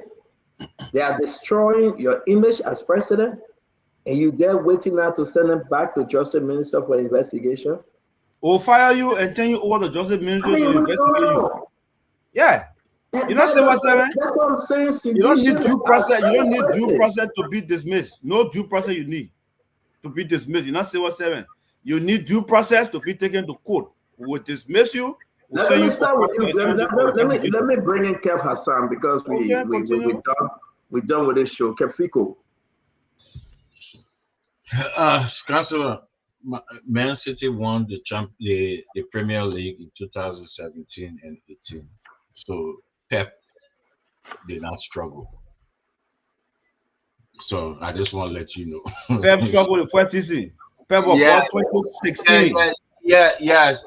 Captain, you're using your time, but we are about to move on. My man, yeah, some time I use it, sir. I'm a pet struggle. Some time I use it. Do you know how many defender Pep bought?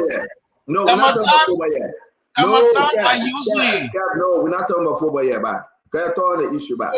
So, Councillor, the first season with Jose Imam Bokai, that will Fadika, he failed. He got the second season. He going to the 10th season. Pep did not go to 10th season. Let me say this, Sam and Uncle Sam. You know, you make some point here. You say we allow them to carry that narrative. The reason is because we believe in the ability of the Liberian people to shift their lives from the truth. You understand? I guess that's some of our weakness because we are believing in the ability of the Liberian people. Look, for example, let me give you one clear example.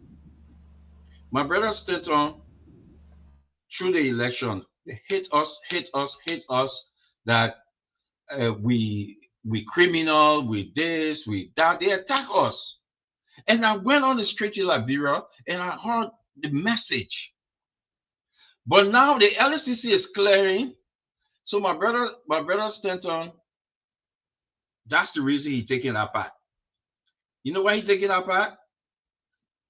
Because the way they attack us. Isaac, you hearing? Isaac, you hearing? The reason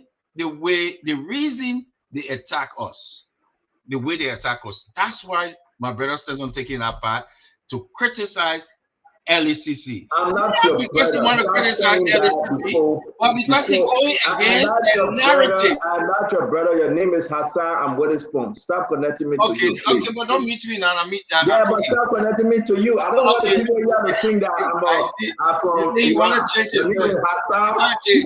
Yeah. Okay. Don't tell me I'm Afghanistan. Your name is Hassan. I'm with his phone, my man.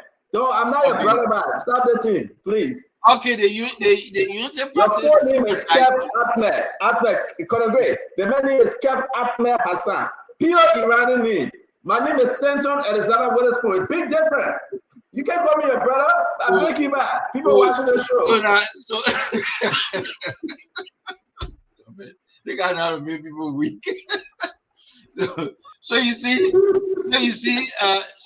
right? I mean, when you call Iran, the temperature of the show go up. I beg you, my man. Yeah, the message from everywhere being Hassan. I'm not Hassan. I will call you to rescue me because this never made me laughing. I'll call you. Let's close the show. I want to say thanks to all of you. If you want to do 30 seconds, it's all yours, but I'm done for today. Again, we're talking about the rest of the story tomorrow. Thank you for joining us. May God bless you. Nelson, can you come on, please? If anybody want to do 30-second closing Yes, questions, then I'll do 30 seconds. But I'm done. I'll do 30 seconds. Saturday, I said it. That hope that you made me. Thank you, and I know I will see you Sunday or so, right? We'll talk. Thank you very much. Okay, brother, I have two sons, man. The rest of the story. Look, You know, Central on Saturday when we had the show, I said the president should keep searching for somebody to head the LD until they can find somebody. You know, it can be fixed. Can be fixed. As an insider, you're going to be the most hated for the first time. But if it calls for you to change everybody, do it. Change everybody. Bring new lieutenants.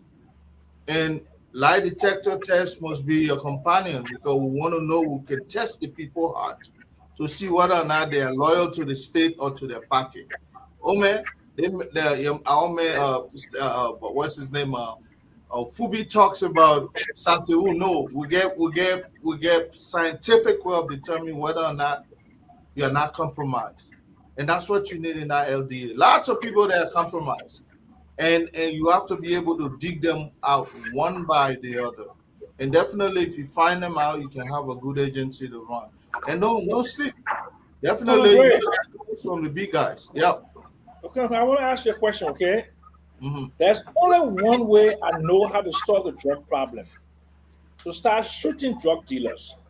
That's the only way. Okay, you military man, you know they're in the military. If you don't start shooting a few Who's drug in the dealers, shoot UP people? They shoot UP people. Uncle Sam, we're not advocate for that, Uncle Sam, please. No, listen to me. Not on Facebook, Uncle Sam. No, listen to me. You know, son, you have to listen to me. Mr. Jackson, you don't have to shoot somebody, but take it as a war. They're not breaking the law. Listen to me. You put them in a position. You put them in a position where they shoot at you. That's what you want to do. Uncle Sam, we're not talking about shooting about big Take it as a war of all against all. Uncle Sam, we are on a Facebook Guardian. Yes. We gotta be careful. You are going to fight drug. For me to stand up with ban us for a few days or so. That's what I'm saying. Okay. You must catch the drug dealers. You want me to Where was Facebook when you were talking about you get Pepsi? But Uncle Sam, Uncle Sam, thank you very much. Thank you, Chief. Love you guys, man.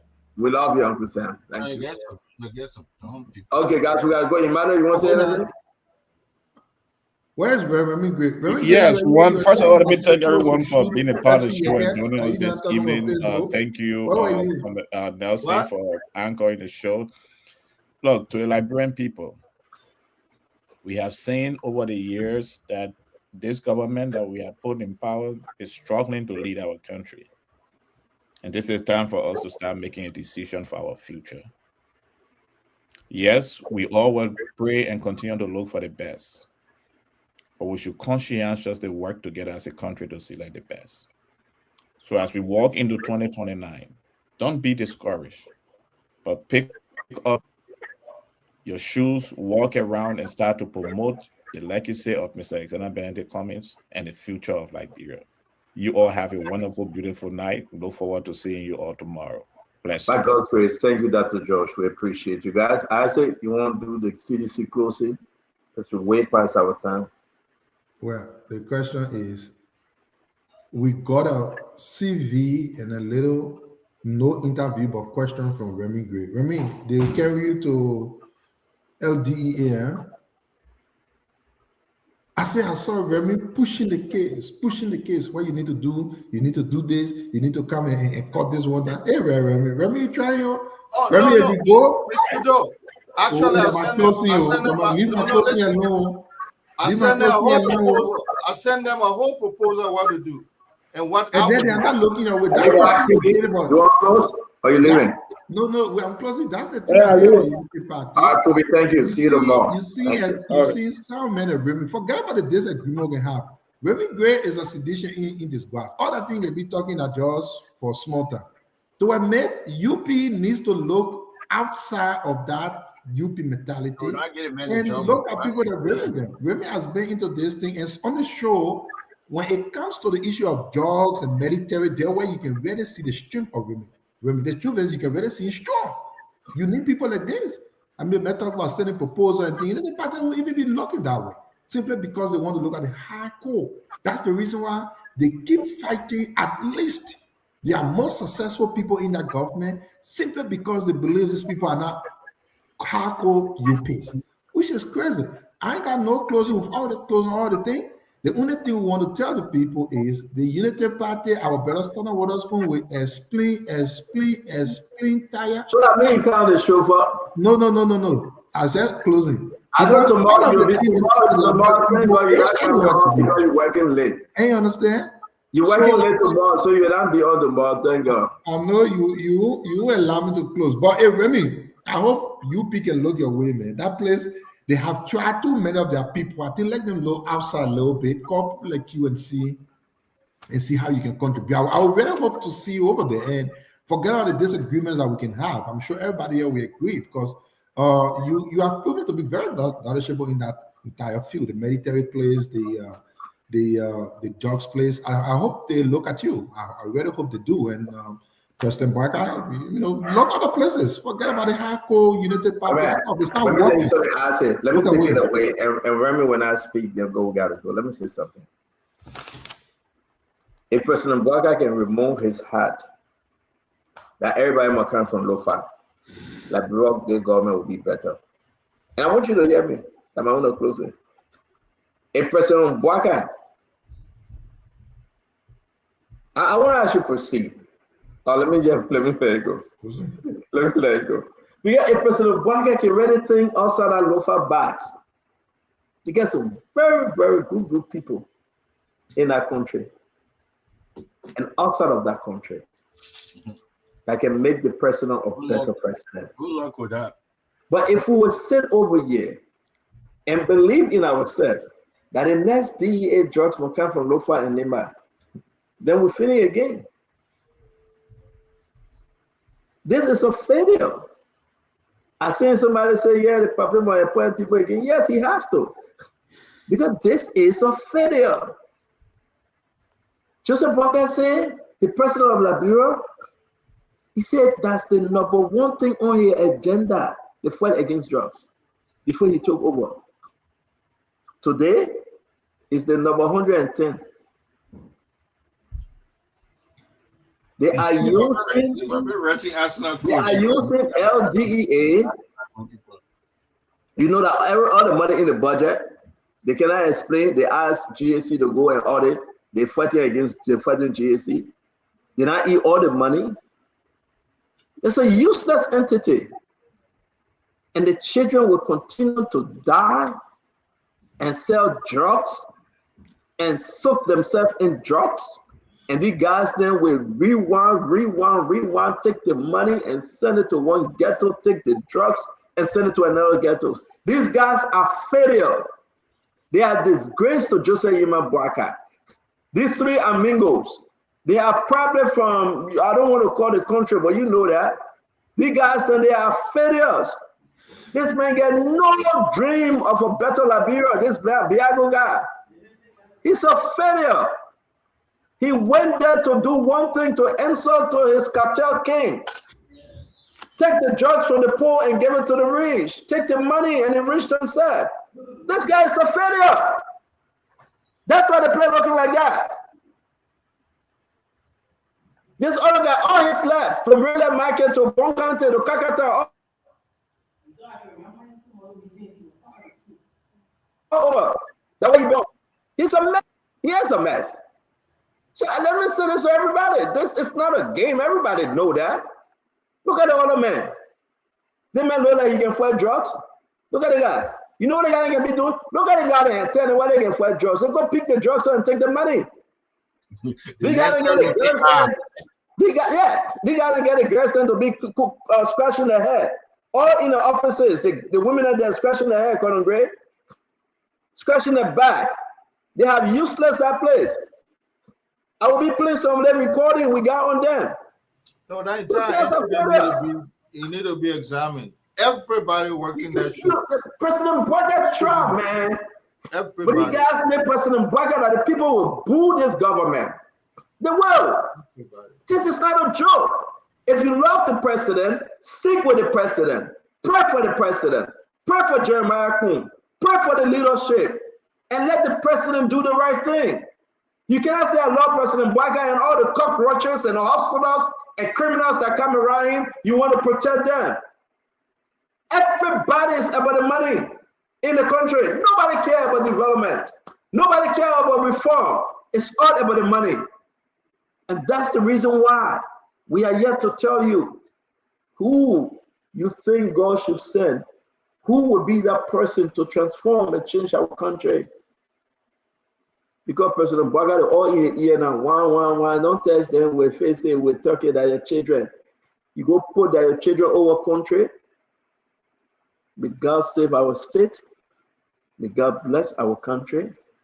May God redefine President Boyka, if anything left of him, that he can change course.